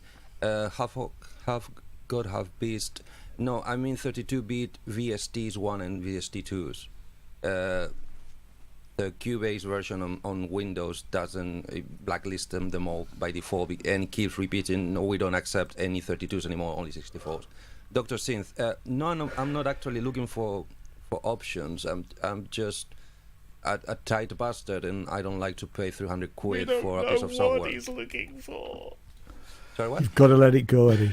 You've got to let it go. You know it's right. You know you need to do it. To do what? I didn't hear what Rob said. So. I just said you got to let it go. Got to let it go. Let it go. Okay, I'll try. No, I'm replying things that telling me in the chat, because I'm very slow typer, so it's easy to say. If you paid 300 for Artist and it's 169 to upgrade to full 12 today, yeah, and full 12 is 400 and something anyway. It's not costing you any more, is it? No, they're up to this 40% discount. It was 280 something to jump version and grade, and with this 40% now it's 149 today. I don't know for how long. And the problem is, this month can't do it. Otherwise, I would do it. Yeah. Because my plan was to get the Jaspers first, then Cubase, and then the other thing is on the list, which I can't remember. Yeah, but when I upgraded from 11 Pro to 12 Pro, it was under 200 quid. Yes. So where are you getting this 40% off bit from? No, because I'm doing an upgrade and a cross grade. I'm going from Artist to Pro, from 11 to 12. So I'm making 2 jumps in Cubase ecosystem. Yeah. So that is usually 285 quid. Yeah. Because now they have this promotion on their website of 40% discount on all the products, all the Cubase products. It's only 149 today. Right. That's what I Which mean. is cheaper than jumping from Pro 11 to Pro 12. So, yeah. And the biggest kicker with Cubase is it's gonna cost you the same jump. If you're already on Pro, it's gonna cost you the same jump from 11 to 12, from 10 to 12, from 9 to 12, from 8 to 12, and from 7 to 12. And that's the kicker. It's like, okay, so I'm just gonna upgrade every 3 versions. I'm gonna pay the same money, and I'm gonna really see a change inside the system. Because if not, if I keep doing the six monthly upgrade, the 100 quid or 70 quid every 6 months, I don't really see much movement.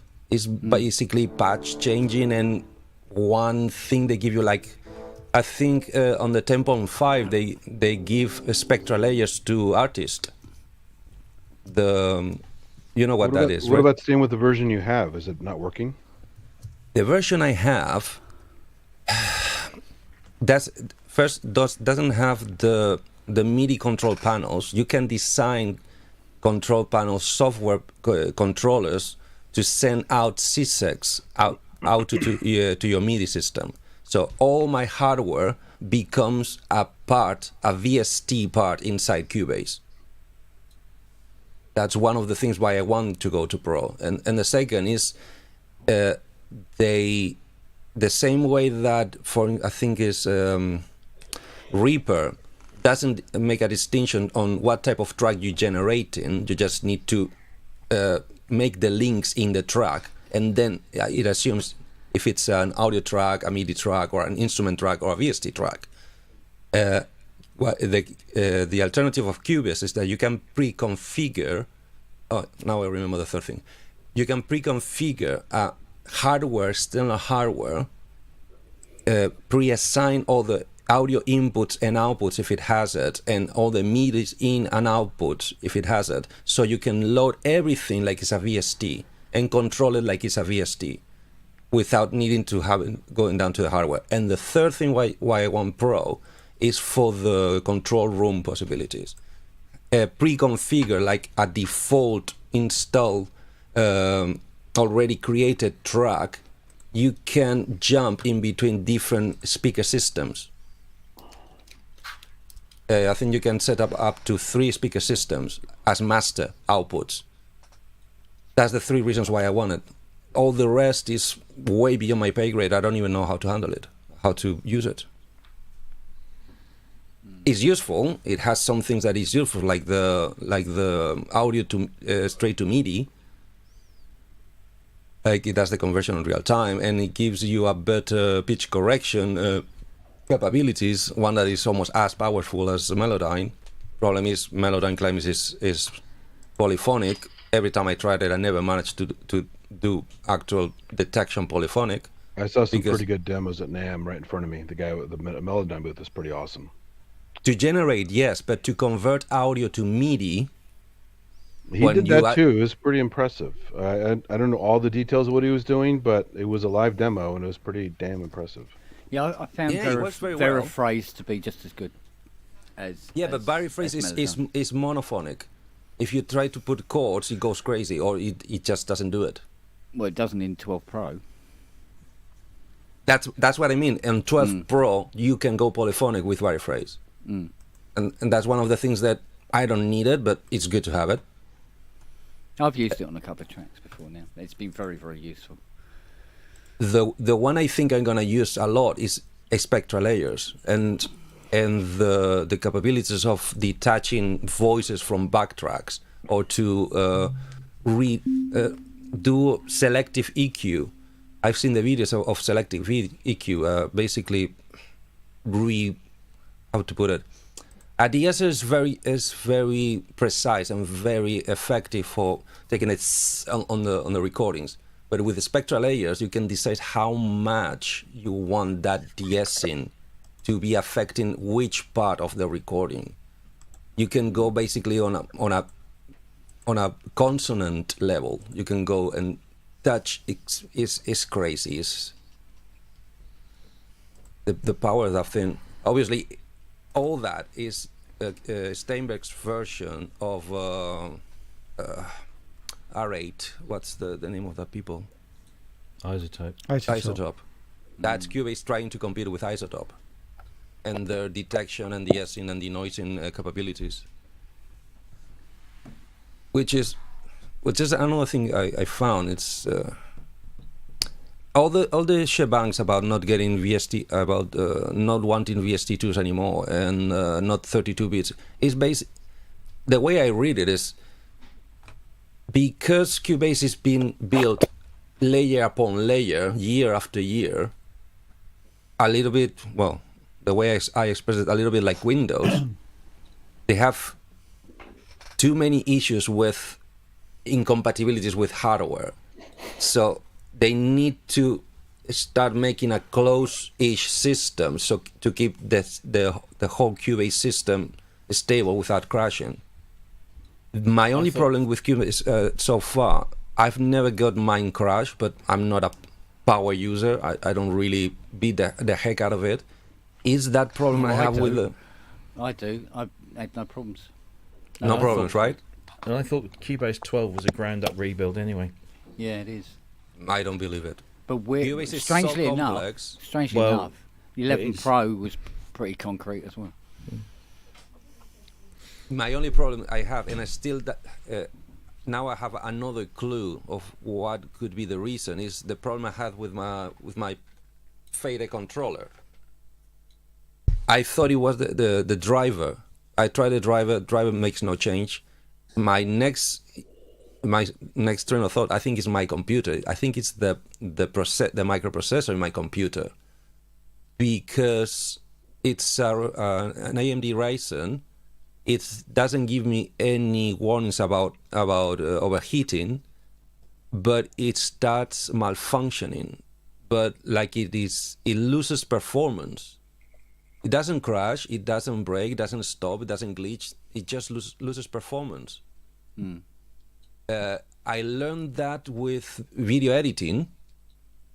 The Windows video editor, which is basic as Lettuce, it does almost nothing, would run effortlessly until one night, a very hot night that I spent all night with everything closed because noise and neighbors, and very late.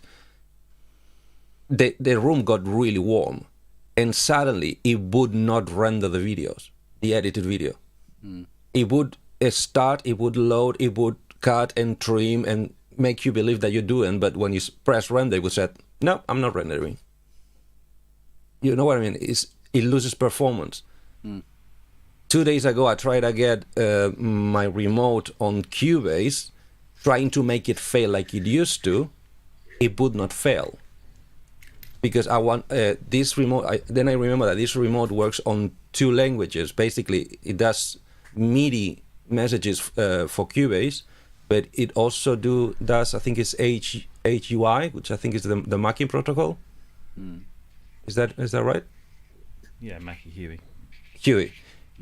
So I think first I'm gonna try to make it fail. Then I'm gonna jump to the other protocol to see if that one runs smoothly, if it's actually the device and the driver, because I could not make it fail. I could not try it. And that day it didn't fail a lot, but the room was coolish. 2 days later, on a warm room, once again it started half glitching, not all the way till it did the worst time. Because have you ever seen Cubase jumping just by running MIDI? You know the bar, the play bar. Yeah. When you play audio, it goes smooth. It's like a movement. Trying to play 32 tracks of MIDI, it would just jump in chunks, and it would not send the MIDI messages until the next jump, like it's buffering. You using onboard graphics, or you got a graphics card in there? So the problem here isn't Cubase, is it? Right. No. No, I don't think, You envision on the because Mac Cubase OS. is It's very designed jumpy. from MIDI up. Sounds like your graphics is glitching out. But And if you are you using onboard graphics? Are you using the CPU graphics, or are you using a graphics card? before I give you the answer that I don't know the answer to that question, the problem is on the same project, while the MIDI was glitching and jumping, the audio was playing smoothly. Yeah, it's graphics. That strikes me that you've got. Bus controller. Your computer is trying to do graphical things and Mhm. audio things. And Mhm. if one of those is slacking, the Mhm. CPU will probably try and make up for it. Also, but is how, the how MIDI often do you is reboot? the- Most people don't reboot for days, and you need to refresh sometimes. I reboot every day. I never leave the computer overnight on. What's Never. the spec? What's the spec of your computer? Biggest problem is probably AMD. Yes. Yeah. Should have been Intel, man.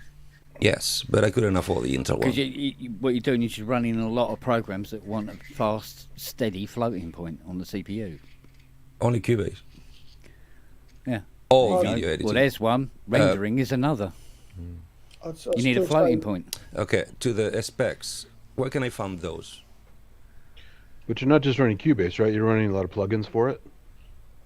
On that particular project, no plugin whatsoever. Just add one stereo audio track and 32 MIDI tracks. Or maybe Then check your your problem cooler. is your computer. Yeah, check I'm your pretty cooler. sure it's the computer. Cooler. Device manager? Is that what I need? Cooler. I'm just wondering if the CPU's overheating. What version Yeah. of Windows? I are you think running? that's it. Airflow through it. I think it's the CPU overheating. Oh, Jesus, big Because it guy. only All right, fails mate. every When- now and then. Yeah, When was the last time your computer How you doing? computer was cleaned out, All right, babe. de-dusted? When I bought it a year ago. Right, then you want to get it open, have a look, see if it's clogged up with dust, because dust will stop your airflow, Mm-hmm. Yep. and just if the Take the computer side off and leave it off. Well, no, because if the cooler's clogged up, you're not getting any Yeah. airflow. It's not venting any heat. I had I know. this. I've got a photograph. Found it today. I had a guy give me a computer that just kept shutting down. Mhm. He was a heavy smoker. All right. Mhm. Took the side off the computer, and there was no airflow. The CPU cooler was clogged up with tar and dust. Mhm. There was no way that thing could vent any heat. Right? That's So what it was, happened. it was booting up, Yep. but the moment it got up to a certain temperature and then started to thermal throttle and then said, nah, too hot, Mhm. it would shut off. Cleaned the cooler out, Mm-hmm. and it never did it again. Good. That's So- exactly Right. exactly what happened to my laptop, which I got from my mother, heavy Right. smoker for 40 years. Hey, Eddie May is full the of cat point. hair. Get your PC, get your PC seriously, That's why the cats are not allowed in here. get your PC open and get it cleaned out. Yeah, yeah. Good. I'll check Clean on the that. pipes. Clean the pipes. Yeah, I know. The Change thing the heat is, paste as well. in a year, you think it would go wrong in a year Yeah, with quite a couple easily. of overheats? Yeah, quite easily. Okay. The laptop was totally clogged to the point that desoldered the CPU. Got so hot, another AMD, that it desoldered the CPU. So I brought it to the shop, and the guy said, "Well, I had to use the air solder iron to try to put it back in place, but apparently it's not properly in place because it still gets a little hot and moves, socket, and all the that's not the graphics card is CPU. out." Excuse me. That'd be the socket, not the CPU, because the CPU sits and is pressured into the socket. The socket's come up. laptop? Yeah. On a Sony Vaio, 10 years old. Oh no, hang on, no. It's probably one of those pads that are under the. Yeah, so they're straight onto the board. yeah. I'm thinking the tower. Sorry, I wasn't. Yeah. Hello, good night. Laptop.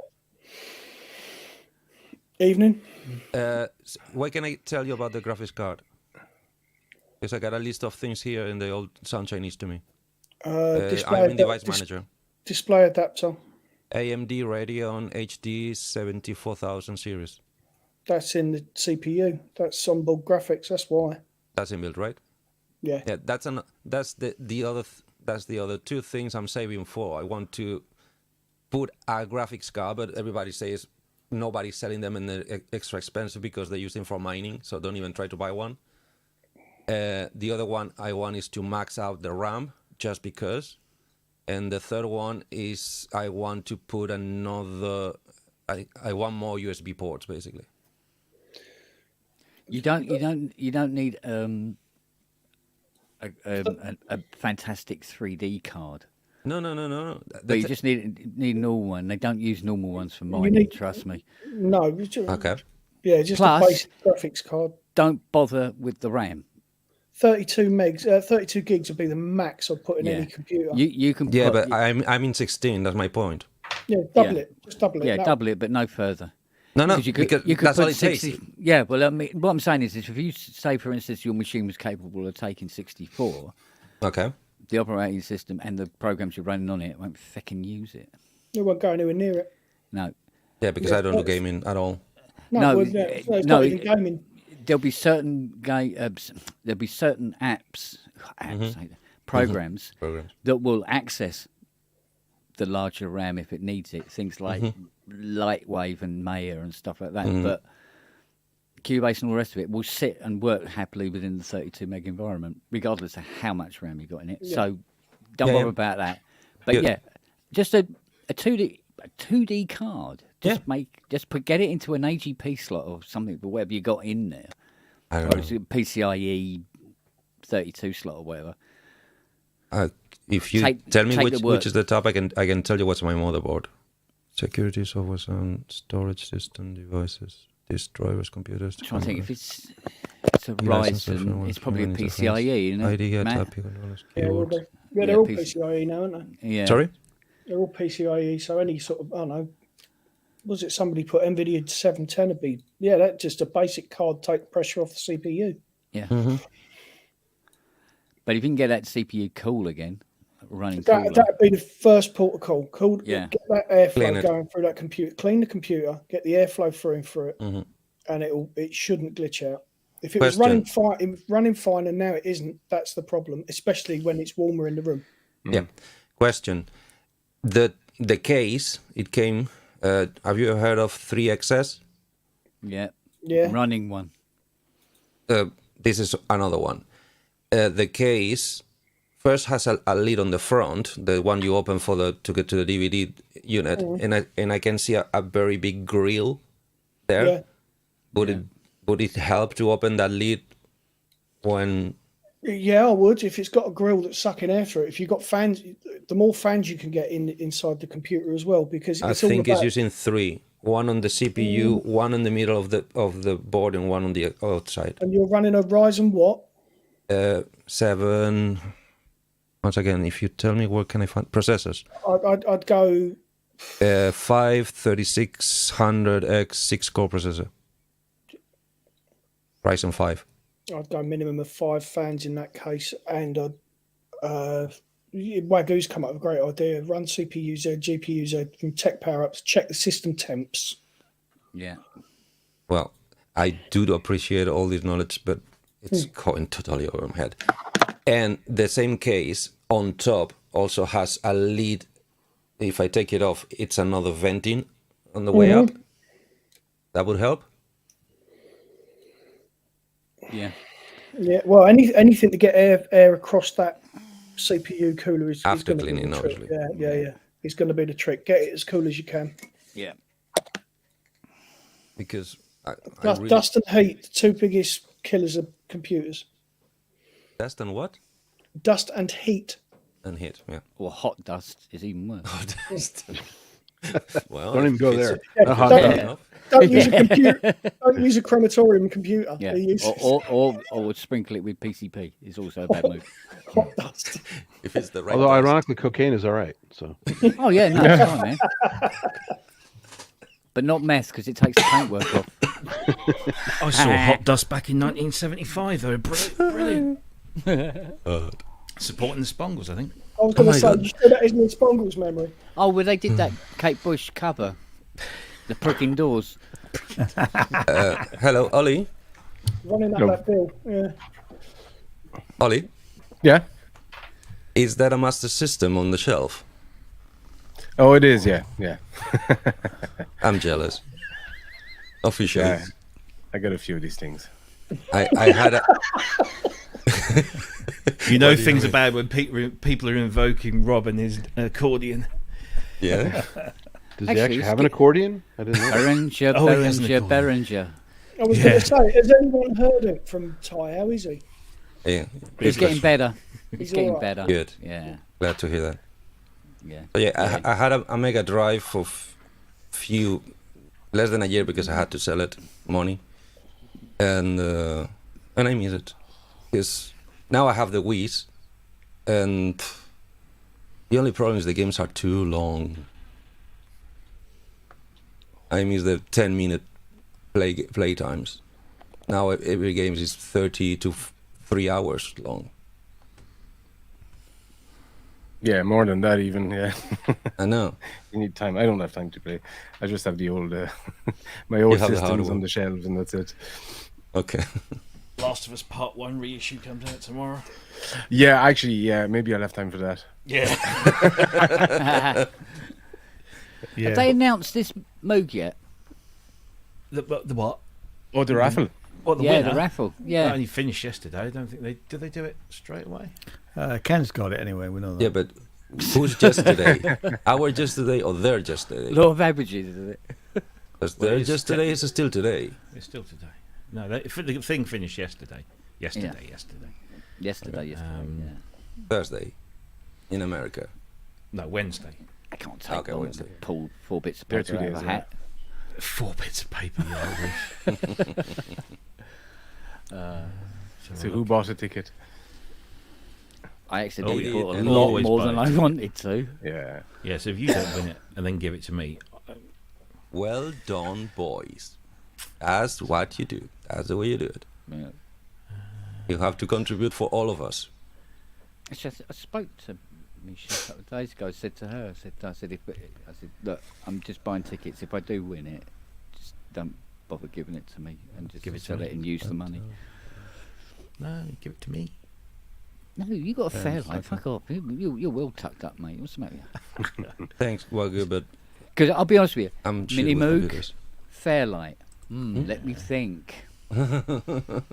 Which one would I have? Right now, I'd take a mini Moog. Yeah, I'd me take too. an RA, to which it is not. You know, you So can't have I'll too take much a of good Fairlight, thing. thank you. So is yours not an RA? Michelle, that's still in the? Is she still in the cupboard? She's still in the cupboard, yeah. And no, she's not an RA. So I am. God, you make me feel so awkward and out of place because I'm the only one who would not take a mini Moog. I can afford the maintenance. That's the main reason. This is why you make friends with Kent, you see. Yeah, but I To do me, full friend is service. one I do level, full service on Mini Moogs for 85 quid. Yeah, there you go. You see. Now I am no that's Moog. I am no Moog way fan, above friend. That's basically blood brother. but I would love. to No, have that's a what I Mini charge. Moog. Really? That's what I charge. Yeah, for a service, yeah, it's 85 quid. Yeah, for a cleaner. But what about to fix one oscillator? Well, that's only what is it? A 3046 of what? That's about 8 quid. I think even if was it had 8 quid. Remember, was 8 quid. no, it still is 8 quid because I Okay. still have 8 quid ones. Ah, I don't put up the price of my stock just because it's gone up. in the stash is shelves. good. This is why we're friends with Ken. Yeah, well, no, because I mean, look, there's something that was going. This happened about 25 years ago. I was getting customers, and I was taking the mystique out of synthesizer repairs, and there was a lot of very, very Sounds good. pissed off techs What's because that? of it. Because I'm explaining to people, oh, Right. it'll only need this, this, this, and this, and it'll come to that. And while other techs are going, oh mate, it costs fucking hundreds. Couldn't give you a really rough quote because there's so much to get, and it's the parts are so hard to get, and they're very expensive. And I'm going, yeah, blah blah blah blah blah blah, 120 quid, mate. Yeah, because those are the ones what they actually mean is I don't fucking know how to fix this. It's gonna take me days. That's why I'm gonna charge you by the hour. Yeah, you see, now charging by the hour is such a kick in the head. But for me, it works both ways to not charge by the hour because I'll do it for the job. If it takes 4 hours, right, and I charge, say, 280, fine. If that same job took me a day, that's my fucking fault, not the customer's. Yeah, but because you're an honest repairs man. Yeah, but what it does is it pushed me to become a better tech. Yeah, to be faster so you don't waste Yeah. your time Yeah. So or the client's money. So sometimes there will be a job come in, and I've quoted them 85 quid. It's a service on I don't know, an MS-20 for instance. all the tools are to hand, take it apart, clean it up, do everything I've got to do to it, replace the power supply caps because they're all to hand, blah, blah, blah, blah, blah. And the thing's actually taken me 25 minutes. Hmm. 85 quid for 25 minutes? Yeah, all day long, mate. Agreed. Can I confess my absolute stupidity? Remember that fake show we did for Ramsey, Yes. the Ramsey Day Off? Yes. Kent? Yeah. Good. I made you the question why the big difference in price between any monophonic synthesizer and the home organs, if they're both based on oscillators, filters, envelopes, and the sort. It's taken me this long till today to realize that probably the big difference is because a Moog or any of the same ilk has VCOs, and those home organs only have O's. Well, yeah, they have you get one frequency and then it's divided up across the keyboard. So one VCO But you don't does need to all the control it keys. through voltage, which I think it was the expensive technology, the voltage control oscillator. Then you change the pitch of the oscillator. The pitch of the oscillator in those organs comes preset from factory, so it's only the oscillator going all the time. No, while it's you trigger and you preset. It's preset by the chips. Exactly. Yeah, this is why, in technical terms, a Polymoog is an organ and not a synthesizer at all. Because you Well, go, all right, well. but it's got a ladder filter in it, Hmm. which is in the Moog, but it's fully polyphonic. You can press every single key at the same time, Uh-huh. but it only has one trigger event One to the envelope. to the filter. Hmm. So it's technically an organ because that's what an organ does as well. On a synthesizer, especially if we talk about polyphonic synthesizer, Hmm. ideally what you have is VCO filter, envelope generator for the filter, envelope generator for the VCA Exactly. per voice. Voice. So it's more complex, reading more expensive technology times every single voice. Yeah, well, at least it can be. It depends on how elaborate you want to get with the organ technology, because you can get really elaborate with the organ technology if you want to. What do you mean? Well, for instance, look at the GX1. Now, the Yamaha GX1 is an organ, but it's a very big, expressive machine, and a lot of that is due to the 8-foot tuned speakers. Because the GX1, there's a line out on the GX1. If you plug a mixer into the GX1 and play the GX1, it sounds like shit. Okay. It sounds like some Yamaha organ. But if you play it through the tuned speakers that come with it, it sounds enormous, because all the frequencies where it's lacking are boosted by the amp system in those enormous bloody speakers it comes with. So Which the makes it sound resonance much speakers. bigger. Yeah, but it's acoustically controlled speakers. Yeah. You plug anything else into those speakers and it doesn't sound right. It sounds horrible. There'll be too much mid-range and stuff like that. So those two go together. I get you. And you often see people who, I say often, I can think of 3 instances where there's people who own GX1s but don't have the speakers with it, and they're very, very disappointed with it. Okay. But there's a lot in there, so you can take organ technology Very quite far. a long way. I thought the GX1 only had speaker outputs. No, there's a line out on it and all. Is there really? No, 'cause Yeah. I remember speaking to Michael Whalen about the one that they've got at EMIAP, and I'm sure he said that the only way you can hear that thing is to plug it into the speakers, and then you can take an output from the speakers. No. Because Dave had this problem. He recorded Gordon's, Yes. and the first time he did it, and he spent hours sampling the shit out of this thing, Mm-hmm. and he did it via the line outs. took the tapes, the recordings home, started processing them, going, "This is horrible. This is really, really horrible." Then he realised he has to actually mic up the speakers and record them that way to get the full body. Yeah, those Yamaha guys, they know about frequencies and acoustics. Yeah, and so it really is about having those speakers. So, and Any more I on this, think- Tim? Because I got another question. Go on. This is for Rob, but obviously you all can answer because you probably all know an answer for this one. I just got my first BC1. How do I disinfect it? Your what first? What? Sorry. BC1. Vaginal what?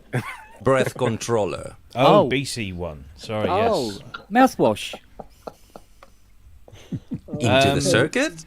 Yeah, fuck it. As long as it dries out. Honestly, afterwards, the it's fine. circuit inside there is pretty basic. Now you can pop them apart. Yeah. But really, all you need to do is just wipe the exterior. You don't need to worry about the interior. And anything that's been breathed into there will have died within a couple of days. Okay. Even COVID will have died within a day or so. Yeah. So Even all you AIDS dies in contact with oxygen. Yes. you went Or there. be So- safe. Petrol, Yeah, even the set bacterial fire to colony it. wouldn't have made it that long. The Exactly. spores So don't just last. just give it a wipe around the thing, and Just set fire to it. That's the safest bet. I've got two. I of the know it's fuckers. useless. I know it does nothing, but No, it it's, does. It it's for does the something. It DX11. does. It does. It does. It does work. But this guy is telling me that he had to blow that hard that he got You the know whole trick? mouthpiece. No, Hang on, let me show you. thank you. Oh, he's going to get his pink oboe out. Is what? Again. Skin trombone. It's awful, isn't it? It keeps it in a box. Sonic Wear box is really useful. Hang on to the. Right, so where is it? If Probably the in- trick probably in a implies box, hundreds Rob. of pounds, I don't want it. No, Oh, No. thank you. it's free. Okay. So £3. It is, yeah. Mm-hmm. Yeah, where you Mm-hmm. right. All you got to do. It's a shit whistle. Robbie's giving a blowy. So on the top, Yeah. get See the that? right camera. I used to be cameras on Yeah. it. Come on, camera, mate. Right, so on the top, and we get Got a hole on the top, Yeah, on the middle. Yeah. So if you Mhm. put your finger over that and just gently blow, you'll feel, oh, I can't blow anymore because that's the vent. So Uh-huh. all you got to do is put a little bit of, say, insulation tape over there. Okay. Even if you've blocked it, all you then have to do is control the breath with your cheeks Mm-hmm. and just gently. And it's so gentle, and you can get the same effect without having to.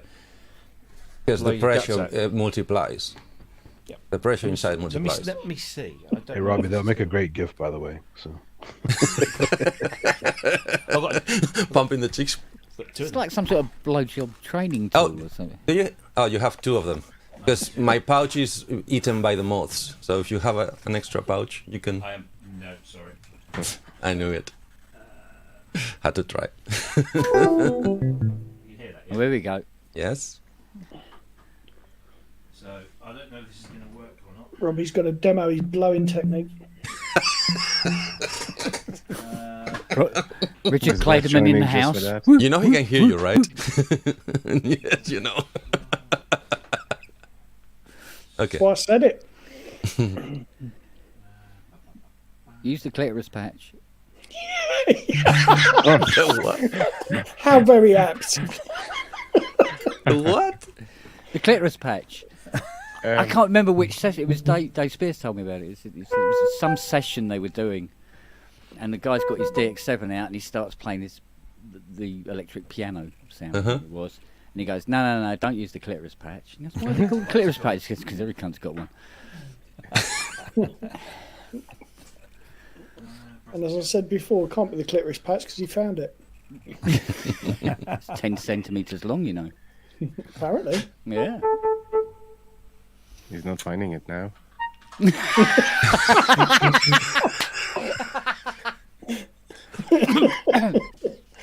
it's called performance anxiety. Yeah. Lift Oh, the hood, don't say Robbie. that, please. Don't say that. Lift the hood, Robbie. Bad memories. I've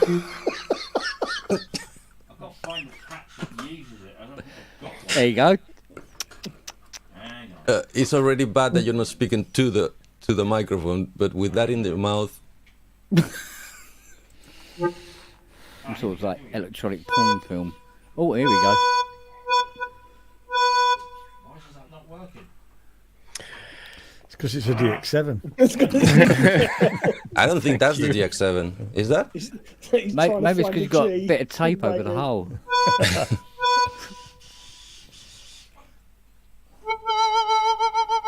There you go. I'm getting something there. Yeah. Okay. That's what a mob wheel's for, isn't it? I don't use my fingers. Yeah. On. So far, what I'm hearing is that he's controlling the LFO for the tremolo with the wind blow. That's all I'm getting at the moment. Yes. He's doing the Stevie Wonder harmonica. Is that the... Yeah. Need to work on your tongue action, Rob. Robbie, really, we can't hear you talk. You can't hear them. Well, where I can't. But it is good, you know, anything that allows you to have more control. You know, Yeah. once you've used up both hands, mate, I'm, go- then what? I'm, I'm gonna try that, and once I prove that my input jack works, Yeah. I want to try to use a standard expression pedal. Because as I understand, that device only does changing the mechanic force of the pressure wind into a fluctuation in voltage. Mostly like a expression pedal would do, at least the ones that receive voltage from the keyboard, change it through the resistor and then send it whatever is left back, which are the ones with They're the incredibly TRS. sensitive. You just have to practice a hell of a lot, unless you're already a woodwind player or something. So, Most Rob, really good expression pedals use okay, now it's personal. use photo cells anyway. So Does really it? good ones, yeah. Yeah, the Yamaha ones are light sensitive, light and light receiver. Oh no, sorry, you're talking about the expression pedals, like the FC5 and FC7. Yeah, I don't think the FC. I can't remember if the FC7 is a light one. Because I think I have an FC9 down here. Let me get. I'll be back. I think this is an FC7. That fancy Moog pedal's really cool. That the expression Yeah. pedal, Yeah. That's the one I just bought one of them. Now, the big funnily fancy enough- one with the all the knobs on it and stuff. I think so. FC9. All right. Now this Yamaha F7. Nine. F7 or something, whatever this one is. I got the 9, which is basically the stereo one. One of them, right? Fangled It's- Fangs. It's okay, right? Because it's like stupid money, Yeah, it's really stupid, man. about 150 odd quid, right? Yeah. But better than this is this. Oh, I it's got the that one the too. audio. Them audio The- one. Yep, They're really good, actually. they are absolutely fantastic. they, yeah? Plus, To the break. I plus think the you can get it adjuster, from at least 5 Yeah. brands. and these are really, really good. Yeah. Good. Robbie's first album after he left the Spongles. Robbie Blows. I use the. I've got the Korg one, which that's a bit pricey. Yeah, But I used to have one of those M1 ones till it broke. They were brilliant. yeah, yeah. I think I've got five of them. Check this, baby. Kent, is there anything you don't have multiples of? Orgasm. Yes, Millions. yes. Millions. IQ points. Okay, check this, baby. You know this one? Yeah. Because they're huge and all the guitar players are getting rid of them because it's huge and heavy, Yeah. they're dropping below 70 pounds. I got 3 of them for 30 quid Nice. each. And Yeah, that's what 'cause- I'm using. Oh, just because you had that incident about your memory, Can I remind you again about that tech to make the pedal board, the controller, the MIDI controller? Mm. Do you remember this thing I showed you? The MIDI expansion? Yeah. Have you checked into that? No, mate, trust me, there's a lot of things I have not done yet. I know, but Yeah, because my this is backlog is stupid at the moment. I tell you. the problem is underneath the pedal board, and it's gonna be very awkward to show you. Mm. This is the wrapping, and the device is just a little bit more. It's basically, it's smaller than this mouse. Yeah. Sorry, Yeah. my mouth is. It's half the size of this, right? Right. In one side you got 4 inputs, 4 jack 6.3 whatever jack you put in it, because it self-detects the type of pedal you put in it, right? On the other side you got USB out, MIDI in and out, and power in. Yeah. You need the computer to tell to do the calibration and to tell which channel is gonna do what, like in MIDI channel CC or PC or even MIDI note out. You can configure Yeah. whatever the action will do into MIDI. Yeah. Once that is set in the device, it's done. It's printed. You can unplug it and use it dollars and computerless. Yeah. It's self-independent. And I paid from America with import tax and transport. I paid £140 for it. Okay. This is the biggest they have. It's 4 inputs. They have 1 input ones, but they're like only 20 or 30 pounds cheaper, and it's only 1 input. Is that the same? So whatever setting you do to it, it self-detects the. I don't know if I could show you. I cannot share my screen to you, right? Those expression pedals, 12 quid on Amazon. Which What, ones? those- The M Audios? MG one. The M Audios. I've just bought 2 of them. Yeah. Oh Yeah. no, can't spend more money. Kent Spong setting trends. Yeah, I'll get. Yeah, I'll but get only if some it's another dirt month. cheap. Yeah, exactly. I mean, Yeah. that's Yeah, Also, if you 'cause- guys want to get breath controller and your synth doesn't support it, MIDI Solutions make a breath controller box. You just need the mouthpiece. Oh, interesting. I'm sorry. I set him off. I apologize for that. It just made it personal. Has he got that DX1 working yet? He has the 1, the 5, and the 7 in that room, I believe. He hasn't got a Mark 1 DX7 because that's sitting here. That's the one he's waiting from you, I know. But I think he had already a 1, Mark 2 thing. Oh, he's blown his camera up. Look. Sorry. Oh no, he's come back. I'm here. Hello. There he is. Are you back? So the DX7 that I have here Yeah. is a little wonky, Okay. and its settings are all over the shop. Basically, its internal memory is shot. So try and figure that is this one the out. one where we think one of the RAM chips is corrupt? Potentially, yeah. Yeah. It sounds like it. Yeah, because basically it doesn't store anything in system RAM, and when you call something into it, it gets corrupted. So if you bring something in off the cartridge, which should be all okay, it isn't. So, Gives it real vintage quality though. It's nice. well, yeah, vintage pain Mind in you, the there's arse. probably scratch pad RAM in that as well, which probably the cartridge will dump into.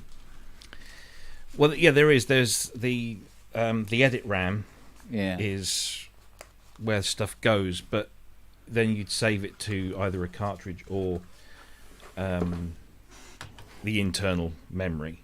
Yeah. But the problem is that every time you turn it on, things like, for example, the master tuning is out by a number of semitones. Yeah, so you have to reset the master tuning. the pitch bend range is at 55 semitones, which is Okay. So you basically have to reset everything to start with, and it's just it's flummoxed me. So that's why I need to desolder or de-glue the battery that. Oh, the I'm gone. previous owner. Why am I? Oh, not put in. again. The battery's Okay. glued. Yes. Whoever put the battery in Sorry, I need to Um, reset my camera. before it got to Kent, hot glued. They basically, so what they did was Oh, because it's like on the potted in there. That's terrible. the Yeah. DX7 has a hardwired cell, so a common fix for that is to put in a battery holder, so you can then in future just pop a new battery in and out. Yeah. So they did that, but then instead of securing it properly and everything, they just hot glued the battery holder onto the top of the board. Oh dear. So that's a job that I was hoping to do while I had a couple of weeks off, but didn't get around to it. So that'll need to happen. I ended up because there's a very large ground pad just right there, so I ended up just drilling a tiny hole for the battery holder Oh yeah. and getting the I've, ground yeah, to go on both sides, there's some how shall I say, ingenious methods that people have used over the years in different repair jobs that I've seen. I installed horror that stories. Supermax extension on it. Oh yeah, I've never played with that. It just gives you, instead of, what is it, 32 patches? Yeah, it gives you loads more. You memory. can Does it save- is there a you get- sequencer on that one as well? Is that the Yeah, same you as Grey get Matter, 500 or is that- 512 now. So you can, all the cartridges you have can pretty much be on that. Well, that's why I use those Hypersynth cartridges where you can get 400 banks on one cartridge, which is all you ever Crazy. need. But they are handmade and they only do small runs, and so once that batch is out, they're supposed to be doing a new version for it. It shouldn't be too hard to repro. No, it's the logic that because it's all digitally controlled, so you just there's no switches. It's you touch the buttons on there and it goes through. Do they need to be formatted? Yes, they need to be a DX7 format or Okay. whatever instrument you're going to use, and they need to be Yeah, I the need right to size. look into that. Shouldn't be too tricky to repro that. I mean, Well, there's a few. There's those guys, Hypersynth, and then there's another guy in Milan who does a similar sort of thing, but instead of it being like stupid number of, well, I say stupid, a huge number of memories, it's like one of these where he has a little like camera. So there's a Backwards? little knob. So okay. so you have Oh, cool. two halves, 1 and 2, and in each half you have 16 banks, so you have 32 banks on here altogether, and so you just choose 1 or 2 with that switch there, and then 1 to 16 on the dial. So yeah, there's plenty of it's, and that's all. They're not 3D printed; they're actually molded. Okay. These ones. They make So a similar quite- one for the ESQ1. It's pretty cool. Yeah. Did anybody see that post today about the reissue of the Mark One Synthicon? What? Oh, what, the That's been Steiner? mentioned in the chat earlier, I think. Was it? Because Yeah, I the did clock it, Steiner. and then Safari crashed like it does on the iPad regularly. It's like it's the law. I'm going, really? The Mark One Synthicon? Really? That could What's be that? interesting. Oh, it's Synthicon. It's a Steiner, Steiner. Parker. Except this mono- is now made by Steiner, but somebody else that isn't Parker. And think of everything brilliant about the Mini Moog, Mhm. and then triple it. And then think Okay. of all the modulation possibilities that you get on the Odyssey and add that. I don't And know. then add some more. Some guys are making clones of Steiner's wind controller too. It's pretty cool. Matt, this is the lead that goes on top of the. Yeah. If it's solid, take it off. Yeah. Because I restored a Steiner Mark 1. Actually, the Mark 2 is just as brilliant. But my God, the things you can do with that is unbelievable. But it works backwards. The VCOs are on the right, and you work to the left with it. But that's just the position of the controls, not the actual path of the signal, is it? Yeah, because it matches what the boards are doing, so it works completely opposite direction to how Mini works. Well, I say that. Yeah, it does. Yeah, so it works opposite direction. Yeah, but the components, the parts of the synthesizer are still in the same order. VCO, VCF, VCA. Oh, you mean the way they communicate with each other? Yes. Yeah. Well, up to a point. There's things where you can bypass the filter completely, like you can on an 80, and stuff like that. So there's a lot of what would be considered a modular option is in this controlled front panel area, mainly because actually what it is behind the panel is individual Steiner Parker modular units, which isn't much different than what Moog did for the Mini Moog, and in a way what ARP did with the Odyssey as opposed to the 2500. It sounds a little bizarre to me because But it's I a think killer you're synth. making reference to things you were commenting on the last live stream, which was a week ago, but to me it was 3 hours ago because I watched them all in the last 3 days. Yeah, well, yeah, so you got the Steiner Parker Synthicon is it's just a fantastic sounding machine. I've never come across anything like it. Does anybody have a picture? Yeah, there should be one on Google there somewhere. They haven't got a website. That's the weird thing, because Yet, probably.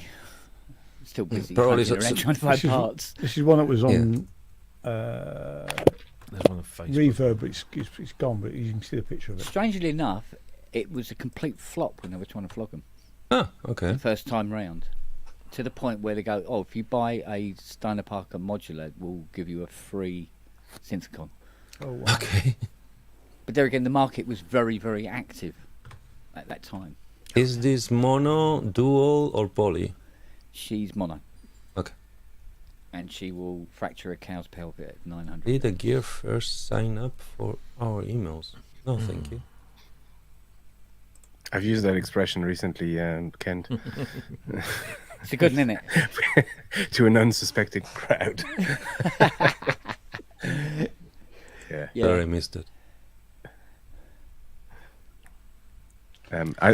Rob, I'll look into making the maybe the X7 carts repros at some point. You have a I beta need to tester right here. yeah. No, and I wanted to do that for my The X11, please. my Different cartridge. M1 as well. Is it? Because it's not taking MIDI in, so I can't actually put patches. And I wanted to buy a card for it, a factory card, but they're so expensive. So it's like Crazy, absolutely it crazy. cost me less to, maybe even just a crude thing connector with an EEPROM on it, but Yeah. something, or obviously not an EEPROM, but something that can be formatted like that. So I just need to figure out the pin out and everything. Cool. What's going on here? Why isn't that doing? I think I couldn't figure out what was wrong on that Korg. I changed the opto. What, for the MIDI PC 900? No, for the M1, it's not taking MIDI in. No, it's a PC 900 chip. Yeah. Sorry. A Yes, little opto, yeah? yeah. So And I it still changed that. didn't have it. No, so I think it goes straight into an IC. I can see the signals coming in, Yeah. but nothing is going out of that. So I think it's that IC. It's an NEC something. Yeah. Can find it on eBay, but by the time I get it and change it, it's at this point I'm like, do I really want a hardware Korg M1 when I can, I already have a VST. Yeah, with which is everything good on it. enough. Yeah, exactly. Yeah. Because it's literally Samples. a Rompler, isn't it? So, Yeah. yeah. Well, if you don't want it and Ken can fix it, I'll have it. No, just kidding. Kent, I put the audio front link for the pattern expression on the private chat. All right, lovely, thank you. Yeah, I'll have a look at that. Pleasure. Yeah, I'm trying to think. There's something I'm supposed to do tomorrow. Apart from appearing on Process Network. Oh, it's an Ace Tone drum machine. A what? Is it Ace Tone? Ace tones, Roland. Roland, yeah. So it's before they were called Rolands. That's it. That's What? it, Rob. Yeah, I'm just about to. Just about get her up. Get her up. It's funny. My browser is really lagging. I don't know why. It's not normally like this. Look what I found last weekend. Don't laugh. No, we won't. What's Oh, that? nice. Can see. Yay. What's that? It's a little Buntampi Little burnt keyboard. tempe. Ah, Good old Bon I learnt Tempe. something the other day. The Yes, what's please. it? The Bontempi Mars. mhm. Was anybody else aware of Bontempi Mars? Rings a No. bell. No. It's this super powerful computer-based synthesis system that they were developing that never came to anything. And in the end, I think they just used a bit of technology in some of their harmonizers and other bits and bobs. But Bontempi, this rack-mounted unit that had a PC connected to it, and you could swap patches around, and Yeah. man, Well, they bought Bontempi bought Farfisa, didn't they? yeah. Well, they all. I think Yeah, Uh-huh. that's that Synthicon, by the way. yeah. Yeah, nice. Looks good. Yeah. It is If you scroll really down nice. on that page, there's a couple of videos. Yeah, but their video aren't they not? Are they of the actual? Yeah, them Remake? playing it. Oh, Oh, there you go. is that not the one I sent? No, this is. Ah, right. Sorry. This is Gear because News. in the right there's the Soundgas one in the private chat, Right, yeah. and that's got a couple of videos on it. This is where my browser is being a dick. Yeah, I had the opportunity to buy one for 350 quid. And When? I didn't. The question is when. When nobody knew what they were. That was Yeah. the best time. Yeah. Yeah, but It was about the same time that CS80s were about 800 quid. so that's it is was that the 90s? 2006. 2000. Really? Yeah. Oh, yeah. Yeah, It's- they were slow I know burners. it's a stupid question, but that price went down because really nobody was aware of the lineage and the beauty of the sound and the power of the thing, or because they were too heavy and nobody wanted to maintain them. Bit of both. Bit of both, right? Yeah, a bit of both. Plus, everybody was looking forward. Yeah, obviously. Yeah. so- Why have one when you can have 100? Yeah, you get why do you want a synth that has 14 presets in it when you can have one that can have 1400? Or 40,000. Yeah. Just going to reboot my browser, guys, and just. The 2080 is crazy. It's already. Even they were aware. They were putting so many presets and so many patch options into the unit that I think the 2080 is the first one. They started offering the family search engine inside the thing, so you can get quicker to the sound you're looking after. Because if you start scrolling through all the banks available, you could spend a whole day just scrolling. Yeah. Even more if you have it fully loaded. Yeah, it was the Because- same on the Hydra synth. Like, bloody hell, you can go to bank after bank after bank after Yeah. bank. You think you're at the end, you go, oh no, there's another bank. Another Yeah, bank, yeah. and another bank. And then the user bank. It's like the sledge. I don't think I've been through all the presets on the sledge No, it's quite a few. because I added some. I had a bank that was sent to me. I added them, and I've just never got to them all. Took me 3 Question. days. Another silly question. Am I the only one who hates when they put different patches in the user bank? Who's they? And yes. The manufacturer of the Oh, manufacturer, synthesizer right? Okay. gives you an amount of preset banks with all different patches in them. Yeah. And then they give you a user bank with different patches that are not in the presets. I hate that. It kills my OCD so much that I can't save anything because I don't want to lose those ones. Yes, I can save them backing them up on a card, but Yeah. it Yeah, I kills me. kind of know what you mean. Yeah, I kind of. I rather like when they give me a duplicate. The user bank is a duplicate of any of the banks. Because that way I say, oh, sorry, I already have this one. So It delete probably it. happens more often than not when they're developing a machine, and then you got the guys that are putting patches together for when it's released, and they get a lot more patches back than they were counting them. Yeah. And they like them all and then don't want to ditch any of them. Yeah, this is why Gotcha. OBE got that, the version 2 bank as well, because it's just loads and loads and loads and loads of patches. Hmm. And unfortunately, because of the way my memory was, because Dave said to me, he says, "Oh, there's loads of your patches in there," and I go, "I don't know where they are, what I called them." You didn't put a signature. He goes, "Well, if it sounds like a CS8, it's probably one of yours." And if it sounds better, it's not.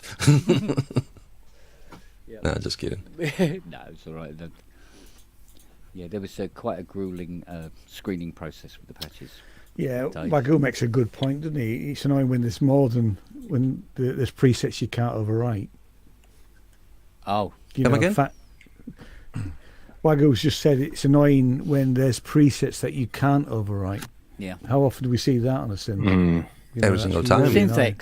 Synthex, Yeah. yay! Especially instrument presets. Oh yeah. Yeah, four banks of 8, hardware coded. Can't change them, can't edit them, can't do nothing with them. Like, how many hobos do you need?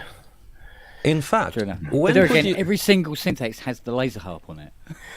Okay, about this subject, when would you say was the first synthesizer that came with all the memory rewritable, with no preset and editable patches? Well, that'd be the first ones to have memory. You mean like Jupiter's? Prophet 5, wasn't it? Yeah, Prophet 5's completely editable. But did So it came with anything from factory? Yeah, just the factory patches. Okay.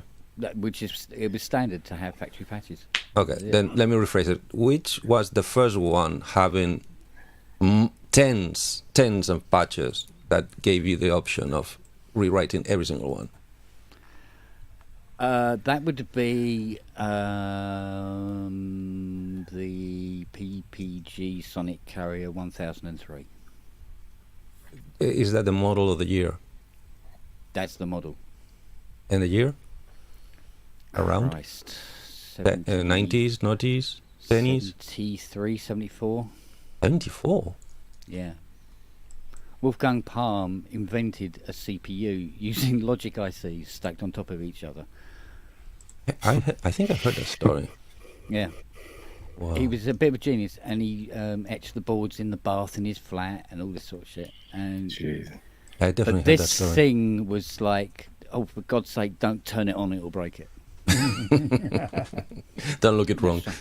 Don't breathe too much. And I kept getting it working, but you couldn't use the keyboard. Well, there was keys in the, I think it was the third octave that you couldn't use, because as you go up the keyboard, as soon as you press one of the keys in the third octave, it went bang, and all the lights went out. Every single time, I couldn't find out what was doing it. Again, no schematics. Why do they always bring them to me?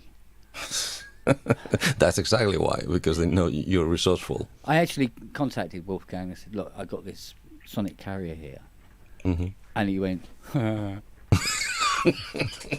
said, "Have you got any schematics?" He says, "Oh, I'll have a look." And he sent me a scan of a bit of like kids' textbook Yes. with a tiny bit of circuit of one of the VCAs in crayon. That was it. That's what you have. And he goes, "That's all I got." I went, "Well, thank you. That'd be very helpful." Okay, looking for the future. Do you know if there's any way to work around it? How to fight the red glue syndrome in the Rolands? Yeah, don't buy one. Yeah, buy a Korg. Yeah. Yeah, the problem is I need to buy a JB1000. That's the problem. Then you're gonna have to put up with it. But You could gut it out, drop the weights, one that is already down, yeah. remove all the glue, super glue the weights back in. But I mean, once you it's could, stripped you to could the buy another keyboard, keyboard for the price of the work that it would take.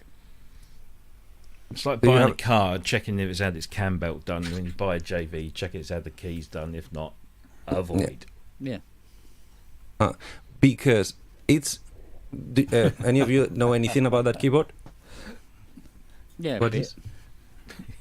It's Kent you're talking to. Yeah, exactly. These guys. Don't look to me, but these guys. I've seen one. Or two. Yeah. I don't know. I There mean, may be 5 here as we speak. wanna sell one? All of them dripping glue all over the bloody kitchen floor. Wanna sell one? Well, if I would, but they're not mine. They tend to get pissed off when you do that. Damn it. Yes, Lord knows I've tried. I know. And What do you mean? I'm, What Jupiter 8? DX1. Yeah, what DX1? Fuck off. if any of them change their minds, I'm here. Well, they tend to love the machine once they got all the red shite off it. No wonder. Now, the question is there anything, any function in that keyboard that only the keyboard can execute, meaning that it cannot be triggered from MIDI? Possibly.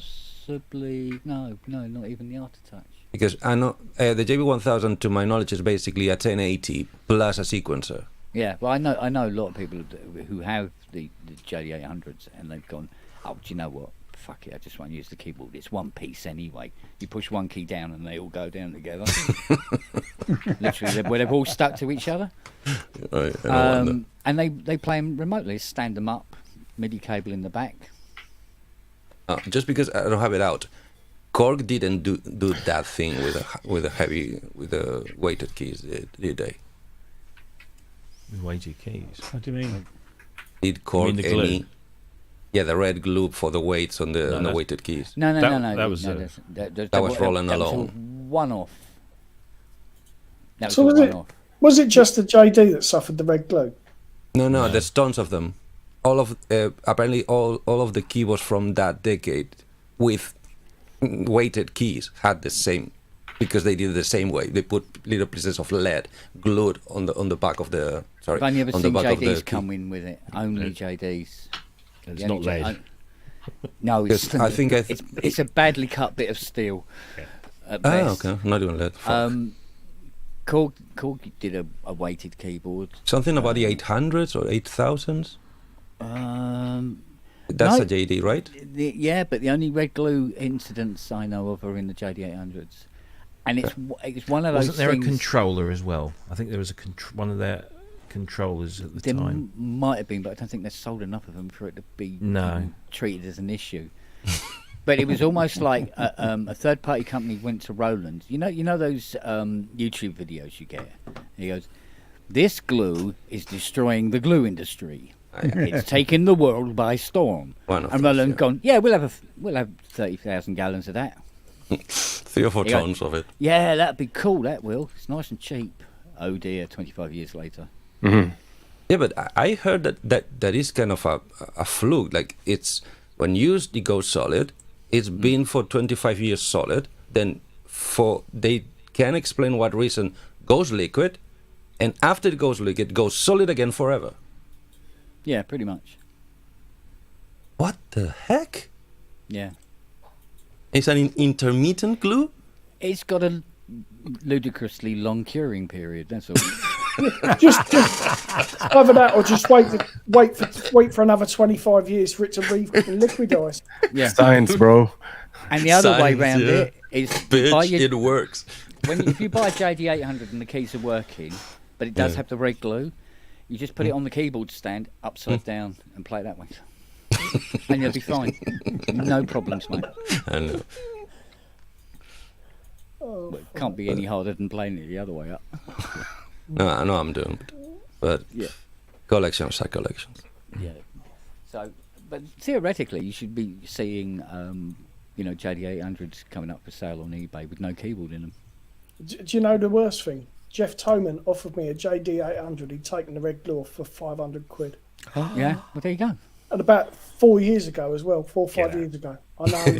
Kick him out, Rob. Mate, Kick him out, Give him Rob. the money. Mate, I bought an Andromeda Talk to me, A6. brother. Talk to me.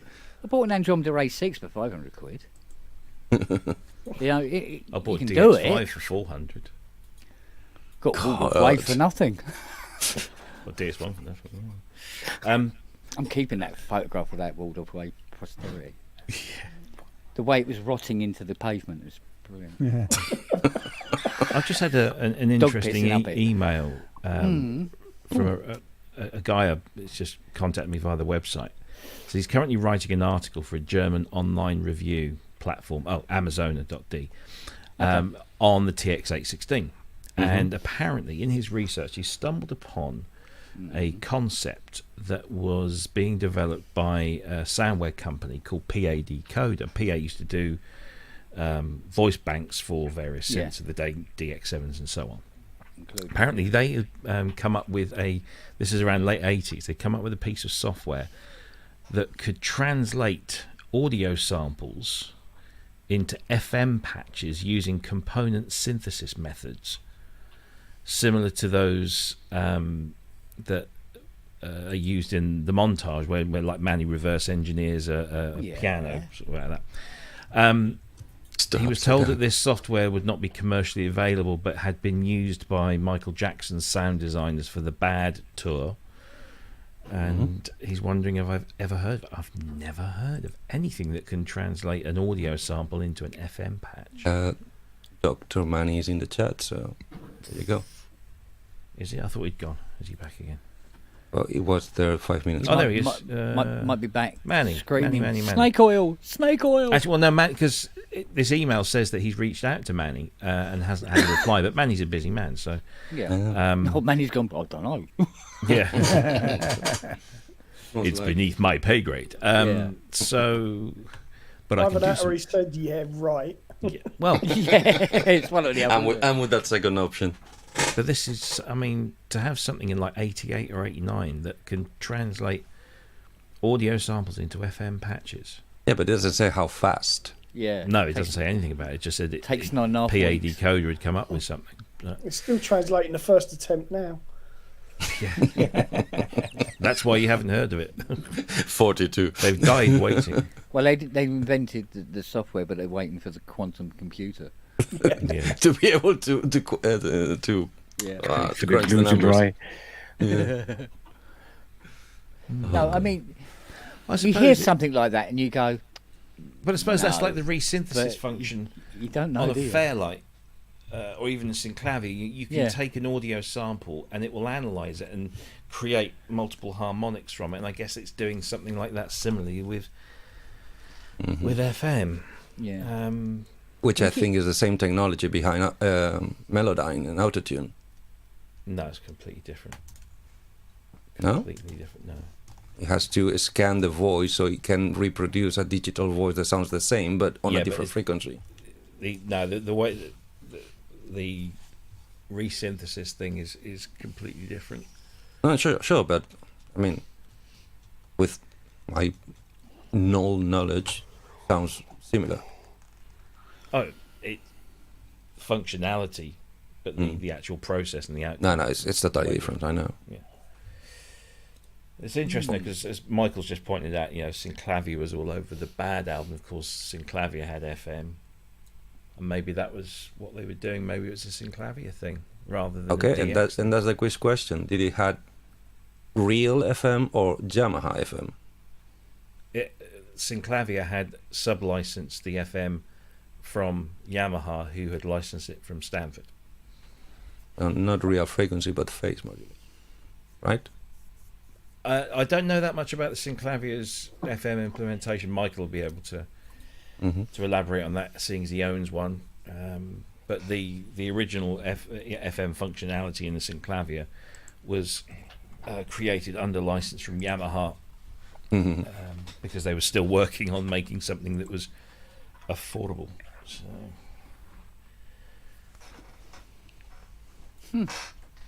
I got really surprised when I learned this past week watching your shows that the first generation Synclavier didn't sample. No. It's- No, No, they only no, started no. sampling after the Fairlight hit. Yeah, They- it's only FM. That's how confusing information is in YouTube. Everybody is telling you one piece of the story, and apparently none of them have the whole truth about anything. Welcome to my world. Thank you. Yeah. Do you have This is cookies? what I am. This is why I fight every Do day. you remember what Steve said about those Winchester drives? They were £80,000 each. Pounds in weight. 80,000 pounds They to weren't buy five. Yeah, each. they're crazy. to have the Winchester drives with it. I've got a Winchester okay. downstairs from a Fairlight, 114 megabytes, and it's as big as a toaster. Yeah, A 4-slice one at that, yeah. And those drives Okay. were 40 meg each. and it gets as hot. Okay, wait a second, because There you I go. think I heard one of you. There's your answer. One. Go on. Clavius Basic FM, not operator based. Fine with harmonic series and ratio FM modulation. Thank you. I think sadly my knowledge about FM doesn't reach that high. But thank you. So Yamaha's implementation of FM Mhm. that came with the DX7 and carried on still to this day in the Montage and the Modi X is algorithmic FM, where you use an operator, Which is an basically- operator essentially is a synthesizer. It has an envelope It's- generator and an amplifier, and then you use that to modulate another operator. Okay. And you connect one operator to the audio channel, and then anything connected above that is just modulating whatever else is underneath it. So what But I'm it's phase assuming- modulation, I think. I that is understood. technically phase modulation rather than frequency modulation, which is frequency modulation is just very simple. As in the synclavier, you're not creating an operator; you're just having a frequency and modulating Modulated by another another. frequency. But the operator method is that's how Yamaha commercialized it and made it simpler, even though people will say it wasn't simple, but made it simpler to Because the DX7 understand. was what, 32 algorithms? 32 algorithms, 6 And I operators. think the first things they developed before, I think I heard that they had some in the orders of hundreds Well, algorithms. algorithms. No, the most algorithms you'll find on the Yamaha FM synth is, I think, 88. Okay, that's close to one. And that's the FS. I think the FS1R has 88, and I think the Modi X Oh, but has that's very afterwards, right? similar. Yeah. Before that, the only Yamaha FM synths before the DX7 were the GS1, the GS2, the CE20, and the CE25, and those used a slightly different form. They didn't use algorithmic FM; they used cross modulation FM. So they still had operators and carriers, but you had groups of 4 operators in a group, and one group would cross modulate the other group. So it's doing the same process, but doing it in a slightly different way. And the end result was that the tone was kind of much more rich, shall we say? So yeah. Thank you. God, Rick Beato keeps releasing videos during the shows. You know? I'm sorry, I can't stand that man anymore. No. He gets on my nerves. Incredibly talented, Yes. clever individual, Yes, and a great teacher too. Yes. Yes. but it gets on my nerves when addresses the business side of his channel. Well, he's only trying Well, to he's live in- earning a living, isn't he? He's trying to earn a living from it. Yeah. So That much? Well, he's not doing producing anymore, is he? no. Matt, if only that were true. If only. Honestly, no. There is a story behind the name, but it has nothing to do with FM. Just fucking hit me in the head, and I was like, "What? Really?" Oh, I'll play up on it now, but certainly it wasn't. When I started my blog, which was 2000 and something, I needed a name for it. 1320. Yeah, back in the day. Back in the day. When the internet was powered by steam. And hence I strove forth Yes. with my DX7. I gently stroked my beard and contemplated the name of my blog, and I thought I should name it because my blog started as just like it was a blog. It wasn't focused on anything. It was just me talking shit in my own little corner of the internet. And I thought, well, I've got to kind of make it personal. It's got to be about me. Well, what am I? So shortfatitalian.com had already gone. So so I was thinking, what do I call? What am I? And I said, well, I'm a musician. I wanted to be You know, when I left school, my careers advisor, shit you not, said to me, Rob, what do you want to do when you leave school? I said, I want to be a rock star. That was it. I don't think there's a course at college for that. I mean, this was 1986. Yeah. There's no course at college for that. Of course, there is now. Rockstar? So I'm a musician, if any. I said, Well, yeah, that's what I want to do. But anyway, so I thought, well, I'm a musician, but I'm failed. I've failed at doing that. And that's when I happened on the name Failed Muser. So I called the blog Failed Muser, and after I had a friend in New York, sadly no longer with us, and he was one of the first people to release an electronic pop single in America in the 70s, and he was a real weird, crazy but lovable guy, and he tore at me a new arsehole one day when I told him this story, and he said, "You're not failed, god damn it!" And I'm like, well, no, but it's catchy and it's stuck now, and I can't really change it because everybody saved the link. Well, all 5 It's a cool name, actually. Yeah, no, it is. Yeah. It works. Well, it's become a name without the connotation. Yeah, purely because yeah, it's been around for 20 years. But that's Give part anything of it, long yeah. enough. Yeah. Fake it until you make it. Yeah. When did you start the YouTube channel, actually? What? Well, Network. I initially started well, the ProSynth Network started March 2020, I think. It was Okay. It was just we'd just gone into lockdown, I think. So it's fairly recent, yeah. That whole thing. I mean, the blog started in, my personal blog started in sort of early 2000s, and it was a temporary thing, and it sort of kind of built up and has now kind of gone by the wayside, really. I don't really update it much, but no, it was Ben had started. So Ben and I, this is the weird thing. Ben and I had met on there's an S5000, S6000 user group on Facebook, and Ben was after something to replace his hard drive, and I think no, it wasn't. No, that's it. His S6000 had died, and he needed an operating system disk, and I said, I'll make you one. I've got a ton of floppies here. I'll make you one, and I did. This is so I sent it to him, and a few months later, he starts up this group called Synth Elite on Facebook, and he started it up because he got fed up with something going on Synthesizer Freaks, and let's face it, that place is a bit of a shitfest at the best of times. And he got fed up with all the bollocks that was going on there. So he started up Synth Elite, and somehow I can't remember how I heard of it or whether he invited me to it, but I didn't realise he was the guy that I'd helped 6 months ago with this thing. So we kind of hit it off. Member. Sorry, I think I was a member of that. Well. So this is Elite or Freaks? Synth Elite. Oh, Elite, So- not Freaks. Yeah. No. So Fuck we that. started this, and there was me.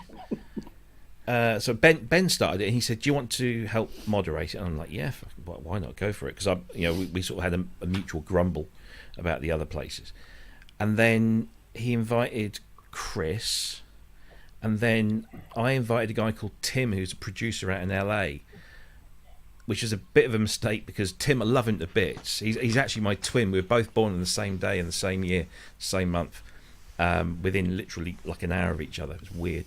But he's a super cool guy, except he has got a temperament like this big, and so anybody starts fucking around on the internet, he was the wrong person to do it, and he was the one that said, "I'm the wrong person to do this." So he took he went away.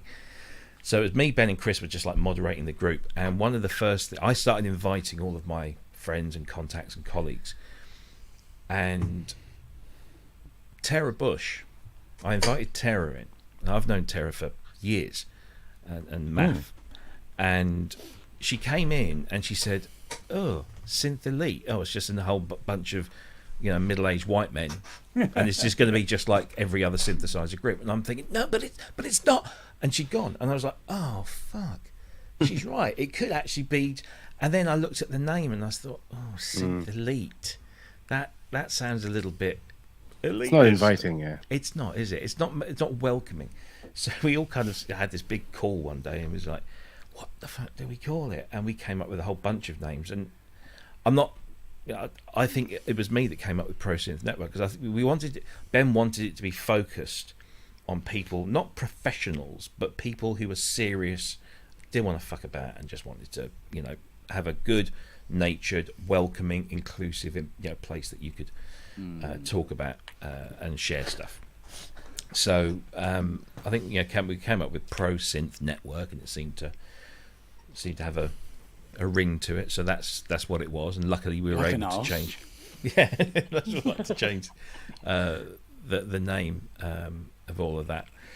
And so and then the group started to kind of get popular, and Ben was the one that was literally going out and find, right, Hans Zimmer, invite him, and all these proper professionals. And his thought process behind that was, let's take a chance. What's the worst they can do? They can say no. I know. Exactly. Yeah. But if they come in and other people see them there, that's going to instill a sense of, well, this is a bit serious. Well, you're not serious, but this is a bit, this is a place where you don't dick around. You've got professionals in here who are willing to impart their experience and knowledge. And so the bulk of the group is people like us.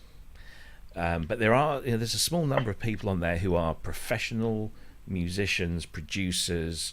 They are successful. They might not be famous, but they are certainly professionals. And I think it really helps. You get some people. Every now and again, Hans pops up and drops a comment here or there if he's not too busy. But you get other people with huge wealth of experience, and then you've also got people in there who haven't, and they're beginners. They say as much in their their sort of membership things. No, but there's people that it's a whole range of people, and that's great. And do you know what? People ask me how often, how much does moderating that group take out of your day? Nothing.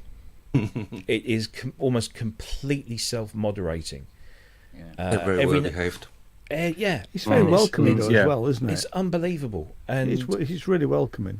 And I think the fact that it's been like that for such a long time, that even when someone does come in and say something, I mean, there's one person who I won't mention his name, but he drops in like every 6 to 8 weeks with a comment that he popped in the other week actually about, and he made a comment about the cheap build quality of the Korg, wave state stroke op 6 stroke mod wave thing. That. Yeah. That. It was just like, I'm I'm just really gonna sorry. I'm gonna fly in, go on your group, and then I'll fuck off again.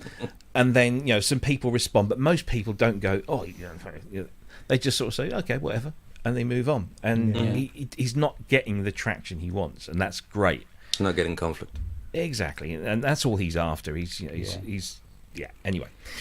So I think I saw that pass actually. Yeah, I remember that. Yeah, I just look at that and I think, well, I'll keep an eye on it. But if it does get nasty, then we'll go in and we have on Make a a clean few up. occasions. Yeah, we just sort of say, oi, calm down. Yeah.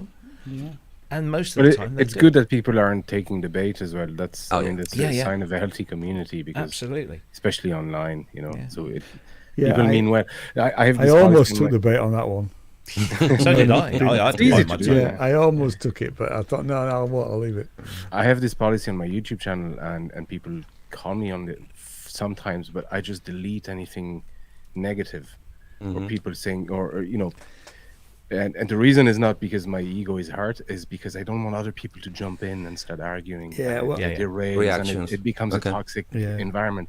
So I just u- remove it, and it's like I used to do that, but I don't now. So the negative comments, if somebody posts a negative comment, provided they don't swear, swearing is one thing that I won't.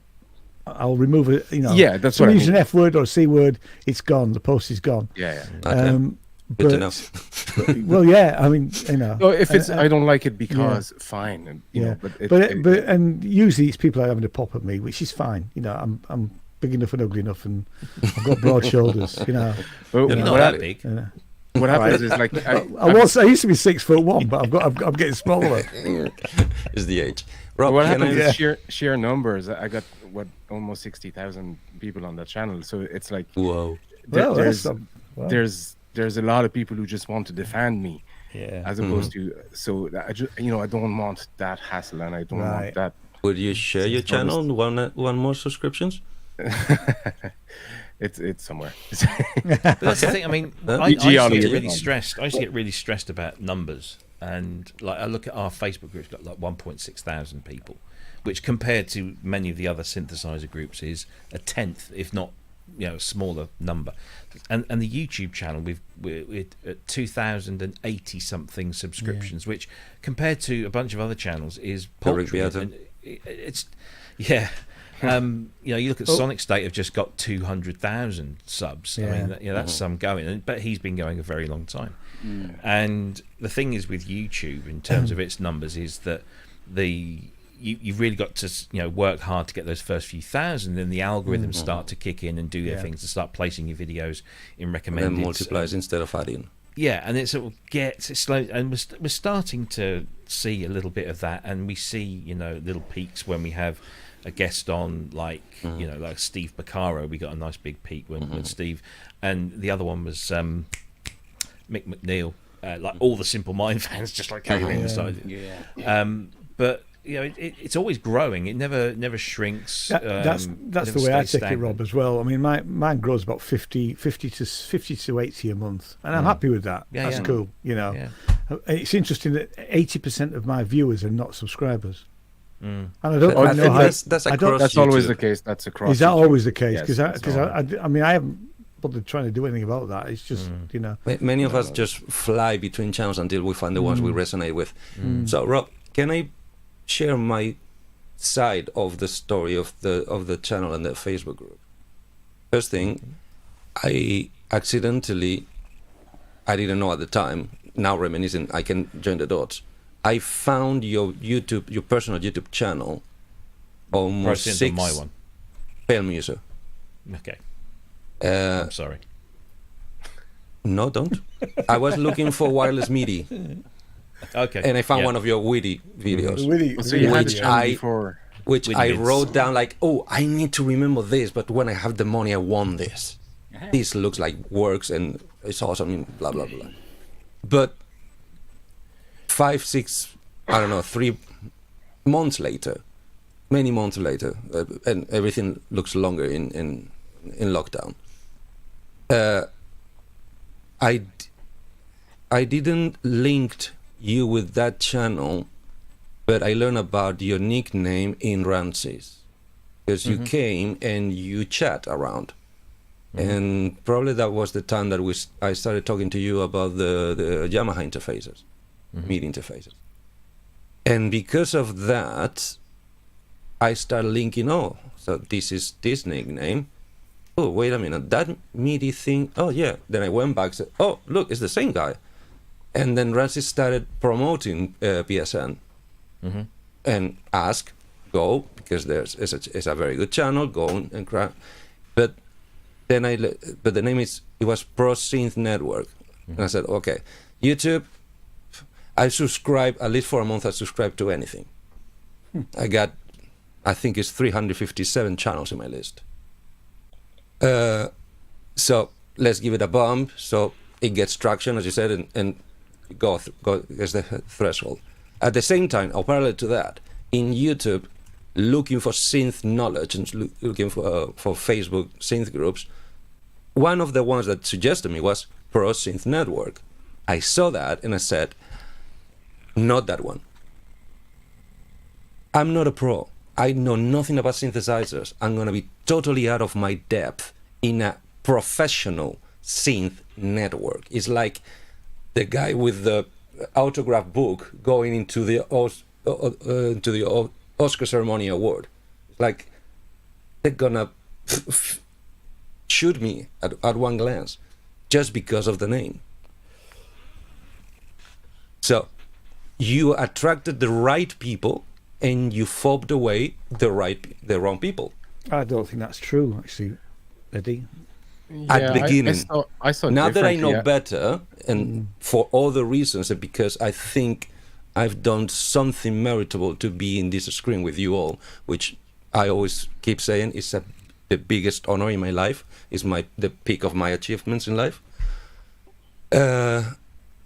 I do understand all you have to do is click on the link. What link? Which one of them? Click on the link in the chat and you're in, mate. Yeah, Kent sets a much lower bar. Oh, mate, I was going to call this channel Wankers with Aspirations.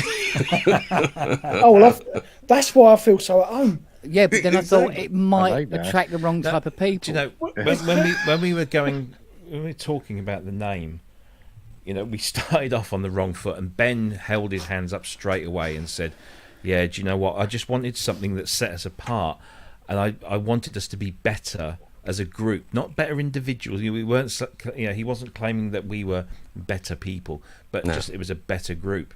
And you know, Ben held his hands up straight away. I mean, that's the one. If you know Ben is as honest as the day is long, and if he fucks up, he'll say so. And he said, Yes, he is. "Yeah, we got that wrong."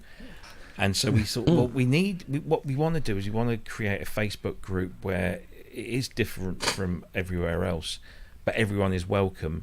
But we want to convey a degree of professionalism, and it's perfect for that. Promoting respect, isn't it? yeah, that was what it was all. It was not about, oh, this is a network simply for people who are professionals in the industry who don't want to mix it with the hoi polloi. It's exactly the opposite. What we wanted to do was have a greater number of, you know, with all due respect to everyone, just average people that are interested in music technology. With one working brain cell. With a group of other people that were there who were professionals, who can impart that knowledge, that experience, tell tales, because they're just simple human beings like the rest of us. And most of them, if you speak to them, as I have found, much to my delight over the number of years that I've been doing anything that's kind of music tech related, they're just ordinary people. And 9 times out of 10, they're more than happy to talk to people as long as it's in a welcoming, respectful environment, and that's all that we wanted to do. And I'll tell you, we came up with the name. I think I'm pretty sure it was my suggestion, but I'm not taking credit for it. And we did even sort of think, should it be that? You know, is the pro thing too strong? And we just couldn't really. We needed to make a decision quick, and I think you did the right decision. Yeah. So. Well, it is an ongoing process, Robbie, isn't it? Yeah, at the end of the day, look, you know, the name is it going to attract new people who have literally just gone on YouTube, and YouTube says, you want to be, you want to see this video from the ProSynth Network, and is sort of your experience, all pros, or maybe not, you know, but there are many people who are what for me was the Facebook page. Okay. Not the YouTube channel. Yeah, but either way, you know, it's one or the other. People see the name ProSynth Network, and you think that maybe they're put off because they don't want, you know, maybe it's not for them. Maybe this is too deep and what have you. When in actual fact, I think you'll find that many people who are self-confessed amateurs or semi-pros or whatever will want to see if they can go into these places and get the the expert knowledge and stuff, and so that's kind of what we're hoping for, and I think and that's what I'm getting. I like the name because it suggests that it's not the place where you ask for Fruity Loops tutorials on to us. You know. Where do I plug my keyboard to my computer? Yeah. Well, my attitude was, I mean, I only came across the PSN because Ken advertised one of the shows that it was in. And I looked at it and I thought, that'd be, you know, because I'm sort of know Kent. So I thought, I'll have a look at that. And then you mentioned the Facebook page, and I thought, I'm a bit of a chancer. There's, you know, ProSynth, it sounded a bit sort of above my level. I thought, fuck it, I'll go in there, you know, and maybe I can learn. Well, no, I went in there and I thought, maybe I can learn something. And well, you're braver than I am. Well, no, that was my attitude to it, you know, because my knowledge is, compared to some, is still very, very limited, and I hold my hands up for that. Talk to me, brother. Yeah, I was the same. I was like, yeah, but then you found out that actually it was just that we will have sex for money. No, that's what the pro means, right? Yeah. I tell you what happened. I very, very quickly felt at home. And that's for me, what that's given me, and I don't know if it's. I'm not going to speak for Kent, but for me, because I have a very small circle of physical friends, PSN and this has expanded my circle massively, albeit virtually. and it's added another dimension to my life, not just because of the synthesis, but because of the people that I've met through it. So it's done wonders for me. It's been a really great thing for me. So I know. I think blame that fucker up in the top corner. It's his fault. No, that's me. No, the other one. Yeah. I hope I speak for everybody here in the chat. To you, Rob, and to Mr. Ben. Thank you very much for your efforts. No, it's So we. Go ahead. Sorry, go ahead. No. No, No, did you start the YouTube channel right away when you started the Facebook group then? no. It was. I think the Facebook group started in 2019, and it was only when COVID hit and lockdown started to happen, and people were. We quickly noticed that there was a lot of live streaming going on, and we were like, well, we could do that. And so I spoke to Chris and Ben. I said, look, what do you reckon? We could do a weekly live stream, and we can start off by just talking rubbish. I remember your first ones, your first couple. God, yeah. We were, I watched them all from the beginning. Yeah, there were, and I felt for you to some extent because it was just you were finding your way. Yeah, and we were battling No, but with. he did awesome in the first ones. I mean, I've done They did radio for many years. I did local radio and other bits, and so presenting is it's like second nature, and I'm quite happy to I'm also in my day job I'm a trainer. And well, you can tell that you've got that experience. Yeah, and so it's something I do quite naturally, and so I'm more than happy to do it. I enjoy doing it. But yeah, when we started, we're like, okay, so here we are. We're just three guys who haven't got much money to sort of spend on this thing. Let's see if we can do this for free, because a lot of the time there is an option. So we looked. I was familiar with OBS. And then we thought, okay, well, we can do a show with just the three of us talking, but how are we going to get the other people in? Because I'm going to host it on here. And so we used, we used Skype, I think. And Skype introduces some interesting obstacles because it automatically throttles the bandwidth based on your connection, and that can mean changing the resolution of the image, and therefore you'll have somebody on screen and you frame them up on screen manually, and so everyone's fitting, and then all of a sudden Ben's signal gets a little bit weak, so Skype says, oh well, we'll just throttle back your graphic and we'll bring that resolution down from 1080p or whatever it is to 640 or something, and he shrinks into a tiny little box, and when he comes back he's then it was just it was a pain, and just figuring out the hardware and all that. But there's loads of people on YouTube, loads of channels that say, if you want to do this, watch this video, and you just learn a little bit.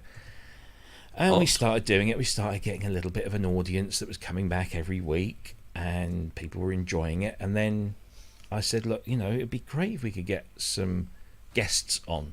And I'm not thinking like Sonic State, where he has like a pool of people that he goes to. So you'll have there's a pot that he has of, it's a great format as well, and it's we don't want to do that. So we're the Pro Synth Network, and we wanted to engage amateurs and professionals and everyone in between. So why don't we get some people that that people would be really interested in hearing from, that they don't normally hear from? So he said, well, look, I've got some contacts here and some contacts there. Let's see if we can persuade some people to come on. Ben again did his whole, I'm just going to fucking chance it. I follow Mick McNeil on his Facebook page. I'll send a message. Mick comes back and says, I'd love to do it. And so that's how it. And the ball is running. What? Yeah. The Mick McNeil wants to come on our pissy little show, and he was absolutely happy, and he loved it, and he's been on 2 or 3 times now. As I always say, if you don't ask, you don't know. Exactly. Yeah, that's all you need. I mean, I remember running a podcast on my own channel years ago, and I chanced it as well. I just contacted composers that I used to admire as a kid, and they came in. They said yes. And that's all it took. And then you realize they're normal people, and exactly, they get the blank sheet, and they've got things to promote, maybe, or they just like talking about this stuff because that's just what they do, or as we found, and again we kind of took advantage, and of course everyone else was doing it to some degree, was because everyone was at home and stuck at home. This was maybe the only way they could maintain a profile of some description. Yes. So Yeah, it's a it was combination an with the opportunity. Plus, And once you get one relatively well-known person on there, then you can go to the next person and say, "We'd love you to come on the show." And if you have a look, we had so and so on last week, and then they go, "Oh, okay. Well, if he was on there, then yeah." And then the heart is the first one. yeah, and then you get people like Michael Whalen, for example. So Michael, I've followed Michael for a long while. He's a brilliant composer and a superb, keyboardist. And we didn't ask him, but every time he posts something on any of his social media channels, he tags us in it. That's Michael Whalen. So Michael's, he's not a famous name. He's not, he's not Hans Zimmer or anything, but he's got a huge following, and he draws people to us in that way. But then he messaged me one day and said, "Hey, I know Steve Porcaro," and I'm like, "Okay, you show." Now you're off now." talking. He said, "I'll see if I can get him on the show," and I said, "Yes, please." And I just thought, he'll ask Steve, and Steve's PA or manager will say, "Oh no, you can, whatever." Yeah. And next thing I know, literally a few days later, I get an email. "Hi Rob, Michael here. Copied in Steve. Steve, meet Rob. Rob, meet Steve. There you go." And I was like, "Oh, meet Steve Porcaro." And so Steve is what's the word? He's economical in his email content. He's just very simple, straightforward, and to the point. "Hi Steve, I give 3 paragraphs of who we are, what we do, why we do it. Do you want to do What that?" time? And What are we literally talking about? it was just like, "Yes." Okay, brilliant, excellent stuff. Let's work out some times, and what have you got? Right, here's a list of things.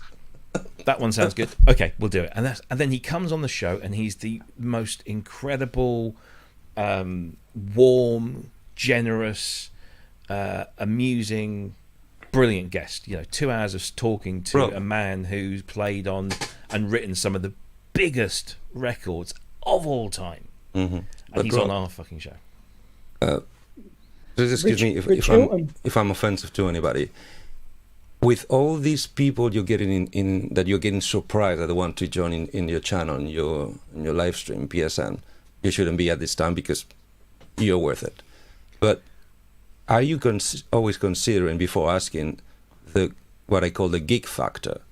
We're talking about in a band, there's only one keyboard player if you're lucky. They don't usually get to talk with anybody in the band about keyboards and the tech they love and they adore and they live for, because nobody talks them back. They don't understand what they're talking about. So being among equals, talking the same language at the same level and being admired for it, I would sign all day long for that. Yeah. And, we are just as happy to have Steve Porcaro on the show as we are to have, like tomorrow, we've got Paulie Alex Bow on the show. Now, I've known Paulie for a long, long time, but Paulie's now kind of made a bit of a name for themselves by being on Sonic State and starting up a new YouTube channel. And so I'm like, yeah, let's get Paulie on. It'd be great to actually introduce the world even more to what they're doing, because their channel is just really, really good. I love the style of the first video on the channel, actually. They've really thought about it. And so what happened to this pool of people you knew then that you ended up contacting me? Because you were part of that pool. You were the fabled Kent Spong. I mean, honestly, Fabled? Really? Fabled. Yep. Seriously. When You've got your own theme tune, Ken. What are you on about? Yes, and it follows me band. everywhere.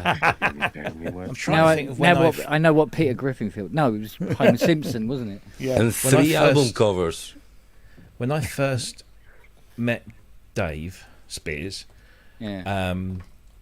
which was God knows how many fucking years ago. Yeah, that is going back some.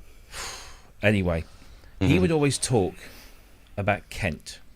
I'm taking this synth to Kent, and I shit you not, and I will admit this to your face, I thought he was taking it to someone who lived in Kent. Oh, mate, if I had £1, Exactly. oh, mate. And So what about that guy who thought it was Chinese? What the hell?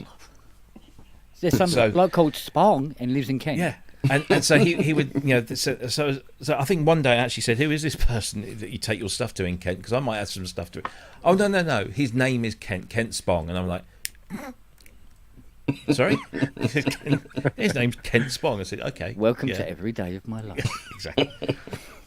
And so the myth and the legend started to grow, and I started to hear this name whispered in high places. And you know, if you needed something fixing, Kent was the one to go to. And then I think I probably sort of encountered you through Richard's site as well, being mentioned a lot on there.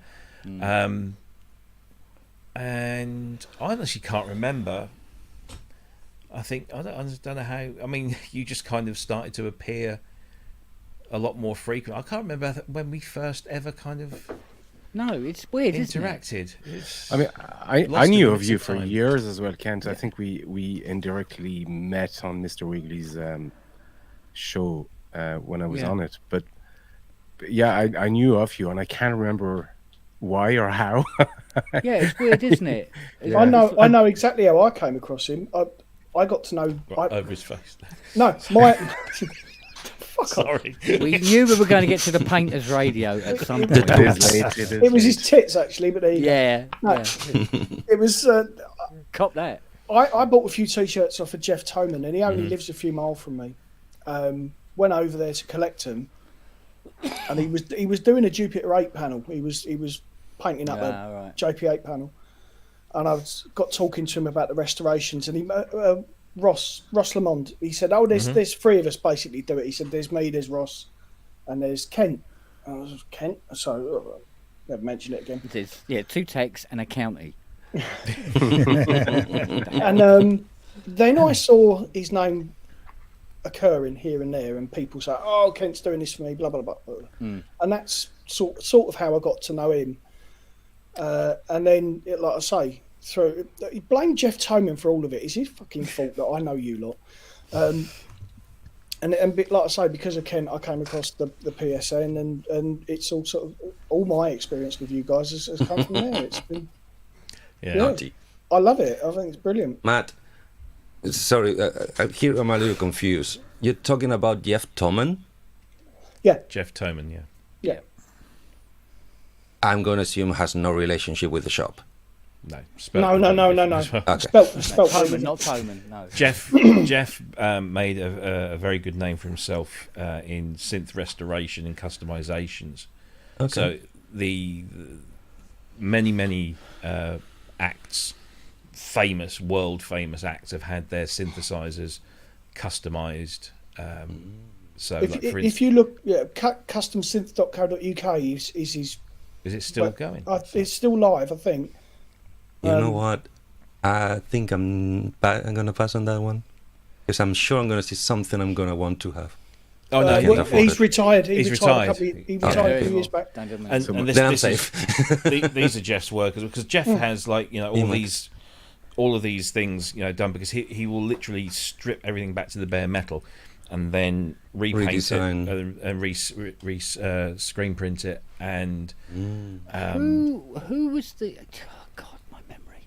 Who was the chappie where I came into the pre-show, and there was a couple of guys there that I didn't know from Madam, and you introduced me, like we do every time. Oh, this is Ken, blah blah blah. This is blah, blah. And this guy went, "Oh no, I know all about Ken and all that." Was it the guy who lived in Hawaii? Was it him? Reinhold. Yeah. Yeah, Reinhold knows you. Everybody knows you. Everybody, you're famous, mate. You're like Cheers. Everybody knows It's you. like, but it's like more like Norm. But I missed that show. My But I wife is can't- my wife is a community physio, so she goes to people for helping them. But she went to this house recently, and she walked in the room, and there was a recording studio with loads of keyboards, She's Yeah. it's Pianos. yeah, but anyway, but she so she started talking about her husband who does music and that kind of stuff, and so he wrote down a list of his synths that he had. There was memory moogs, there was all sort of stuff, but he told her he sends them because he can't fix them himself, so he sends them to this guy in England. Yeah, and she can't give me his name of the client or the guy, because it's data privacy and that kind of stuff. So, but I I'm trying to see if there's a way I could actually go and have a look at this collection, because apparently there's a lot of stuff. But yeah, I think he's one of your customers. Where do you know whereabouts is he? In Galway. Oh, yeah. It's not who I think. It's not. No. It's, Anyway, I can't ask for names or anything like that. No, it's not. No, he's in Dublin. Okay, no. Oh, okay. what? The one I'm thinking of. I think the one you're thinking of. The one whose surname is like a band of 5 girls that used to sing. Yeah, no, Yeah. that's Dublin. Dublin. Okay. That's Dublin. That's just around the corner, isn't it? Yeah. Matt, thank you for the link. It takes a weight off my shoulders. I thought I was the only weirdo on earth that would love to have a white keyboard. He did all those for Madonna, didn't he? Madonna. Half of his job in those photos is basically converting stuff to white. Did he do Chromeo stuff as well? He did all the Chromeo stuff. Yeah. He's the Massive Attack. He did. Kaisers. Yeah, because I remember I was passing loads of stuff his way, where cause I get people probably go, oh yeah, no, the only trouble is it's all rusty, and I said, I know just the man you need to speak to. Off you go. Some of the stuff that I saw at his place was just like. Funnily enough, I tell you what's nice is when you get somebody like the Arctic Monkeys phone you up and they go, can you fix my clarinet D6? And they go, no. Bye. good, because they're shite. Good choice. Noel Gallagher. Choice. Ooh, I'll fix that for him. Noel Gallagher, since what? Yeah. Yeah. It's got quite a few of them. He's a big Mellotron fan as well, isn't he? Yeah, I did his memory. Mellotron, box. yeah, but I don't know where he bought it from, but it must have been a second-hand shop in bloody Wait a second. Marrakesh. Noel is the elder or the younger? Older. He's the elder, Oh, the good one. Good. the good one. The one who can play and write. Yes. That's what I've been told. Because I've been trying to get guests to come onto PSN that you wouldn't normally get on That's what I forgot. any of these kind of shows. I thought let's see if we can get get that guest that nobody gets, and I haven't got any. Still haven't got any. I've got yeses, and I've got I'd love to. Are you sure? Dan Miller's the one everybody wants. Yeah, Yeah. no, he's Well, yeah. Him and a certain Mr. Z. Well, yeah. yeah. Well, Mr. Z's gone. Yeah, okay, but I'm really busy at the moment. Well, when aren't you? And I send him all the dates, and he goes, leave it with me. Sounds like Ty. Give me 2 or 3 years time to make a gap. Rob, I have a suggestion. If we do get him, then boom. Man, that would be some show. But Yeah. then that ties in with the PSN name, doesn't it? Because it's all about networking, people picking up, and it's promoting, it's self-promoting, isn't it? In that respect. Yeah. Maybe you need to invite somebody he's jealous about, and out of Yeah, let's get Lord pride, on he and would stuff. come running. Oh, Did you have you- this one. I'm better than him, so Get one of his proteges on, and he'll be like, "Argh." No, Did you ever watch that sort of roundtable video? Was it Spitfire? Oh, yeah. Where it's an hour long, where they talk about different films, and I think it's after the Dune stuff. But where he's knocking down the glasses of wine one after another. Yeah. Yeah. Oh, Does he? You probably get you could probably get Martin Ware back on because his book's come out now. Well, Sorry. shut Yeah. up. As it Oh, happens, right, you've got it. Signed as well. yeah, sign. As I said at the top of the show, I am interviewing him about this, but it's not for PSN. So, All right. but he wants to come back on because obviously Ben gigged with him a few weeks ago, and Ben said, "You coming back on?" He said, "Yeah, I'd love to." So we're definitely going to get him back on. But it's just, talking about the guests and the people that we do get on. I got accused of focusing far too much on the guests, or trying to get people on where we should be maybe just kicking back in, a bit more like this, and just having general chit chat. And I'm thinking, I like a bit of focus, and I like a bit of interest in there. Well, we've got this to fill that then, haven't we? My God, yeah. You also have those down nights when Ben's gigging. So Yeah, I mean, we do take. Yeah. But there was, Yeah. I mean, I'm looking back through the guest list, right, of 2021 here. Yeah, I do keep this shit. So, like, You better. January, Always we keep records. we started. We had on January the 3rd, the first show of 2021. So he wasn't the first guest, but we had Dom, and we get Dom because we know Dom, and Dom supports us, and we support Dom. Then we had Tom from Synth Anatomy, and then we had Simon on the show a couple of times. And then Michelle comes on at the end of February, and then things start to pick up. We get Dina on from Alan R. Perlman. You have Alex Ball and the whole Van Schlanger episode, which That was fun. went down really well. Then we got Philip Taysom from Modal, and then Lisa Belladonna, and then we had Matt Baxley, then we had Ty, then we had Spearsy, then we had John from Modal, we had Michael Oakley, we had Suit and Tie, That was good. Roger Lyons, and then June 25th, we had that old wanker on in the corner there as a I guest. don't And think the show went the way people I can't thought it was remember going that to show. go. No, I can't remember it. I've got a It's- feeling that was the first one I watched. Yeah. Yeah, well, because that was technically it was the first one I'd ever done. Yeah. I had done a Sonic State, but it was pre-recorded, and it wasn't about music or anything. Well, it wasn't Yeah, 'cause about you then came music back on technology. like 2 months later, and then Is that the one where you corrected Michelle? No. This was on Sonic State. It was pre-recorded. No. The first PSN that Oh, you mentioned with ex- yourself. Yeah, but That's she what- knew, that was an old joke between me and her anyway. But Trust yeah. me, I turned white when I heard that. Oh yeah, don't worry. Oh, go on, If- do tell. I've missed this. If it's somebody that I if went it's somebody like, I don't know, who or is haven't this met, guy? I Why wouldn't- is I he wouldn't have done on? And why is not what isn't he sharing? How does he dare? Then I went back, rewind, saw the picture of him, dyed bright orange, and I said, it. Yeah. I'm straight, but I love this guy. I've got to go. and look at I this want to be fucking friend show of now. this guy. You know the one. It's where it was a message for Michelle about You know, he just you came on the pronounced phone. your name wrong. Oh yeah. It was that. The one I used for the you probably didn't see the show. But because we it wasn't were worth doing it. that since I've known her. We've been doing that. Yeah, but I didn't know that. Yeah, how I didn't did know who how- you were. I didn't know you were related. I didn't know you had that much history. And then suddenly you dropped that bone. I went like, How did you I meet love this Michelle? guy. I want to be this guy when I grow old. How did I know Michelle? Yeah, how did you meet her? Christ. Because That's a big one. Yeah, it, Why do you think that, Rob? I have a suggestion, but I don't think know if Kent's it's a little frozen. too far-fetched for PSN.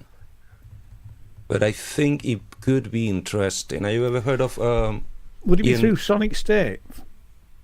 Or was it before then? Because she was on Sonic State, wasn't she? No, it would have been before that. I think it was. Do you know what? I think it had something to do with. I was having an argument with Eric Persing. about how to say Moog? No, this was we were having because I was building a Omnisphere synth with them, Uh-huh. and he was saying he says look, you finance your half of it, and we're going. you really don't know what's in our bank account, do you, Mr. Multimillionaire? No. And it was like, oh well, we don't want to get involved in that side of it, and Mm-hmm. I go, well then we can't build this, poly Mhm. after-touched bloody 88 note key controller that runs Omnisphere. It's going to be a bit, with the Omnisphere was going to be in it, Mm-hmm. and it had these interchangeable control panels on it that matched whatever was on the screen. Like a It was System not 8. Yeah, but enormous and Yeah. in beautiful Times 10. Yeah. anodized red alley and all this. Oh, But anyway, Damn it. that thing. No, I got another question. Remind me later. And somehow, Michelle got involved at some level. Oh, I know why. She was communicating with him over something to do with The Bob Moe Foundation the sandbags. foundation. Was about she was still trying to put it all together, and she turned up in one of our not Zoom but Skype calls, and I got talking to her, and then we finished the call, and she couldn't work out how to turn her video off. And I said, well, don't worry, because I don't know how to do it. Normally I just turn the computer off and hold the button till the bastard shuts down. And so we got talking, we got chatting Stuck away. in the lift together. Yeah.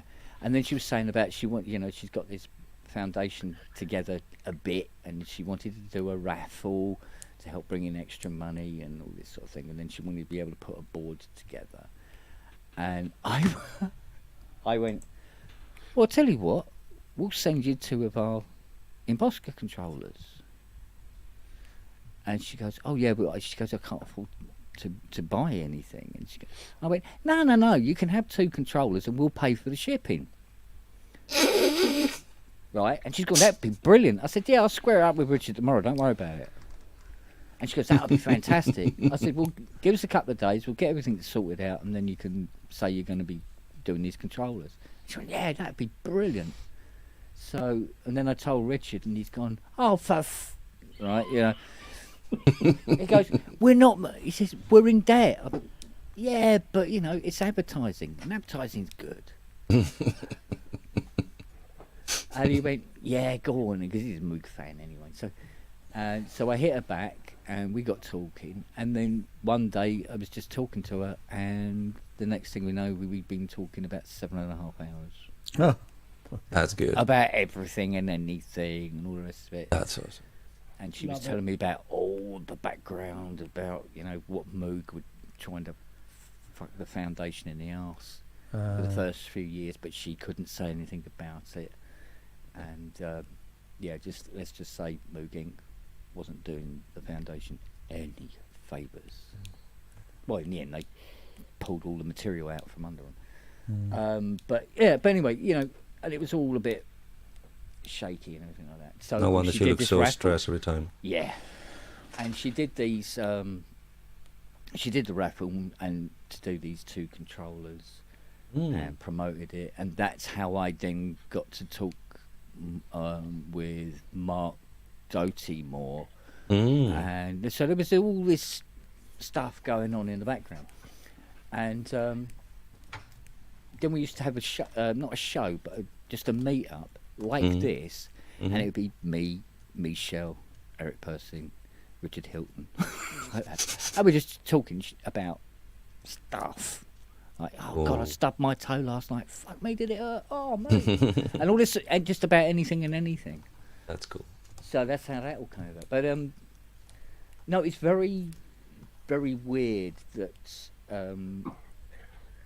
if you like Robbie's already said, that if you talk to people like the humans, they really people really respond to that. There are a few who shall remain nameless, who if you speak to them like equals, they cop the arse. Yeah. They think they're fucking special, and they're not. And they are. But there you go.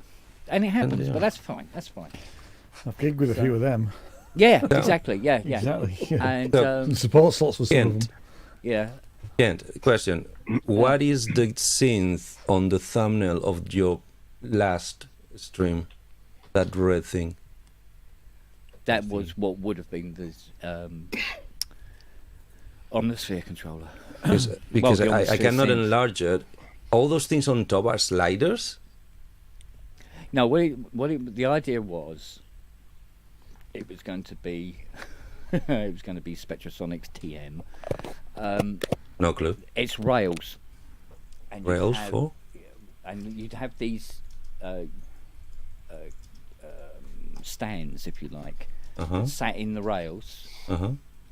And then you had these controllers that sat on the stands that you could angle it any way you want, and they were completely interchangeable. And they would be different control surfaces depending on what kind of With your what you loading. wanted to control. Yeah, so you'd have so Modular. they were going to be generic but not generic. So they're gonna Specific be but very modular. specific to yeah, and that's what that was going to be. And it was going to be internally Mac based, and obviously with the licensed software, Omnisphere software on it, and it was polyphonic aftertouch, stepping sequencers, and all the bollocks on it. All of it. Yeah, the whole Rob. shebang. Have you ever heard of Ian Shepherd? Mastering engineer. Yes. Doesn't ring a bell. He does a really good podcast, or he used to do it. Oh. Yeah, I mean, I don't know if he still does it. Sorry. I think it's once a month. Is he The still mastering doing it? show is once a month, but Yeah. he has a YouTube channel with proper videos, and he's putting the podcast in the YouTube channel. Because he is getting all into Atmos, he's getting, or at least he's sharing a lot of knowledge about the Atmos system, what is entitled, what is involved. Also, the mastering side of music and synths. He's very into electronic music and mastering to electronic music. I'll have to watch He that. is a very good conversator. I think he does look on camera. If PSN is interested, sadly I cannot link you to him because I know him. I know of him because JX3D brought him to Rancis. That's where I know him from. Yeah. But No, I we've think got a very long list of good. Oh people. God, yeah, it But no goes worries. on and on. I mean, Yeah. I've got And- very good friends with Roland Faber, Ooh. and Roland Faber, he's done a lot of German techno and all sorts of stuff like that. But he Okay. also does an awful lot of work with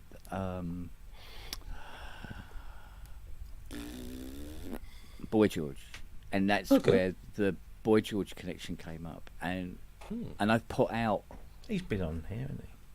Who? Roland. I think Roland has, yeah. Yeah, once or twice he's been on. But through Roland, I was trying to get Boy George. Good luck with that one. Oh Okay. no, it's I've spoken with him already, and he's kind of in Into it? He's kind of, Kind That of. would be awesome. yeah, and it's We've got- always, it's just what it's like. We've got someone. I'm not going to mention the name because I want it to be a surprise. Don't. Because you're all going to go, what? Exactly. Especially people in the UK. But Mhm. we got contacted. So I posted something about this person. Might And end up. somebody said, "You want to get him on the show?" And I'm like, "Yeah, fuck off, no." not because we don't think we could get him on the show, but just why? Why would you want that person? Apparently, this person is a very good musician and has their own studio. Music is not their profession. Okay, they have a one very of those. very different profession. Jamie Oliver. Steve Davis. and Jamie Oliver. and Steve Davis. so He's blanking me now in the air. Prince Andrew. As I was saying, somebody then messaged me privately and said, "You do want to get this person on the show, and I know, like somebody that's really we have a mutual friend, and so they spoke, Boris Johnson. and they came back and they said yeah. they said they've spoken to said individual. Said individual is aware of us and enjoys the show. And I'm like, what? And they said, but he doesn't think that he would make a good guest. Good he's not material. really- And I'm like, he would. And they said, okay, well, we'll It's try. usually a good sign. Send him a link Yeah. to one of these. Yeah. So I Want to scare him off? I sent a another message back and said, look, if things change, then just tell me. Here are my details. And then about a week later, I get this other message from this mutual friend saying they've had to think about it, and they definitely want to do it. So we're in the Somebody- process of setting something up. But Somebody's just said Matt Berry, and that'd be like, UK. Okay. He's on One the list. question. Answer right he's now. already on the list. He's and already I'm on the hoping list. to see him in a few weeks' Well, time. Matt and- Berry. Yes, and I will. I will speak to him. Yeah, but we're the getting problem with Matt Berry is when you hints on speak you to then. him, you can't help but think of either Renham or Toast, and you just Fix my sexpants. and you've really got Father. Yeah. And you've really, Brilliant. but he's an amazing guy. Question. Answer so- right now. That first person you were talking about, how many shows do we need to wait for him? I don't know yet. Okay. I don't know. That's We it. haven't confirmed it. Moving on. Hey Rob, what do you think about Richard D. James? Would he come on the show? I'd love to have Richard James on the show, but again, I think Do you know him? No, I spoke to him very briefly. What was it about? It was about Jesus, I can't remember now. But so I think he's aware, but he's in America. He's a very busy man. It's like Dolby. I'd love to get Dolby on the show. Yeah, the American excuse is it doesn't fly anymore. This is the internet. It can do. I'm seeing level 42 Time wise, yeah, but in not really. November. I am hanging around the stage door. I'm going to beat the shit out of Mike Lindup if it doesn't come on. Save your fists. Yeah. Save your fists. Oh dear. Or put yourself in line. It won't be till next year, but Yeah. Yeah, 'cause How about, already have I had heard the thought of discussion- Jexus? Having I already Jexus had on? I had discussions with Mark Lindup on Instagram when Rhodes announced the Mark 8. I said, so with the reissue of the Prophet 5 and the Mark 8 coming out, are you taking those on tour? And he went, nope. I said, because imagine that, new machines, Yeah. old sound. He was like, no, not doing that. no, he's pretty much rolling now, isn't he? In fact, Yeah. has anybody seen Jesus at all in the last 5 years? Jesus. Jesus, I've no, seen he's a couple of posting thousand videos. He ain't been I got around a signed Yeah, but copy of that's his it. book. You have a what in his book? You have put what on top of that book? Is it signed in red? Yeah. Or is that a thorny subject? Yeah. Oh. Robbie, Go, nailed Rob. it. Robbie just nailed it. Yeah. Oh. Oh. Stop it! You'll make me cross.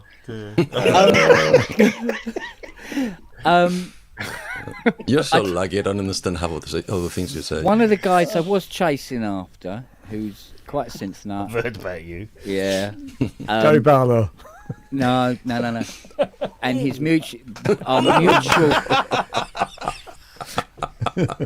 our mutual friend in between has died, and that was the bridge contact, and I've lost contact because I was trying to get Daniel Craig. You're kidding. No, And what is his relationship with this subject? he owns quite a few synthesizers. The You including- kidding me? He's It- fucking James Bond. He lives up here. Yeah, That's all you need. It makes Wait, sense. no. Think of- he He used, to come in, he used to come in our local off license to Yeah. buy his beers. He has an RA system, modular system, in his collection. J.J. Abrams was a synth guy as well. Yeah. Yeah. But it makes sense. The amount of actors and comedians I've met that are also good musicians in general, not just synth, it's amazing. Because the thing that these things have in common, acting, comedy, music, is rhythm. Bill Yeah. Bailey. I'd love to Delivery. get Bill Bailey on the Bill, show. Yep. yeah. Performance, Yeah. rhythm, and It's like, transmitting emotions. it's like the Jack Lord story, isn't it? You know, Jack Lord who played the Artful Steve Dodger McGarrett. in the Wi-Fi original Love. Oliver film. Alright. Oh, different. This is the Rick Wakeman story. So they shared, Jack Lord and Rick Wakeman shared a manager, and Jack says to Rick, the manager says to Rick, says, "Oh, will you go and have a word with Jack? He's bought this thing. It's like a keyboard thing. Says it doesn't work. Wants to get rid of it." And he goes over and Jack's like, "Yeah, I bought this Mini Moog and it only plays one note at a time. It's broken. There you go, 20 quid or something." Yeah. And that's how. Yeah. That story is one of those distorted because I heard it from several two-parters. And Rick The Wakeman, synth is I mean, always is the minimal, but the two parties involved is always changing. it's a Rick Wakeman story, so it would be Rick. But Rick only lives about 20 miles over that way. So he's a free. You see him around. So I'd love to. No, get I Rick on won't. the I show. don't live in that part of the world. Well, like we said before, if only time had been on our side and we could have chased up old Douglas Adams. Yeah. Who? Wow. And I was just great. looking through our list. We had Vangelis on our list. That's how ambitious we are. Yeah. Yeah, Unfortunately, being in the we're, list we're is still cheap. trying. I'd love to see You're you talk still Polyphony trying, versus really? Anthony with I Daniel would Craig. talk to an urn of Vangelis. Yeah. I So, mean, I mean, I how think long it's is very it good? rude of Morricone not answering our emails anymore. God. Gets But I me, mean, doesn't I'm not going to mention names, but we have people on our list here that we actually put together a potential guest list, and actually 2/3 of it we've ticked off. Oh, you mean they've been already in the show? They've been on. We've managed to get them onto the show, but Wow. you'd be Bravo. surprised at how many people have actually. There's not many, but you'd be surprised at the people who have declined. And Like they're in not, which ones are the ones declining, or how many are they? there's What, not what many. would surprise me? You'd be surprised at the About people. 5%, isn't it? Yes, it's a few, but they've declined for some very odd reasons, and Yeah. these aren't superstar rock stars or anything like that. They're synth community, well-known synth community members. Yeah, I mean, there was one that just said, I don't think I'd be that interesting, and I'm like, you have a channel with tens, if not hundreds of thousands of subscribers, millions of views. I watch pretty much everything you do. I would love to have you on just to talk about what you do and that. And The weather. he said, thank you, but no thank you. I'm like, okay. Yeah, but you're talking about it's a Yeah, very so- small percentage. So to me, it's the people that don't feel comfortable with the concept. It could very well be that, and we try and reassure them. Yeah. He's But, only you know, we've DJ now, had- but what about George So- Moroder? He would be a great guest. That'd be great, yeah. But I Yeah. don't. Well, sometimes it's just about I mean, a basic connection. But you look at Somewhere like, down the line. last week, Ben said, "Look, this is the first ever live stream I've done. Yeah. Can I just do like the first hour?" And like, of course you can. If you only want to do 5 minutes, I'll give you 5 minutes. I don't care, you know. But so there's some people maybe they just don't feel comfortable doing it, and that's fine. Benj was great. Benj is Benj was brilliant. really good. Yeah, Superb. I'm Benj going was to get really him back on. It's surprising when it comes from a YouTuber or somebody you'd assume is used to delivering in front of. Well, it's also a control thing. Yeah. Yes, that's probably what it is. And the thing Yeah. is, Benj is not a YouTuber in the classic sense. You know, he puts Yeah. stuff out on YouTube, but it's just him venting his stuff. He just puts, and he does the meme tune show, He sort of which is plays a completely, character. yeah. and it's very exactly. produced. It's very controlled. Steve Powers just said, "What about Matt Johnson from Jamiroquai?" Well, yeah. I mean, I've interviewed Yeah. Matt and for Sound on Sound, and when we finished, I said I'd love to have you on the show, and he said I'd love to, but we're about to start doing things. So it's a case of finding time. But yeah, he's on the waiting list. Yeah, he's Well, even now, I'm in negotiations to get Tom Oberheim on. Seriously? Wow, Yeah. yeah. Brilliant. Fucking hell! Oh yeah. That is Get on, boy. Yeah. Get on with it. that's one of the gods, isn't it? Yeah. That's one of the gods. And one of the, there always needs to be some sort of hook, some sort of plateau where you can both meet on an equal level. And we met on I mean, a lot of it was thanks to Dave Spears, but we were able to meet and communicate on a level of the dual manual 8 voice, because they only ever made 5 of them, and Yeah, but you communicate on a technical level as well. You and Inwood. well, yeah. So, you know, and when he says, you bet, I don't really do music and stuff like that. I said, well, it doesn't matter, like, Have you thought about Roger Lynn? frequently. It's how I get to sleep at nights. No, I have. Yeah. It stops him from drying True out. confessions.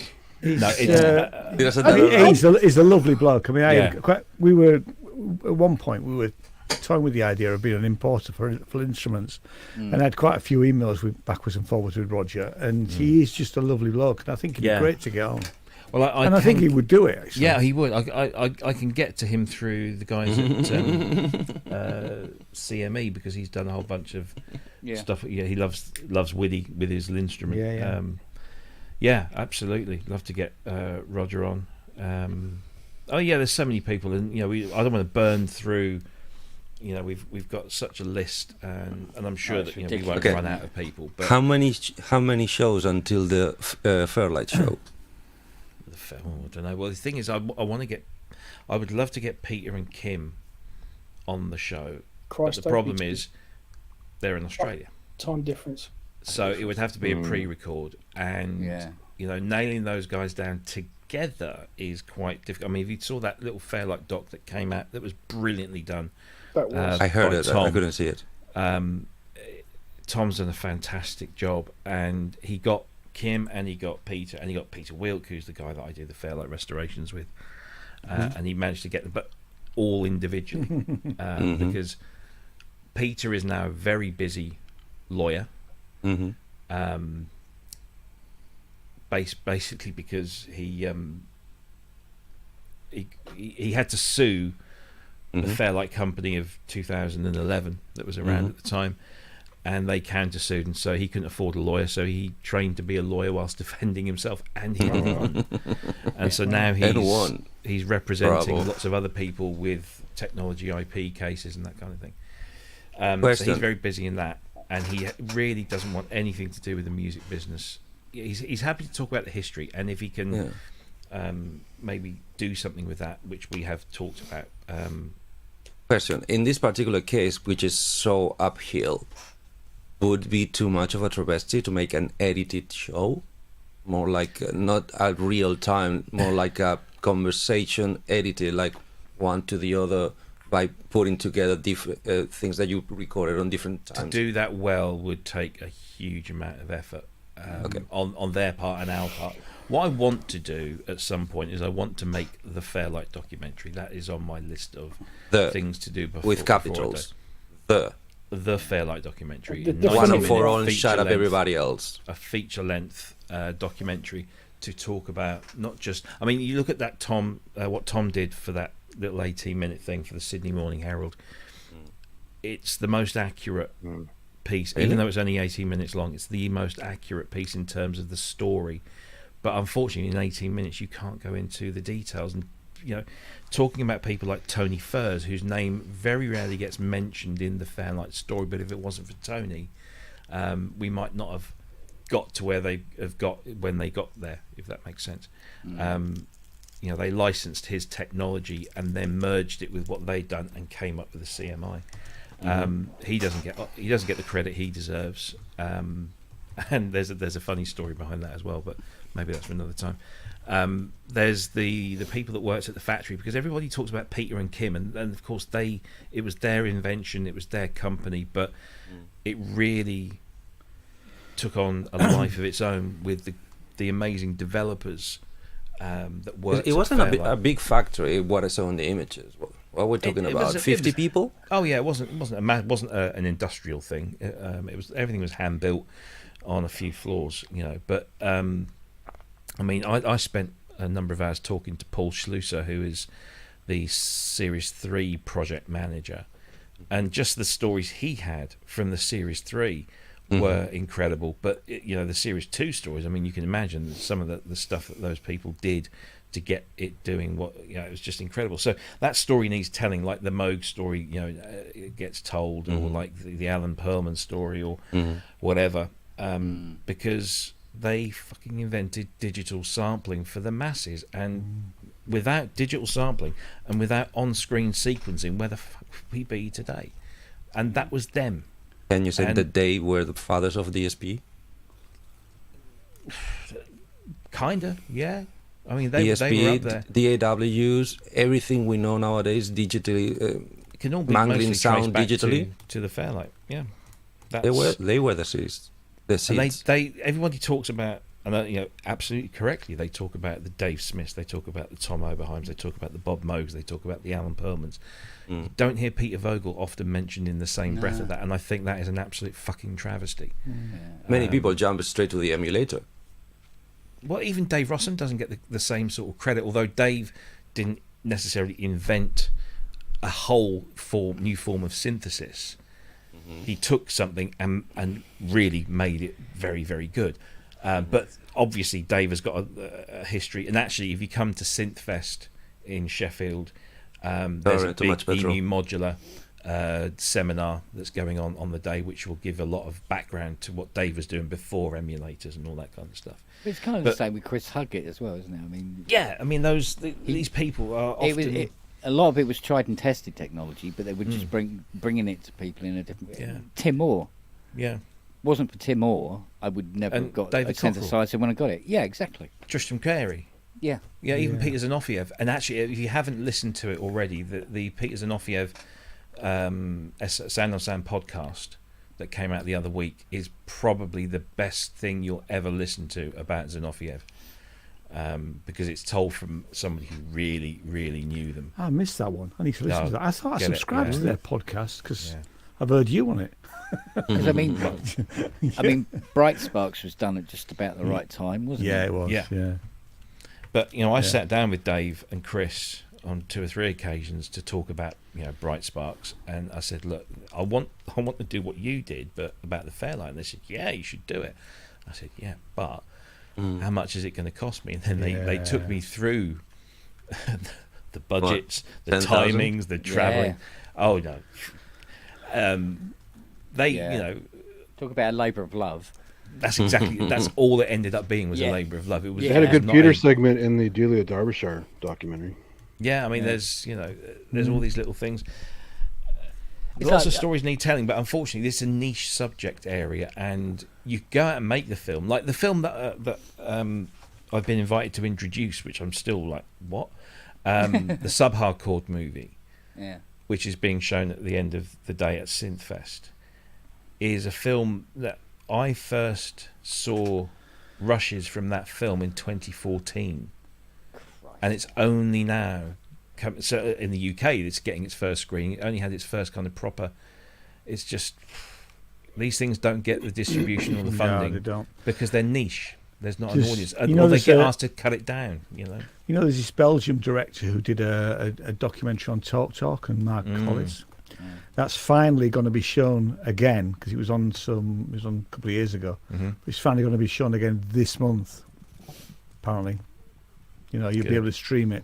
Good, yeah. You know. You But said the thing is, like I know Dave probably won't mind me mentioning this, but he approached television distribution, and they said, yeah, we were interested, but you're going to need to cut it down to an hour, but then cut it into 4 segments of 13 minutes long each, Mhm. because we have to throw adverts inside in the there. adverts. Yeah. And he's like, I'm not doing that. This is a 90-minute, 120-minute documentary, and it's been edited to work as a movie, and so you can't do it. And it's the same with the Don Lewis movie. So I've got the original cut of that, which is it's a good 90 minutes long, and it's a brilliant story. It's absolutely everyone has to go and see this, but they couldn't get it distributed on TV unless they cut it down to an hour, and then cut it for adverts. And so Ned's had to go back and recut the movie. He's had to take some stuff out, put some new stuff in to fill it. It's just, That's bad.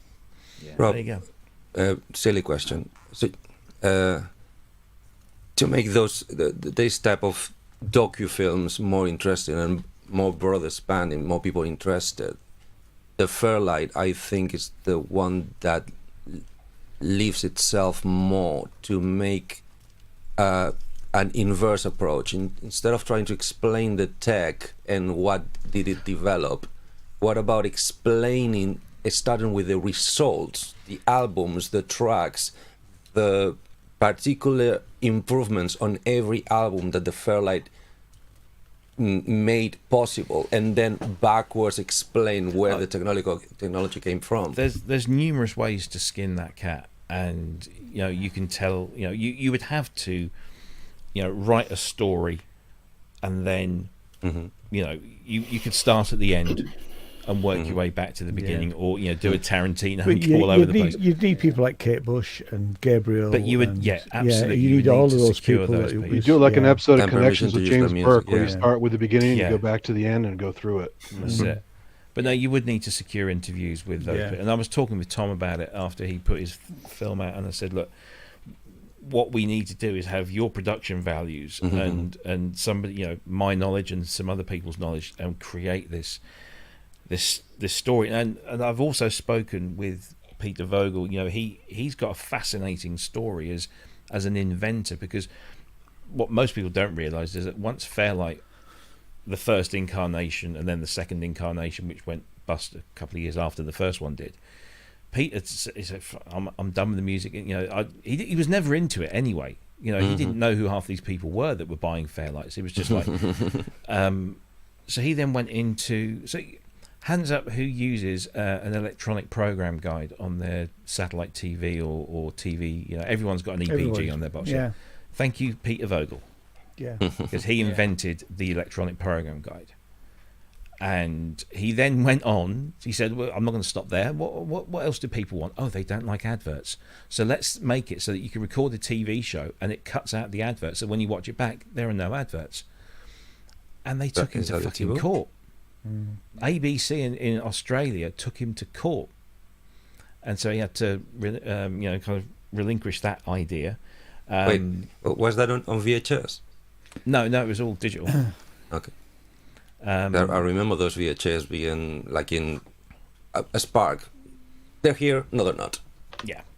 There was, because we had lunch in London once, because he'd come over, and he was representing. He'd been called as an expert witness in a court case between Virgin Media and TiVo, because they were arguing about something, and because he was the guy that invented the tech, so he was called as an expert witness in that, and he's done medical alert systems and all sorts of stuff. He's an inventor. He's not a Tom Oberheim or a Bob Moog or anything like that, who's, you know, electronics engineers with an interest in music. Peter was the other way around. Peter was just like, Kim phones him up and says, "I want to make the greatest synthesizer in the world. Do you want to help me?" He's like, "Yeah, fucking okay, no. Why not?" Then done that, moved on, and then of course when he got his whole, well, literally almost lost his everything that he'd got when the whole Fairlight thing, because he wanted to produce the 30th anniversary edition, and he produced the app and a few other bits and bobs, and he got permission to do everything, and then all of a sudden they turned around and said, "Nah." And he'd spent hundreds of thousands of Australian dollars on trying to get that working, and then they just pulled all the software and the rights to use the name and everything. So he took them to court, and he won. But by the time that sort of stuff goes through the courts, and by the time he was awarded, there was no company to pay him what he's owed, so he'll forever be owed. But he managed to get another career out of it, so he's now a lawyer. Bless him. And then we wonder why no more people are innovating and inventing. The stress of that alone. Yeah. Oh, I mean, the toll it took on him and his family, because he married Lorraine, who is his second wife, and they've got 2 young girls. And yeah, I mean, he lived in the house that he built himself with his own hands, literally just built this thing. He's a real he's a hippie, in the classic, in the do it yourself. Yeah, Gentlemen, he really is. I'm gonna duck out. I will catch up with you all tomorrow night. Good night, Oh, darling. Good night. See you Take later. it Ethan. easy. See you later. Take it easy, Matt. See you later. Bye, mate. Ta-ra, bud. But no, his story needs telling, and we were having a conversation, and he said, "Do you know anybody who would, like buy a dramatisation of the Fairlight story, or my life story, and the fact that Fairlight's in there as well?" I said, "I'm sure there are lots of people, but you'd have to come up with some sort of treatment and some sort of script or plan, or pitch." Crazy idea. But would be interested on funding Sounds it? like a multiple episode type of drama for Netflix or something like that. it could be, it could Yeah. be if somebody saw, At least a a two-part. story there. But personally, I've there was actually a woman. Peter emailed me many years ago and said, "I've given your email address to this woman. She's an Australian documentary maker, and she's going to make a documentary about the Fairlight." I was like, "Oh yes, at last!" And he said, "I've given her your information, told her to speak to you," and she contacted me, and I said, "Look, whatever you want, just let's do this." And she replied and said, "Yeah, I'll be in touch." Blah blah blah, and the whole thing went away. Nothing. And it wasn't that she didn't get in touch with me. The whole project just vanished. Even Peter never heard back from her. So How long Yeah. ago? Long time ago. Many Yes, years. you know that these things on the media, they're like sinking rivers. They disappear for years at a time, and then somebody fishes them back again. Said, "Oh, Well, let's do it. Let's there's do it no now." rights to be had. You know, it's not like there's a right. You know, anybody could. You know, I'm just. When I've looked into what it would take financially and logistically to make a documentary. I mean, I've never made it. I've made one film in my life, and it was at high school, and it got banned. What? So my track record is not good. But I have no, you know, I Yeah, spoke but likely nobody's gonna find that. Unfortunately, no. I spoke to the school, and they don't have a copy of it anymore. Go figure. Burnt it. Probably, yeah, it deserved it. They probably put it in the bin the same day. It was a movie about nuclear holocaust, and we did this whole thing with all the drama students, and we filmed it, this whole thing, and then me and the English teacher who was helping me edit it said, wouldn't it be great if we cut in scenes of the aftermath of Hiroshima and Nagasaki? Oh, God. And we I've been to that deliberately- museum there. It's not a pretty sight. We deliberately found the most provocative, shocking images okay. because that's what we wanted to do. This was 1984. Drama students. Yeah, Yeah. 1984. Yeah, we all had our CND badges. We were going on marches with Greenham Yeah. Common. We wanted to hit home, and so we Yeah. thought, yeah, let's do that. So it got shown at this arts festival thing for one night. It was going to go for 5 nights. It went for one night, and then the next day I get called into the headmaster's office. I'm very sorry, we're going to have to pull Can't your afford film. the sick bags. Yes, we've had so many complaints from parents. I'm like, Yeah. God, I took Duh. it was like a it was a badge of honor, you know. Right It's on. like the I'd, thing for stuck Rushmore, where the guys went over the top in Rushmore, kind of like that.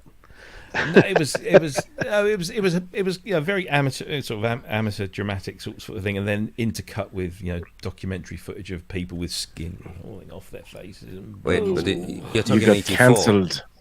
I did back in the day, but before it was a It trend. could be a with bit the like, you know, a bit like Mos Eisley Pussy Palace, a Star Wars story. yeah. But no, so I've looked into it, and I said Disney I spoke Plus to, would do it. Oh yeah. I That's me, spoke. they'd do Have you seen anything, the wouldn't trailer for Winnie the Pooh and Piglet, Blood and Honey? It's a horror. It's a horror film. You're What? joking. No, go find the trailer. I thought Sharks on the Moon was bad. Oh, this is even better. So anyway, I spoke to Spears and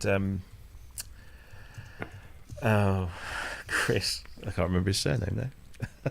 Chris Anyway, I McLeod. spoke to McLeod. That's it. McLeod, Yeah. yeah. I spoke to Spears and McLeod, and I said, "Look, tell me how much. You know, how do you make Bright Sparks?" And they told me, "Oh God, Yeah. we're going to do this because you need a lot of money and you need a lot of time, and you need lots of, you know, permits, Infinite and patience. stuff. And yeah, and you need a big chunk of money behind you to pay for all this shit, on the understanding that you will almost never make a single penny of that back." Unless you're really, really lucky. Well, if you're really lucky, you make enough to pay back all your debt. Exactly. So I, unfortunately, am the main breadwinner in the house, and I can't afford to not be earning a regular wage, flying off around the world. And given the fact that most of the people I need to speak to are in fucking Australia, Get Ramsey to do it for you. yeah, do it all remotely. I mean, there's no. Yeah. He might The thing be. is, He might I've be got- want to do it. I've got open invites to go. You know, accommodation wouldn't be a problem. It's just getting out there and spending some time. But it's just getting out For there you. and spending some time. What about the team? And then you need. If you allow, equipment. me the tasteless joke, you can try to do a Coppola. Right. Mortgage the whole entire life and 2 mortgages on your house, and Well, I don't own my house, so that'll be difficult. damn it! You see, there's always a problem. Always a problem. I can sell a child, but you don't get much for them these days, especially at their No. age. They're too old now. No, too late now. They're bony. They're a little bit stringy. Yeah. I was actually part of a low budget thing. This guy was this guy and his brothers are making this kind of Lord of the Rings ripoff movie locally here, and they brought a bunch of us in for extras. They did makeup, they did armor, they had like a fake orcs and fake elves and everything, and they're doing like pretty clever motion graphics and stuff. And the guy actually mortgaged his house to do this. Yeah. and it never finished. What the fuck are you doing? Oh, Yeah. I mean, dear. honestly, the stories and the amount of films that are sitting there unfinished.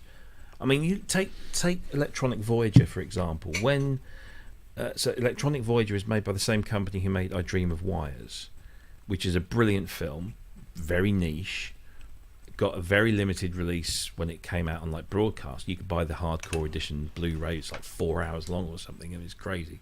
And for people like us, it's brilliant. It's absolutely brilliant. But How many people like us? yeah, exactly. So their next Wave Shaper Media, I think, they suggested and came up with this concept of a thing called Electronic Voyager, where Michelle Moog goes around the world speaking to people who are deeply affected, inspired by, or used her father's stuff. So, you know, she would be interviewing people from the Moog factory back in the day. She came over to England and interviewed Rick Wakeman. She went across to other places. She's done all of that stuff is in the can and has been for years, and yet they're still not released the film, and they're still like $150,000-$200,000 short because they've got to get licensing for music. I mean, you can't do a documentary about a synthesizer and not have the original music that synthesizer made. Yeah. What was it? I watched something recently where they were That was the talking problem about. with that was the problem with the Talk. Apparently, Mark Hollis, before he died, wouldn't allow this guy to use it in the film. Use it in the film, and so God knows what it's like. But Yeah. you know, Yeah. I think I'm in that film. which one? Which one? The No, the one Michelle's doing. Electronic right, Voyager. Yeah, Yeah. Yeah, Yeah, because even I a mean- crap cover costs money, right? So yeah. yeah. But I mean, yeah, well, exactly, I've seen yeah, documentaries about instruments or bands even where they've not, either not been allowed to or not been able to afford the license the original music, so they have these pastiches, and it's awful. Especially for anyone that kind of knows what the subject matter is, it's so awful. So you've got to do it properly. And so if you're going to talk about Fairlight, you've got to be able to license Kate Bush, Peter Gabriel, Thomas Everybody. Dolby, Yes, Art of Noise, all of that stuff. And some of them will fall over themselves, others will charge an arm and a leg, and some people Yeah. will just say, off. No. Yeah. Exactly. You're not using my stuff. My stuff is my stuff. And you've got to make this film before you get all the permissions to do that. Yeah. So you've got to spend money and do all of that stuff before you even think about licensing. Licensing is always like, we do that later. Let's get these people in the can. And we've got to get these people on film talking about this, because they're not getting any younger. And they have this horrible habit of eventually passing away. But you do Yes, they have do. a lot of experience for this, because we know, I mean, other people don't, I suppose, but all the guests that we get onto PSN, or trying to get onto PSN, there's no testicle tickling going on at all, is it? I mean, they don't get paid. That's a money, shame. Not offered money. yeah. I got bad wrists because we're trying to get Pete on, and Pete's going, yeah, I don't mind doing that. It sounds like a laugh. He says, but what am I going to talk about? I said, we'll talk about how when you came in, how Nelly ran at you, jumped up and got you straight in the nuts and folded you up on the floor. And he went, yeah, no, I'm not talking about that. You see, some people are not so open to share their past, and they're not. And There is that as well. Yeah, but That- Pete's that an percentage open that book is saying anyway, no. isn't he? excuse me, Pete is an open book anyway, isn't he? I mean, I don't know. I don't even know what. The licensing issues are a big showstopper. Pete Townsend. yeah, they are. Oh fuck! Really? Yeah, In your place? yeah. Nelly got him straight in the nuts. And now you tell me? Folded him. He just went, oh, down on the deck. Nelly, what Nelly what gives type the of- windmill, basically. Kent, Made him sound like what's Roger. your favorite type of biscuit? What's your favorite type of biscuit? I don't have a favourite. I'll eat any. He doesn't bloody risk it for a biscuit. Swisskit. Oh, What? yeah, no. Yeah, because I said to him, I said, don't worry. I said, Nelly's done many a famous person. It's all right. You go on a long distinguished list. Well, I can say that I've been kicked in the nuts by the same dog. They Yeah. get kicked out. Kicked down Why in did? the nuts. Do you know what? I tried everything to try and get her to stop doing that. And you get should when you try get harder. short people come in, she doesn't jump as such. She knows precisely what she's doing, a little cow. Okay, Kent. You already had me flabbergasted with the synth people who's been through your place. And now you drop this bomb. Yeah. Mr. 1000. You're talking to a guitar player. And Oh, a right, synthesist. And I'm going to say goodnight, guys. I'm off to bed. Me Alright, too. yeah. I was just Yeah. going to go as well. Yeah. Have a good night. Take No, care, no, guys. guys. See you Hello, later. guys. Bye. Look after Bye-bye, yourselves. mate. Take care. Take care. I'm gonna start saving today so I can make a peregrination to your place. That's why I'm gonna bring biscuits. Okay. Yeah, no, any type of biscuit is acceptable. Okay. Yes, I know booze is wasted on you, so Oh, it's going to be anything from penguins to pink wafers. Don't worry. Doesn't matter what it is. So what was Townsend's favorite synth with all the stuff he's made music with? I think it's going to be his 25, isn't it? 25, yeah. he had a 25. I thought he had a 26. Oh no. And you've got Well, I 25. think he had it all, but hey. Yeah, but he's got lots of modern stuff as well. I mean, Kent, sorry. Random question, and please don't ask me why. Does Fiona get angry if he gets called Fi? Or Fee? no. She gets called Good. a lot worse. Trust me. It's cold. Yeah, she gets called a lot worse than that. And Ken has the scars to prove it. Yeah. Yeah, we all. Although, because she's all got do. loads of nicknames for me, and I've got loads of nicknames for her. Okay. The one I use a lot that I'm not quite sure whether she really likes is Dumpling. She's not But mad on it. dumpling is It's cute, endearing. but it's also a visual Yeah, thing. It's not yeah, very yeah, nice, exactly. So, yeah. And the other one is Alvin the Duck. Oh, you deserve whatever you get after that one. She waddles around the place, leaving little wet footprints. Oh my goodness. She's got a pelvic floor issue. Ouch. No, Ke- because Kent. no, it's from a comedy show. No, because she's got Okay. characters for me. I'm gonna just ignore that one. Do you remember Pirates of the Caribbean? Mm. The favorite line of Captain Sparrow. Mm. I think I deserve that. You should write that one down. Yeah. Oh, yeah. Yeah. Well, we even do stuff like that. I've like going to the kitchen in the morning, pretending to be Frodo. Yeah. Is your bare feet? Yeah, I do the works. Go in there, bollock naked into the kitchen. Going up, she'll be having breakfast or stuff like that. You call her, really- and call her my precious. Slobber her all over her. Kent, please. This is getting recorded. Hey, no, this is open. I book. My watch it life- again through My the week. life is an open book, my friend. Trust me. I'm already a lost cause in my job. They think I'm mental because I can't stop laughing. Yeah, but that's what. This is what me and Fiona are like. We're like literally like a comedy team to each other, and we just entertain each other all day. Oh, Keep- good. Yeah. Glad to hear And that. One thing we like doing though is doing being fake angry with each other. Okay, but do you have a stop word? A panic word? No, we know each other too well.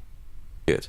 We know where the boundaries are, but we both of us like to see how far we can push those boundaries.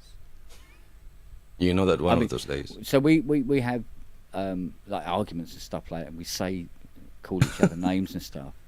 And in any other house on the planet, it would have been grounds for divorce. But for us, we Yeah. end up just fucking killing ourselves laughing. Thank God. I sing the Body Electric. Yeah, probably I used it wrong. It just sounded right in my head. So I apologize. He said, I love No, that's how correct. just Yeah, that's he all used right. the word flabbergasted. Use it correct, yeah. So Yeah. it's Oh, correctly. thank you. Yeah. That was an accident. Well done. Total Good on ya. accidental. Good on you. Hey, even a stock clock is right twice a day, right? So Exactly. You see, Yeah. that's my efficiency rate, twice a day, Yeah. just twice a day. Good guys. I'm the one waking, not waking, going to sleep. And I know you don't want, but I suggest you would too. Hey, Ken, I missed some of the earlier stuff, but any interesting stuff come through this week? Yeah, there was the Boomstar. Yeah. That's different. That's a repair. That's not yours, then. That's No. okay, yeah. What else is there? Oh. There's a Freeman string synth coming. Yeah. Yeah. Wait, Or, Selena in Disguise. It's basically the same sound, right? Or is it close? Well, the story is that Carolina stole the design from Freeman Yeah. in a convention, yeah, that's the in a story. trade show. Well, I'm working on a I think early next week, and I'm going to go and have a very in-depth look and see just how much of that is True. applicable. But the one you have has the badge Freeman or Solina. Yeah, as far as no. This is a Freeman string synth apparently. Because you see that's the part of the story I have not watched in at least 7 videos about the legend. They all say that he did the prototype, but he never got into market because Solina stole it first. No. There are Freeman string synths. Yeah, you see, so much. So the Seleno unfinished stuff. theft, the Mellotron he made a theft, few all quid, kinds of theft. Yeah, well, Ken made a few more quid when he wrote theme tunes to Casualty, didn't he? yeah, It's okay. I sing Seriously? about electric. Yeah. I understand. I'm just TV kidding. shows. yeah. So he did There's the- some and get some money, right? There's a TV show here in the UK called Casualty, which is like ER, but it's been going since like 1985, I think. Mm-hmm. Yeah. And Ken Freeman, inventor of the string synthesizer, Mm-hmm. or the Freeman, wrote the theme music, and that show is still running today. So I'm him or his estate, I don't know, is he still around? not sure. No, I think he's gone. Yeah, I think he's but gone. his estate will still be raking it in. Oh, look, Justly so. you got some company there, Rob. Where have I got? Right a cat? behind you on the floor. Or a kitty. So is Gary Wright's Dreamweaver, is that a Selena or is that a VP 330? Oh, I don't know. Mhm.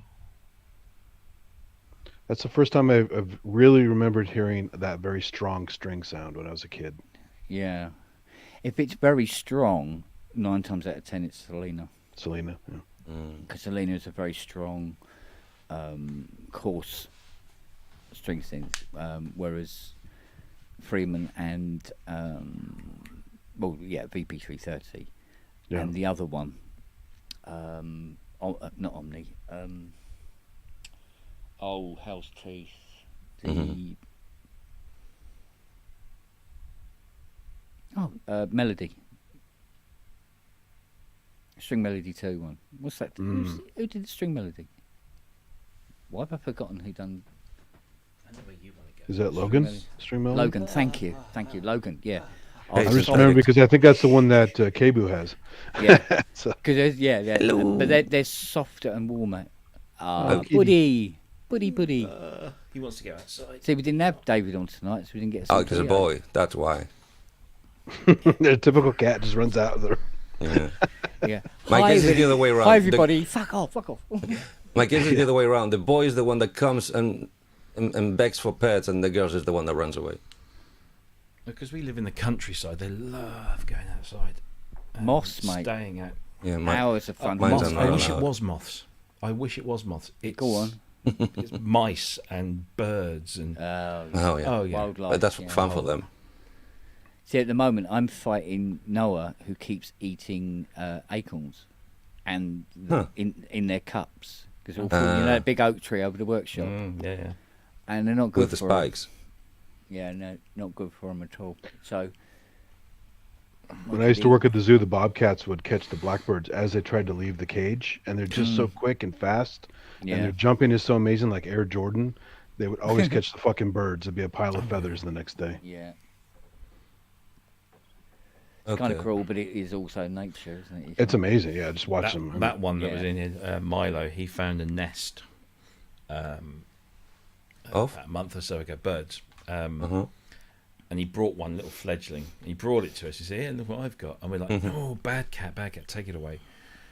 You know, it was beyond saving that one. 5 minutes later, brings another one, and another one, and it literally cleared out the whole thing. And the parents are just like flying around screaming at him. There's literally nothing we could do because it was too far for us to get to the nest. And he was just going in and like picking them off one by one, the bastard. Yeah. The toys. Well, Yeah. Other side of that coin, used to go out because you used to have a fish pond.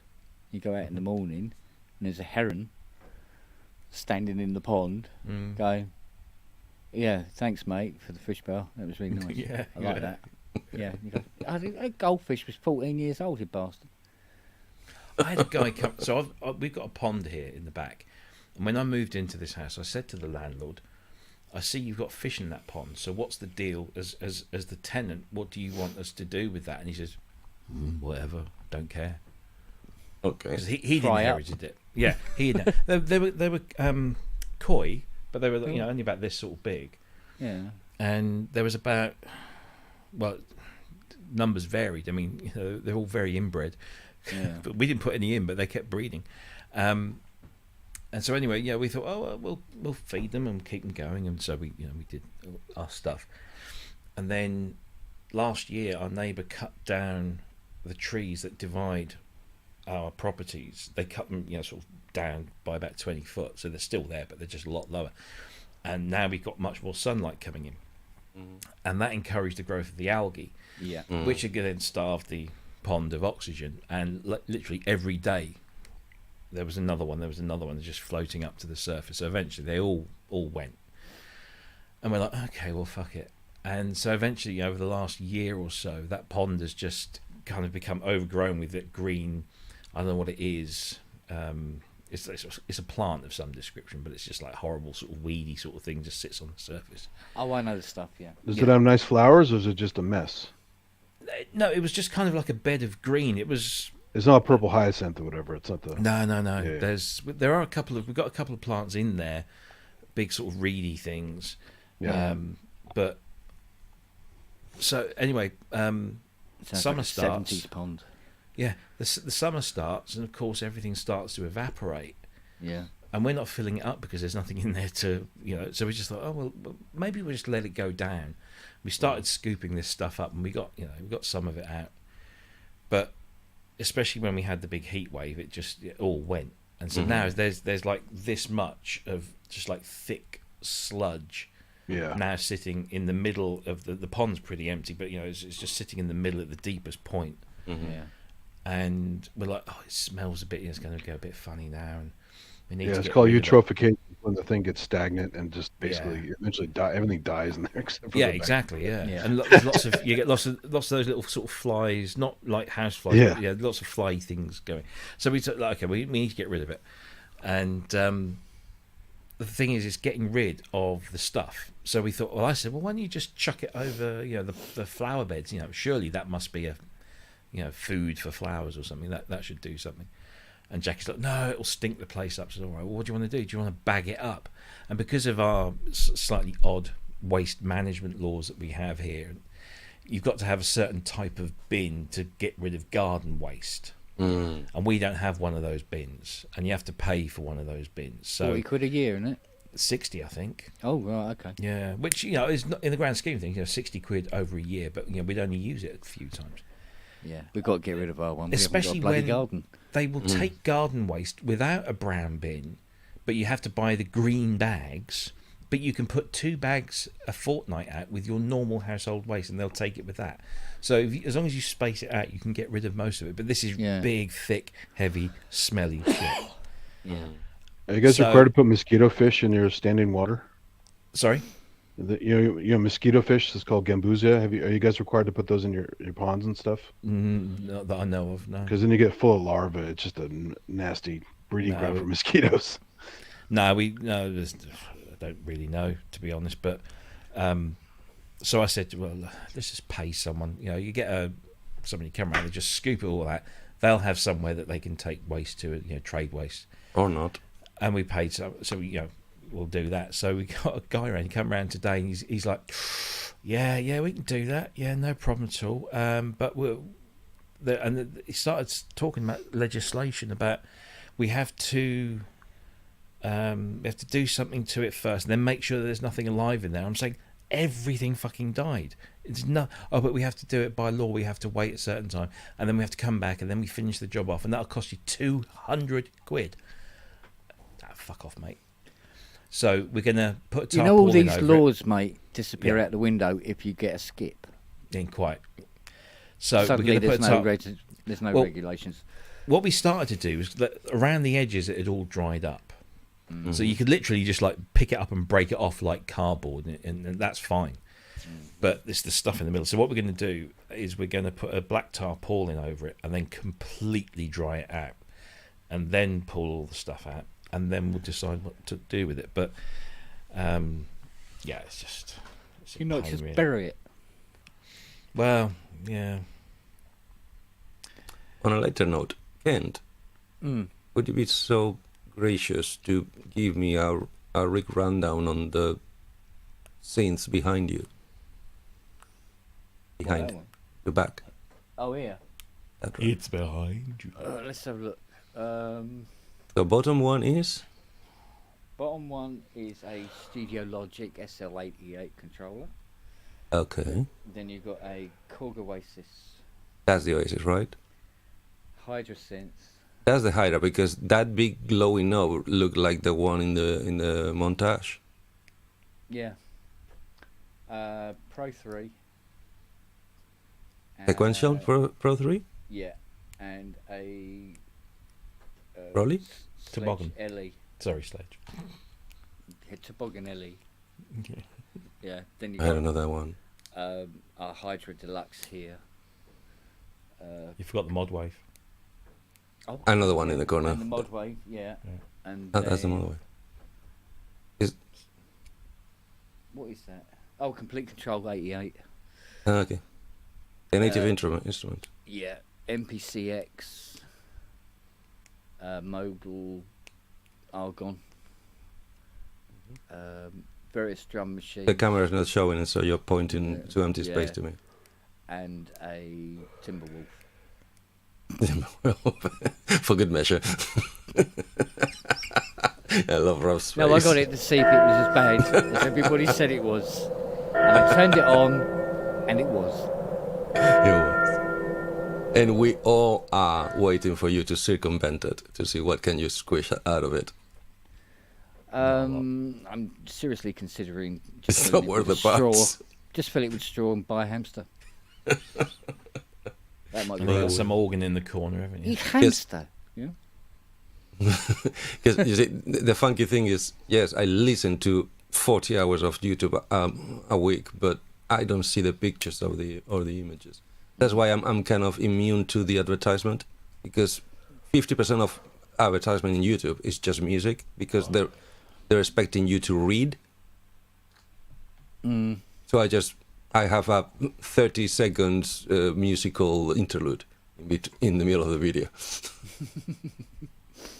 Yeah. And I'm with you. That thing you said, every time sorry, Andy, every time one advert breaks whatever I'm watching, or they are too abusive on the adverts, in my head goes, good, that's another product I will never buy. Yeah. Yeah. Thank you for telling me which I should not buy. Yeah. Wonkers. Yeah. I'm going to say the Timberwolf was one hell of a industrial strength hamster box. It's, Oh yeah.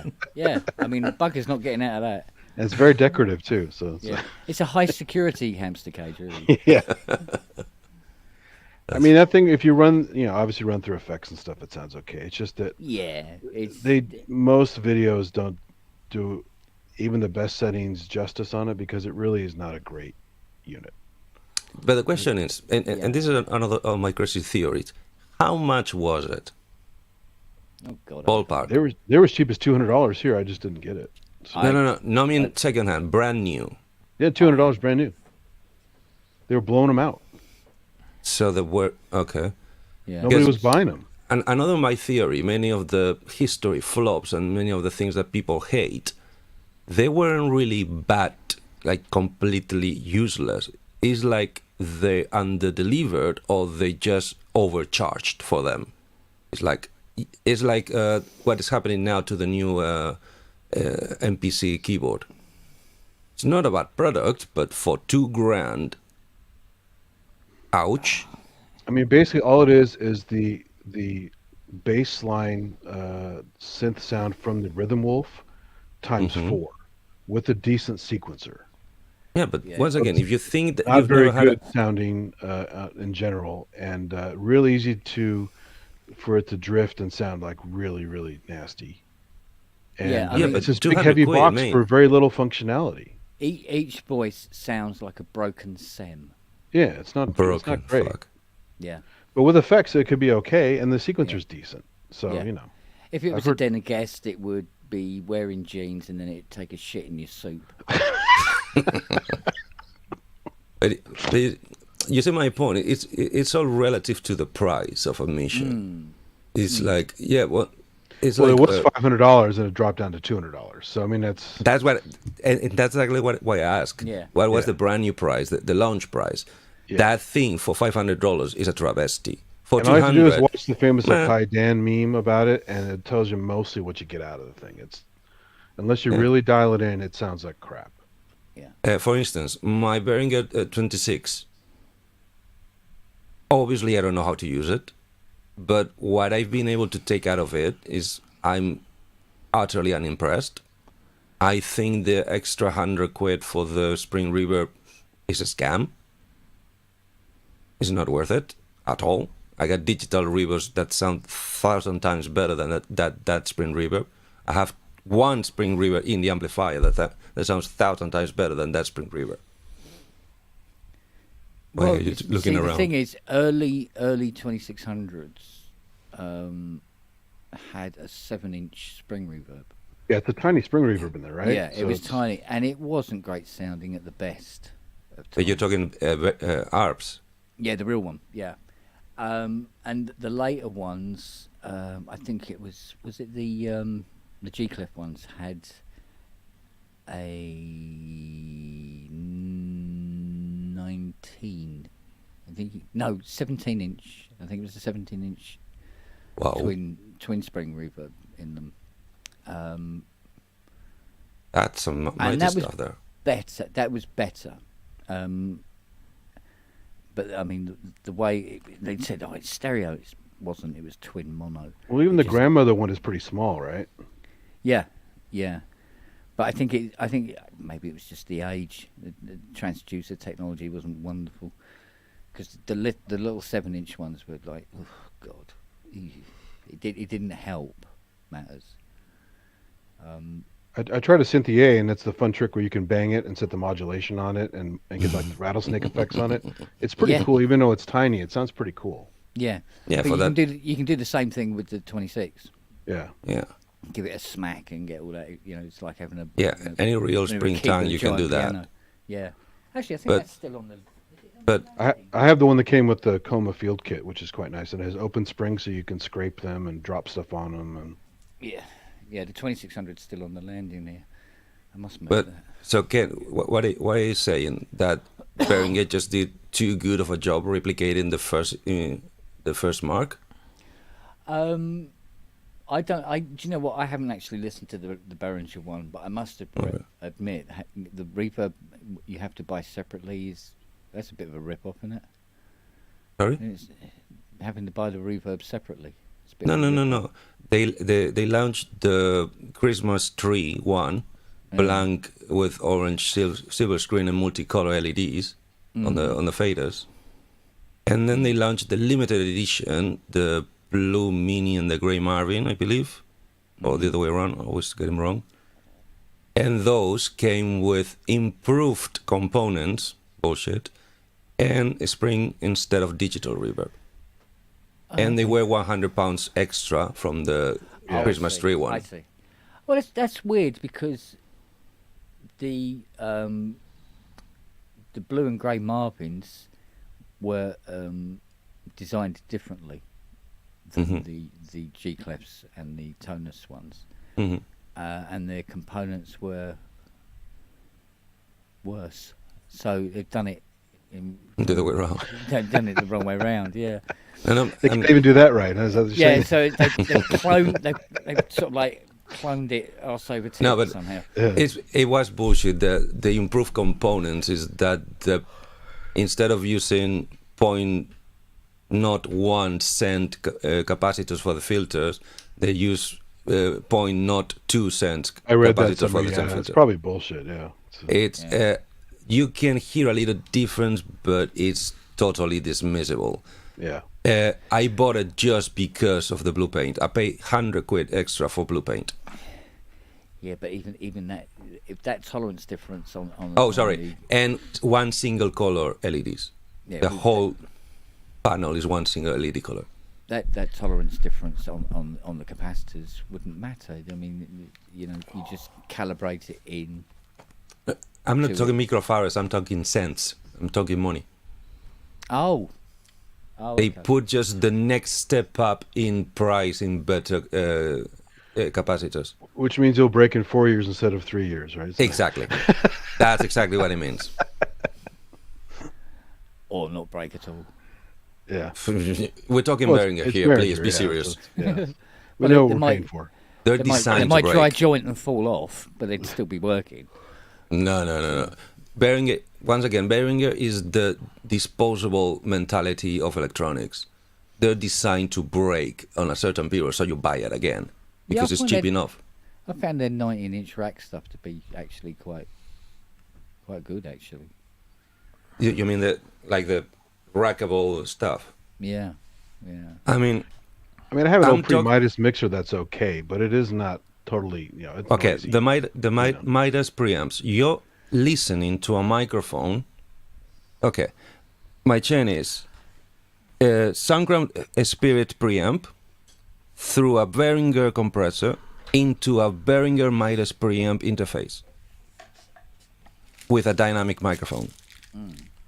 That's what you're hearing. Well, that's what the problem is. No, I was kidding.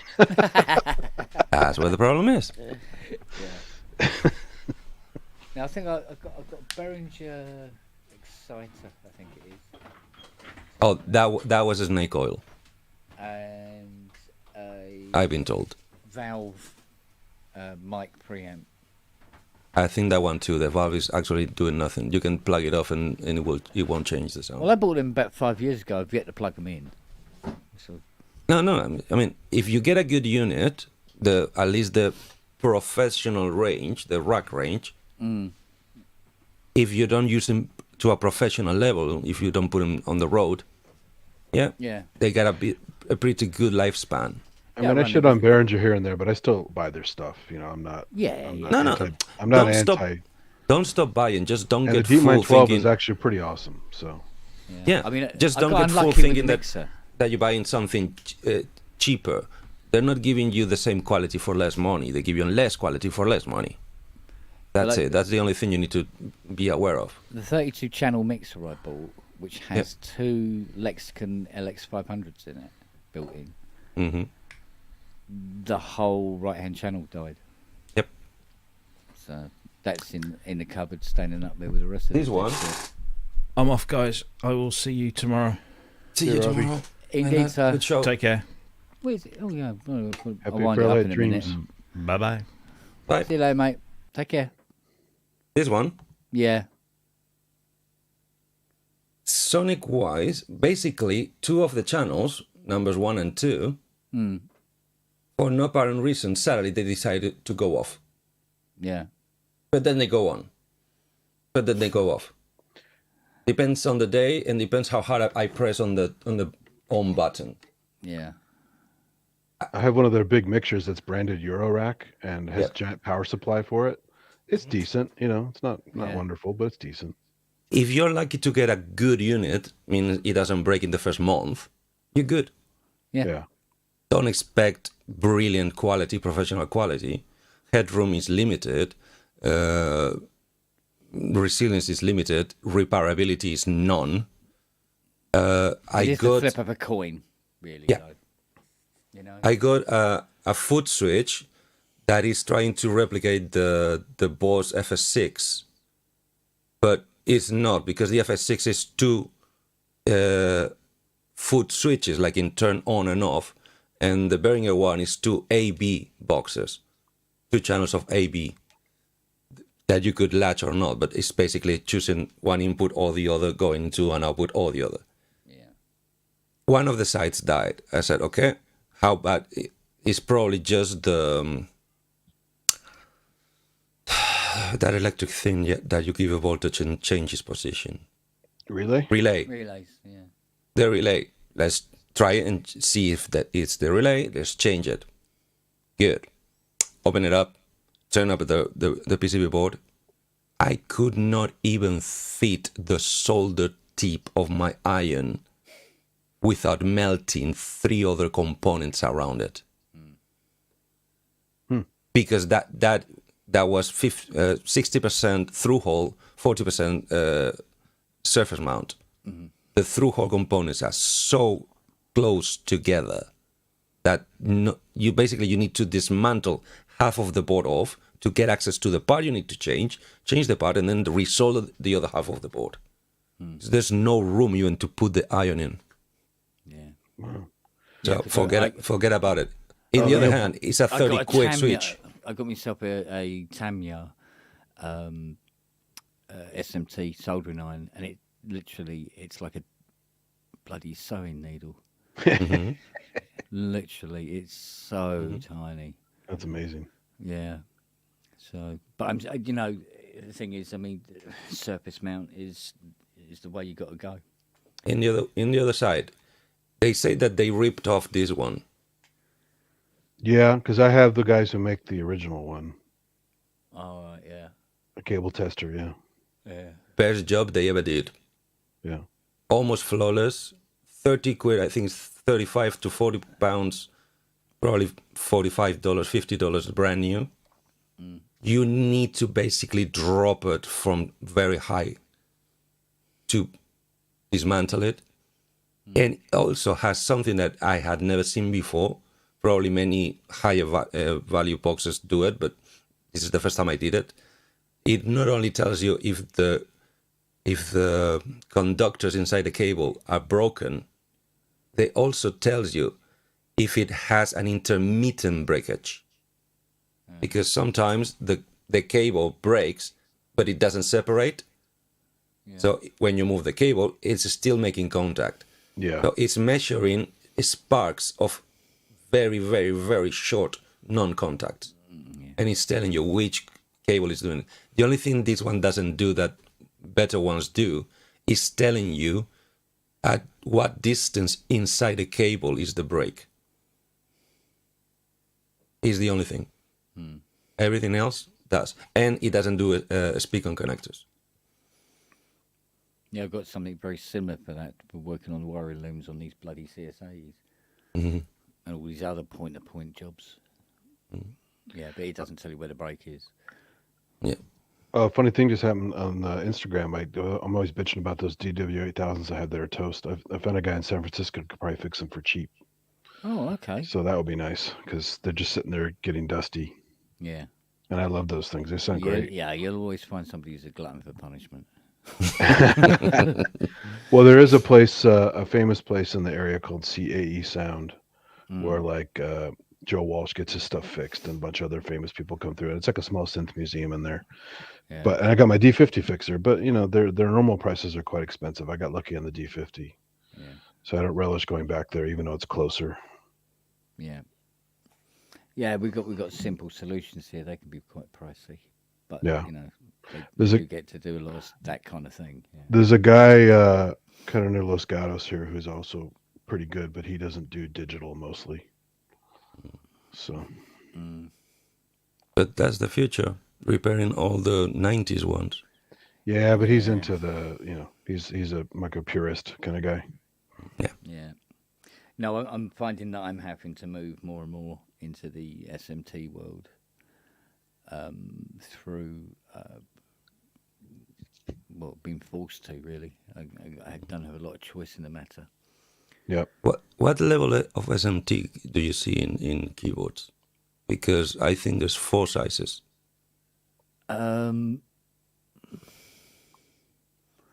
No, Yes. to me, there's two. There's the through hole, which is relatively decently No, sized, no, no. and then the shit. No, the shit has 4 sizes. Mm. You have the rice grain size, right? The half grains, half rice grain size, the quarter, and the eighth. My partner is doing by hand through a microscope and tweezers, capacitors of I don't know how many microfarads, 5 volts, that you would think they're basically breadcrumbs. The tiny ones you get from the cookies, not the ones from the bread. Yeah. Do you have a dissecting scope? No. Because that would make it so much easier. No, still doesn't make it easy because when you try to work on things that small, Well, the your hand-eye coordination is hard as always, but if you it's not even that. It's holding the pulse because one breath and you've moved the part half of the PCB board away. right, Because you and my first sign of awareness about SMT, the half a grain size, or let's say the fourth of a rice grain size one, it's so tiny that no matter what temperature you put on this iron, if it's hot enough to melt even lead solder, when you apply it to one side, it will melt the other side. yeah, I would if I had to do that a lot, I would just basically rig up an XY stage that's big enough for the part, and then make a Z stage for the soldering iron, and just dial it all in. So Well, this is why Like with robots or something? just by hand with wheels. Yeah. Well, this is why Like a I would microscope. get the Voyager 1 by that time, because that literally what it does is it heats the board and the parts solder in place without Oh, you going wow. anywhere near them. But when you But if don't you're some gonna of them to get that, messed up in the process though, because they're all different tolerances? No, apparently they're more not. resilient to heat, and not so Yeah, much yeah. to impact, but they're more resilient to heat because they're so tiny. They know that the heat is gonna go through them, Yeah. or But I or you must can admit, try when air. When you get to this point where you're working with these tiny components, I mean, I will probably have to get my bank manager to come down and try and convince him to lend me 30 grand and buy a pick and place machine by that point. Because you know about stencils, right, and paste. Because that's but one this- of the ways. Yeah, but this is why I was going to get this Butcher 1, because it's basically a 3D solder printer. So it prints the boards, it drills the boards, puts in the wires, you put the components on, then it heats it all up, and then everything solders onto the board, and then you just remove a completed board. Yep. So that's some of that. Mind you, if I had the money, I'd have one of those metal 3D printers. Holy shit on a stick. Is it drilling the vias or is it actually lasering them? It's like a 3D ink print.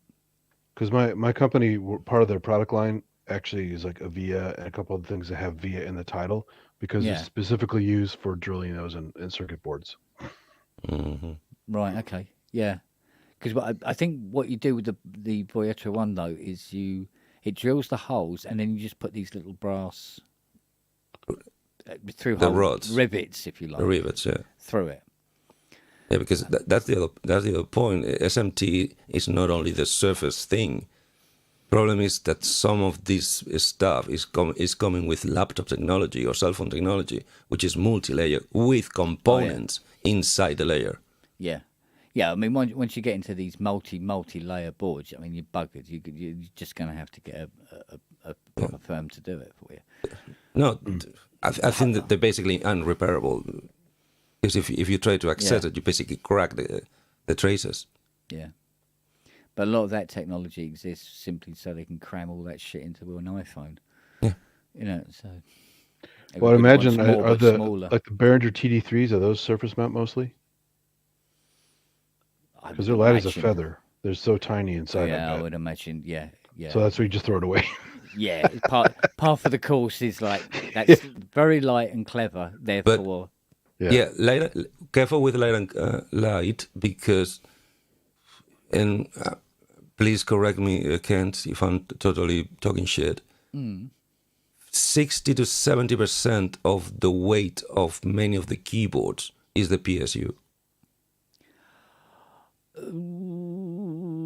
Not anything done from the 2000s to here, but anything before 2000s.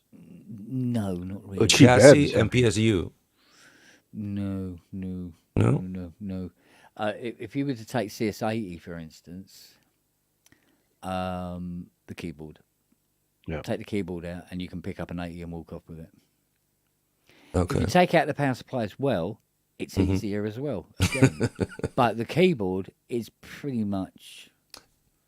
But that one quite aside, heavy. Yeah. every other one from that era up to the mid 90s, the linear power supplies were the biggest weight in the unit, weren't they?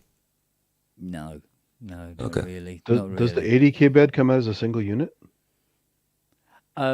No, it's hard. It's individual keys, right? The keys long will come keys? out. The keys Yeah, will yeah. come out. The key bed, the boards and everything, it's all hardwired together Oh, wow. as one piece. It's all like, yeah, bastards. Okay. So, Well, no one's ever going to want to service them. You just set and forget, right? well, So- well, the thing is, on my 80, when I was customizing my 80 up, one of the things I wanted to be able to do is remove the keyboard, so I could work with the key, because the key contacts will constantly. The more like women's shoes, you're not supposed to play it. yeah. The more you play it, and sometimes well, not sometimes, but eventually these contacts, they stay up. Or if you push lots of keys hard quickly together, the board pulls back, and then it's pulling the contacts further away from the keys. Yeah, and everything has to be brought back again. So what I did was there's this big loom. So each key has 3 wires, and then at the front there's another set of wires for the aftertouch sensors, and it goes into this big loom. And I got a jigsaw and cut it in half, and then pointed and fitted it up with multi-way connectors. That's one of your mods. That's the. Yeah. So you could go plonk, plonk, plonk, plonk, plonk, plonk, keyboard straight out and walk off with it and go and do the work. Wow. Because I'd made up like a what's the word? A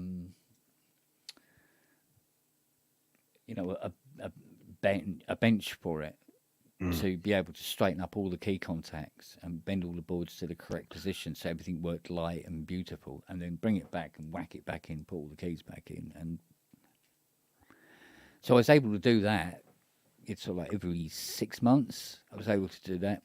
Oh, you made like a jig for it, so you A can. jig, thank you. Yeah. Yeah. But it also had, what else did I build into it? I made it true stereo. There was a built-in delay line and a Dimension D Wow. was built into the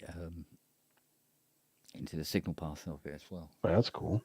The Unison mod, which great, you can do because I've got some tracks on SoundCloud, and I'm doing play a track and everything, and then like to finish it off with a nice big bottom C, but turn on the Unison, hold a chord, and then what you do is when you put the portamento on, when you push just the bottom note, the entire chord together glides down the keyboard. Oh, that's cool. And then just builds to one huge 16 VCO bass note. That's wild. Yeah. And it's always been the same. It's like, oh, mate, that's a bit fucking loud there. Yeah. Are there any famous albums or songs, at least, that have naked CS80s on them? You have to put effects on them, right? I mean, Yeah. To be honest with you, the CS80 without effects on it, it's not massively pretty. yeah. But It's still that's better than because- Timberwolf. Yeah, but the thing is, it's kind of not fair because actually the sound is quite nice. But what it is that you always hear 80s at their best when they're going through, Lexicon 480 XLs and fucking stuff. So you know what it can sound like. Yeah. So when you play it pretty flat, it just sounds pretty flat. Whereas as a synth, it actually sounds absolutely fine. Yeah. So yeah, it's one of those that dichotomy you can't seem to get around. But what else?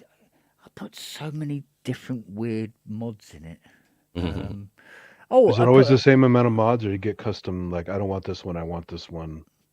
Oh well, yeah. But I mean, there was people would come around asking for crazy things. I had this German chappie, lovely bloke he was. He had something to do with early Apple.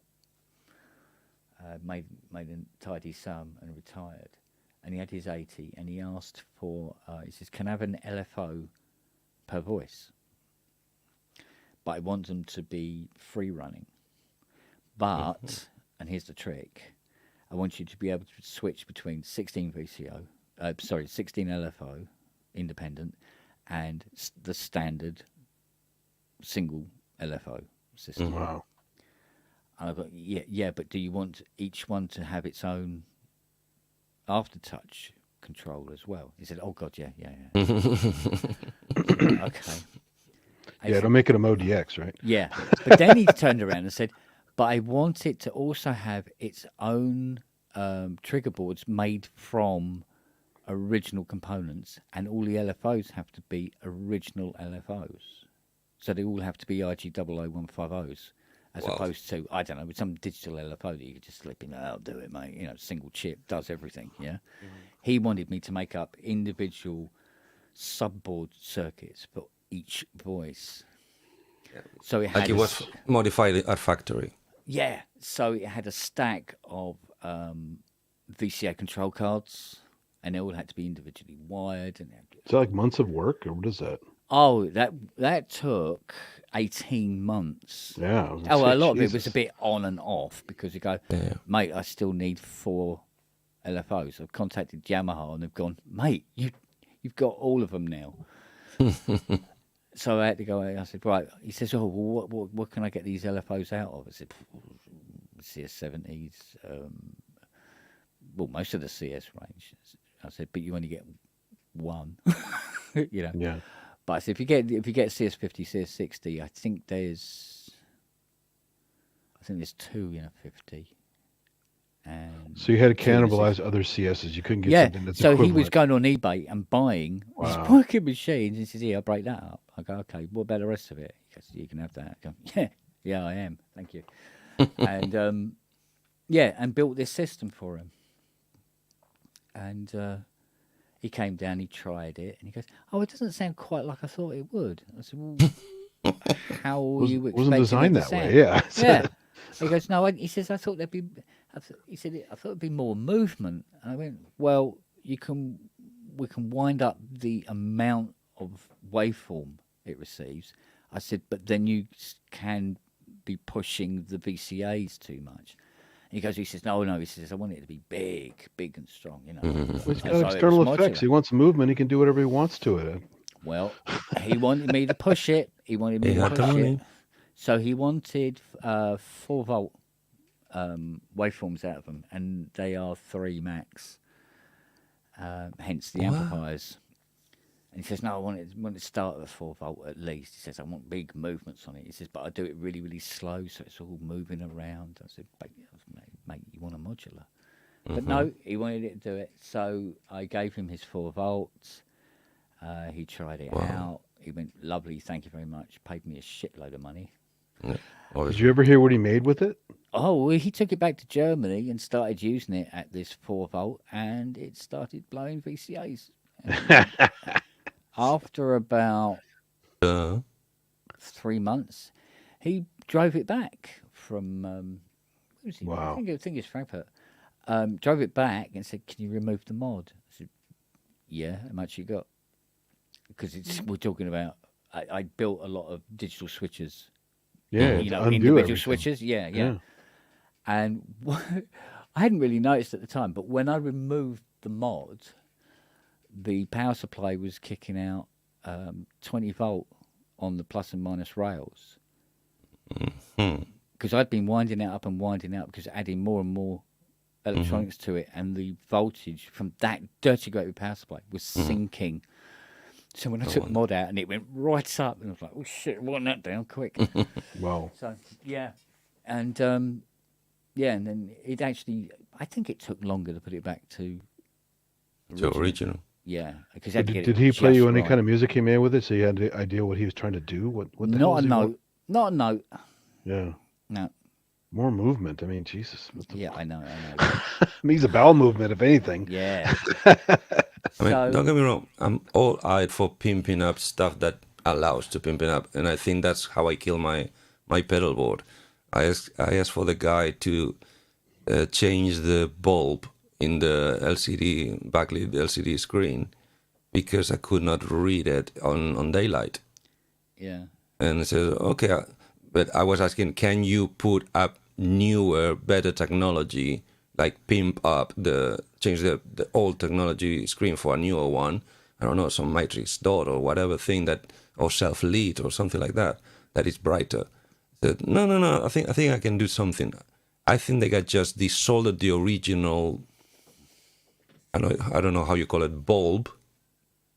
This is like a resistor, but in the middle produces light. Yeah. He took the original out, and he probably put a higher, probably amperage one that would do more lumens. And that's the one that basically lasted for 4 months of non-continuous use and basically dimmed that, but it started blinking first, going on and off, and then just died and never went back on. Yeah. No, you find that a lot, especially through the 70s, a lot of synths were actually pushed right to the bloody limit. And as soon as you started modding them and messing about with them, although they wouldn't take it. Work to start with, and then they'd be like, "Oh, why isn't that working anymore?" Hey, speaking of lights and all that crap to put blue LEDs for so long, are they using really bright blue LEDs, or are we just that much more sensitive to them? No, they are bright. They are very bright, right? Modern LEDs are So twice what the fuck the are they doing power with than. extra bright? Yeah. No, but it's the efficiency because they change. It's annoying though. Yeah, but they change the quality. They can make them worse. That's the problem. To make them worse now, they have either to dim them on the circuitry or to put filters on front to make them less bright. Because let's say, Kent, please correct me. Let's talk in round figures that before with 2 volts, an LED with 2 volts will give you, let's say, 50 lumens. Now the same LED will give you 100 lumens. Yeah, easy. Because they make them more efficient. Yeah. And they cannot put them back down. And the problem is some colors are even more efficient than others. Yeah. Is the compound, is the plastic that creates the diode. Yeah, I was just wondering because green, our eyes are more sensitive to green, so they appear brighter. But why are they putting these fucking bright ass LEDs and everything? Well, they're they so also annoying. do these Because they're LEDs cheaper. now. Well, they do these LEDs now where the top of the LED is magnifying. Yeah. Right. Like a laser type. Yeah, and now you're getting this sort of like this. It's sort of like I just wanted to know if that button was on or not. I didn't want cataract surgery. Yeah, glass in the Eye face. surgery. Yeah. But And no, which is the same thing they used to do on the scanners, on the light scanners for the discotheques, because I used to work on 90s technology of those things with arc lamps, the arc volt lamps, because even those things would not give enough lumens at the distance they needed to give them. They would just put magnifying glasses 1 inch away from the bulb. And trust me, those things, you cannot look at them straight without shades, or you would have damage in your retina. Yeah. But they put them through magnifying eyes to concentrate the lumens, so they would seem they have twice the lumens. Yeah. Well, it's like this thing with there was this fad to put LEDs into CS80s to show which card was operating. Okay. And they said, it's useful for tuning. So when you push the key, you can see which 2 cards are on, and so you can tune them. And I said, well, what about the noise? because I've had one come through here with had this mod done to it, and the guy he says I bought it and fitted it. I went, yeah. I said, what about the noise? Of having LEDs sitting on the Signal path. On the audio path. No, not the audio path. This is on the power rail. Okay. Oh yeah, it dirties the. It dirties it all up. I said, when you consider that those VCOs, they're twitchy at best, right? If you're going to start messing with the top end of it, it's like, oh Jesus. So anyway, of course, these things are twitching. And I said, look, and I showed the guy the waveform. I said, see all that little rippling going on in your sine wave? I said, that's why your sine wave sounds shit. He says, oh, what can we do? I said, well, you rip this shit out for a start. He went, all right, take it out if that's the problem. So I ripped it out. He goes, well, my snare already sounds shit, so what the hell, right? Yeah. But he said, so what do I do when I have to calibrate it? I said, well, use your ears. all you got to do is count to 8. It's not fucking rocket 1, science. 2, 3. Yeah. You turn it off, turn it on. 1, 2, 3, 4, 5, 6, 7. You want the 8th, push another key, hold it, and there's your 8th voice. So you don't need LEDs to tell you that. Just learn how to count. Jesus. Kent, if you would have told me this 3 months ago, I wouldn't believe you. But in this, a month ago, I saw a video of I like to listen to videos of guy repairing stuff.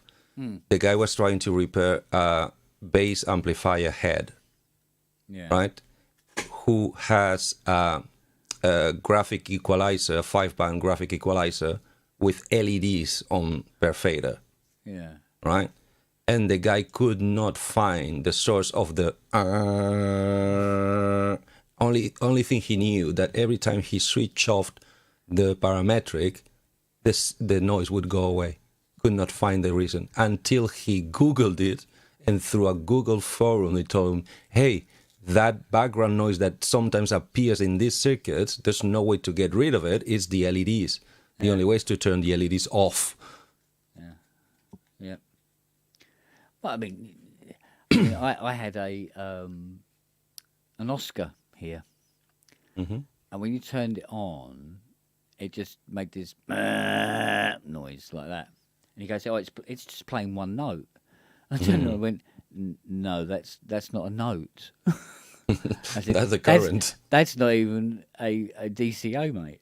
I said, there's something really bad going on there. And he goes, "Oh," he said. I said, "I'll tell you what they do suffer from is if it's got the MIDI, it's an expansion board, and what you do is you take the CPU out and the EPROM out, and then you plug the MIDI board in, and then put the CPU and the EPROM onto the MIDI board." I said, sometimes these connections are not brilliant. I said, so what we do is we'll turn it on, and we'll see what happens. So I pulled it off, put it back in, pushed it in nice and tight, turned it on, and it was going still. So I held down the key and bashed it like that, and it started playing. It was fine. And I go, yep, there we go. What we'll do, because that will fail again, I said, we'll take that board off, we will mount it underneath the CPU board, because there's bags of room, and then we'll do flying leads to the main board. And that's the best way of having that MIDI kit work. Because what you said, we could put new sockets in, but it will do it again, you know. And he says, he says to me, he goes, well, could we just leave it as it is, and I just hit it all the time? You could, but I think the fiberglass panel wouldn't like it. I said, no, mate, because you will have the front panel on it by then. And it will have very little effect. So do you think the LED circuits and so forth for presentation are like an afterthought, and they only ever check the audio path for noise? Is that a kind of a common Depends problem? on the budget and the company. That's what I mean, though. In general, though, I mean, I'm sure they probably thought about it and figured, we're not going to worry about it. Well, who cares? when you if you got to something like the CS70, for instance, that has which had the analog voice cards and the LEDs on them, and the LEDs are mounted on the voice cards, but they've been very clever in putting a switching IC that acts like a barrier Hmm. between all the RF shit that the LED produces Hmm. and the voice card that it's on, and that kind of isolates it. So it's sort of like, yeah, switch it on, but you just run here. You don't do anything else. We'll just tell you when to turn on. And that works. And I think they've carried on with that kind of idea of hiding LEDs behind the switching circuits for the LEDs. They did it on the Prophet, on Rev 1 Prophet and Rev 2 and Rev 3. And that works pretty well, you know. So 74 LS 174, you put the LEDs on one side essentially, and just the digital signal on the other, and you just keep the digital just the hell away. Do they shield the wires to the LEDs? No. It's what they do is they just keep everything away from everything. Simply. Right. Okay. Yeah, it's just separate feeds. And in most LEDs goes on the PCB. They go on a trace. They don't have wires, Yeah. Yeah, and so they cannot be shielded. Well, sometimes there are harnesses that go to wires and stuff. yeah. so- Well, sometimes they will run earth Yeah. cables to do things, go up to the front panel that do some Yeah. form of audio thing. But all the digital stuff will be stuck on the digital, and never the twain shall meet. So they'll have separate earths and all that sort of thing. The hybrid isn't a good thing. Yeah, so they just That- keep all the digital noise away from Yeah. the analog. That reminds me when I first started because all my life I always thought individual guitar pedals are stupid. There are too many things to go wrong. You have to put them together. There's too many cables. They're too heavy. A rack unit or a floor unit all in one with all the effects is the better way. That's what I thought all my life. Until they proved me wrong, because with individual pedals you can have higher quality and you can choose the quality of each effect, blah, blah, blah, blah. That's why the new renaissance of humongous plane carrier pedal boards for guitar players came back basically in the noughties. But, and the second thing is everybody was going on about, but they have to be true bypass. Meaning that the bypass is not on electronic, it's not switch mode, it's actually hardwired switch. So you either send the signal through the circuit or straight to the output jack through a solid hardwire.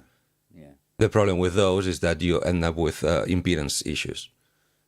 But also, they were starting putting power supplies on the pedal boards.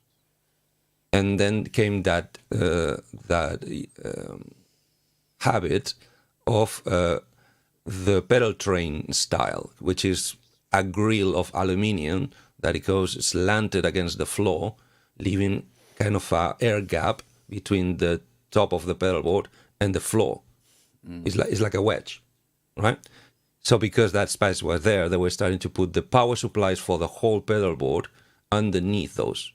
And suddenly a whole new wave of noisy pedal boards came around. And people wouldn't understand that we're spending hundreds of dollars in handmade, high-quality, true bypass pedals. And suddenly they got tremendous ground issues and noises. Until they realized, almost by trial and error, that they were putting wah-wah pedals on top of linear transformers. Have you ever heard the result of that? Yeah. Basically, it's an amplifying antenna to any RF in a 1 meter area. Yeah. That's why you can see many guitar heroes that use the wah-wah away from the pedal board. Well, famously, Dynacord amps used to pick up cabs. Radio cabs. Yeah. Yeah. I heard guitars. I mean, really, really pick them up. Real Yeah, proper. single coil guitars, any Telecaster, any Fender guitar into a tube amplifier is basically a radio. It's like that scene in Spinal Tap at the Air Force Base where he's Yeah. At least that one is justified because the guy is using an actual radio wireless, receiver. yeah. No, I'm talking you just a simple guitar with an armored shielded cable into the amplifier for no reason, in the middle of your practice room, suddenly your amplifier is picking up FM music or AM music, and you don't understand why. It's the sum of the single coil pickups, which are basically antennas. They're actually RF antennas, but shielded in the amplifier. Are they shielding amps more nowadays so you can't do the pickup close to the thing as you play and get the feedback? No. That's totally independent. That's sound. That's made That's just through sound. sound. Okay. It's not Yeah, I think magnetic that influence. there's been a lot of improvements right across the board because I mean, even my Transcendent 2000 used to pick up a German radio station. Yeah. But if you turned it, if you mounted it on top of Missed the the standing other keyboard, wave. the other- Yeah. yeah, and then it was fine. And bring it back, and it was all like, yeah, it's a practical listener. Now, Make that part of your mix. Yeah. Yeah. Oh, I've used every it before. product has had to up their game in RF shielding after the advent of cell phones. Sure. Yeah. Well, what kills me is when they first came up with Bluetooth and Wi-Fi, Mm-hmm. they're the same resonant frequencies as microwave ovens. Yeah. So there was the problem for a while with that shit all interfering with each other. Yeah. Don't those Bluetooth speakers for kitchens. If you put it anywhere near the microwave, you'll catch the interference of the microwave. Yeah. Any amplifier. The good thing with those, most of those, But they were all speakers 2.6 gigahertz for a while. It's hilarious. It's just, Yeah. Yeah. Everybody treading on everybody else's toes. it's like, why don't they talk and maybe plan around different frequencies and, you know. Oh, and it's really funny because talking about the Spinal Tap thing and with radio frequencies, England, because I'm not really aware of how is the law working in Europe. England has a very strict regime of frequency restrictions. To the point that I bought an in-ear system, an in-ear monitor system. I think it does 27 frequencies. At least 17 are forbidden in this country. I mean, yes, you can use them, but you have to pay an annual license to be able to use that frequency for a wireless transmission that is 3 meters long. Just in case it does not ever interfere with either ambulances, firemen, or police. Yeah. It's really, really strict here. Yeah, in the UK. No, I remember the buzzkill of driving around with a very, very illegal AM CB radio Yeah. with a DV27 aerial sticking on a biscuit tin on the back seat because you couldn't put it out on the car because the cop knew you had a CB because the DV27 was a very particularly looking aerial. The one with a coil. Yeah, and it had like this particular kind of encased spring system at the bottom. Wow. But you could talk to people all over the planet, especially on a good night. You could really get far with it. But no, we have to go legal and have FM radio, and it was just the distance was reduced dramatically. And it was like, yeah, but it's legal. At least the cops don't rip it out of your car and run off. Well, yeah, I used to huge in the scanner radios, listen to all kinds of weird shit, and also use it as a vocoder or carrier signal. Yeah, And because they're nasty noises in there. And I was one of the guys. I was doing a DJ thing once at a local college, and one of the guys was a ham radio enthusiast. He had a portable one. I go, how many frequencies do you have on that thing? What can you do? He goes, what channel are you on? And I told him the police channel I was on. He queued it up, and it went and came over my scanner. I went, oh man, if they caught you, you're fucked. yeah. Because that's not maybe a felony; it's at least a misdemeanor. So No, I think it's here in UK it's a serious felony. Yeah. I think it's £100,000 fine and up to 6 months of. I mean, you just imprisonment. cued it, so you hear a click, but he didn't talk. But if I think he talked, he'd be in big trouble. If you interfere at all with any legal service on radio, you're out. Yeah. Unless, of course, you become an MP first, and you get all sorts of fucking shit. Or you have your license paid, which is, I think, is £160 a year. Well, you probably Yeah. kill people and get away with it then, right? Oh, So, Christ. It was something today we were saying that these MPs were having their heating bills paid on their second houses on the expenses. it's like skeletons in my closet. I have entire families in my closet. man. Closets. Oh, Funny yeah. things, closets. Oh, I did. Yeah. Well, Okay, guys, I'm giving up. I'm waking up yeah, in 2 hours. we've hit the big 2 here, haven't we? So, Yep. and We're I back on. technically haven't been to sleep since I think it was about 7:30 Tuesday morning. Oh my God. Really? Yeah. Why? How so? Oh, I was in a dreadful state. That's why they feel like yesterday. shit. Yeah, I was going to dye my hair blue, and I did the peroxide test, Mm-hmm. which I've done every time I've dyed my hair. But this time, my throat swelled up, couldn't breathe. Oh, you're allergic. There's some kind of additive in there. Some I extra. don't know, some but weird- I mean, I've used this brand before and everything, except this time I was going to do it blue instead of red and stuff like that. Mm-hmm. But this time round, massively awful reaction. Okay, wait. Wow. Did the last time you died happen before your vaccines? Oh no, I've done it since I've had my vaccines. I've done Okay. it as well. Then I'm clueless. But just this time, Yeah, I don't think yeah, the but they vaccine said have that effect on that. they said this is why you it test could weaken every your time. immune system. Yeah, but they say Wouldn't it? they've said that it can happen at any time you suddenly become. Yeah. Because this is a Sensitive. chemical reaction, not a immune response. So Yeah, exactly. Oh, okay. So but I was expecting it to be much milder than it was. Considering it was just a little spot there and a little spot there, and it completely destroyed me. Well, I mean, my glands are still up, and there's one this side that's really, really angry. wow. But it even closed up all my ear canals, and everything had to get turned up. Yeah, it's like anaphylaxis. That's crazy. Yeah, Mhm. yeah, it was.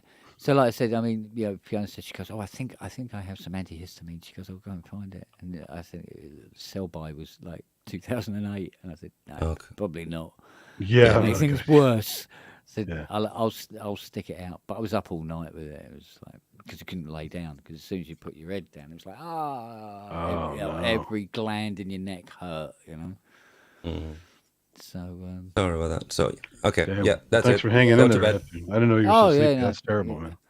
No, I think I've got to the point now where I'm so tired I wouldn't be able to get to sleep now. You know what I mean? When you get too tired. Just give it a shot. Relax. Oh no, I will. No, I'll Do some put me- breathing. No, I'll get my head down, get my audio book fired up, and I don't know what to listen. Too bad you don't have any to. CBD. That would knock you right out. Mm. Yeah. No, I might put on Lucifer's Hammer or something like that, and just chill out and just Oh, if that works for you. with an audio book blaring in my ear hole. Still remember when I was 17 is sleeping with Iron Maiden blasting on my Yeah. my Walkman. Yeah, I I could could do sleep. it with Jar, Tangerine Dream, Tomato, Vangelis. Sure. Yeah. Now they have No to give problems. me basically what's the last one? Ronnie Perry Roll? Ronnie Perry Roll or something like that. Some Yeah. Brian Eno tracks will knock you right out. Yeah, Or Harold Budd. yeah. The way it, Morricone keeps me awake though, Oh yeah, he's very because I want to. Because you want to dramatic. follow it. Yeah. you want to I push him to sleep, not to make him trip. That's why in college I couldn't study with music. I'm too into the music and I can't study. So Yeah. I had to study in mostly silence. Well, it's the same if I'm listening to Hands and he'll be doing like some gentle stuff. La, la, la, la, la. Bam! Oh, what? Oh yeah. Or Wagner. Don't No. listen to Wagner if you're trying to Oh concentrate. shit! Can you imagine it? It's like what's that bloody thing? The Valkyries. Yeah.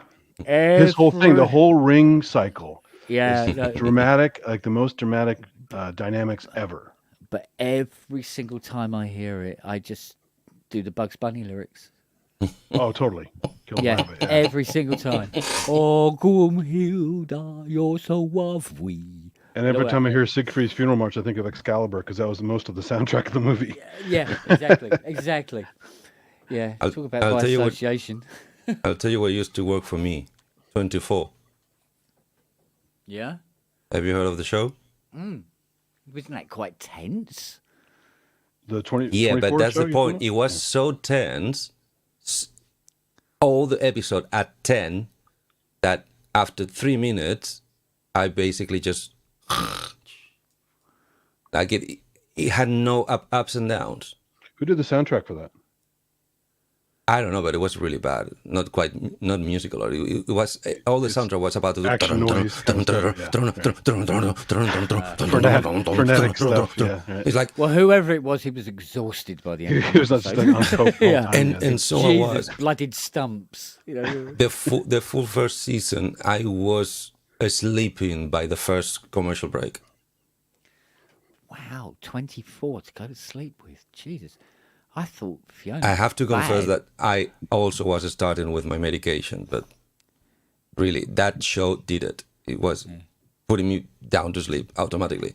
She falls asleep to Charlie Chan films. Charlie Chan, who's Charlie Chan? Jackie Oh, Chan. the old black and white ones.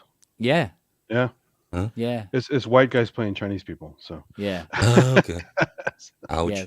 It's fine. Oh. but they never get the accent. The makeup is terrible. Oh man! And then and number one son is like, yeah, pops. Yeah, that sort of thing. Yeah. Okay. That's funny. Yeah. Okay, mister, go to bed. It's time. Yes. Okay? Yeah, or at least try to go relax and Yeah. I'll chill out. Like I say, chill out with some sci-fi audio. get your immune system back up. Okay, Andy. Yeah. Pleased to meet you. See you soon. Yeah. See you Yeah, guys. everybody take care now. All right. Night night. Everybody look after yourselves.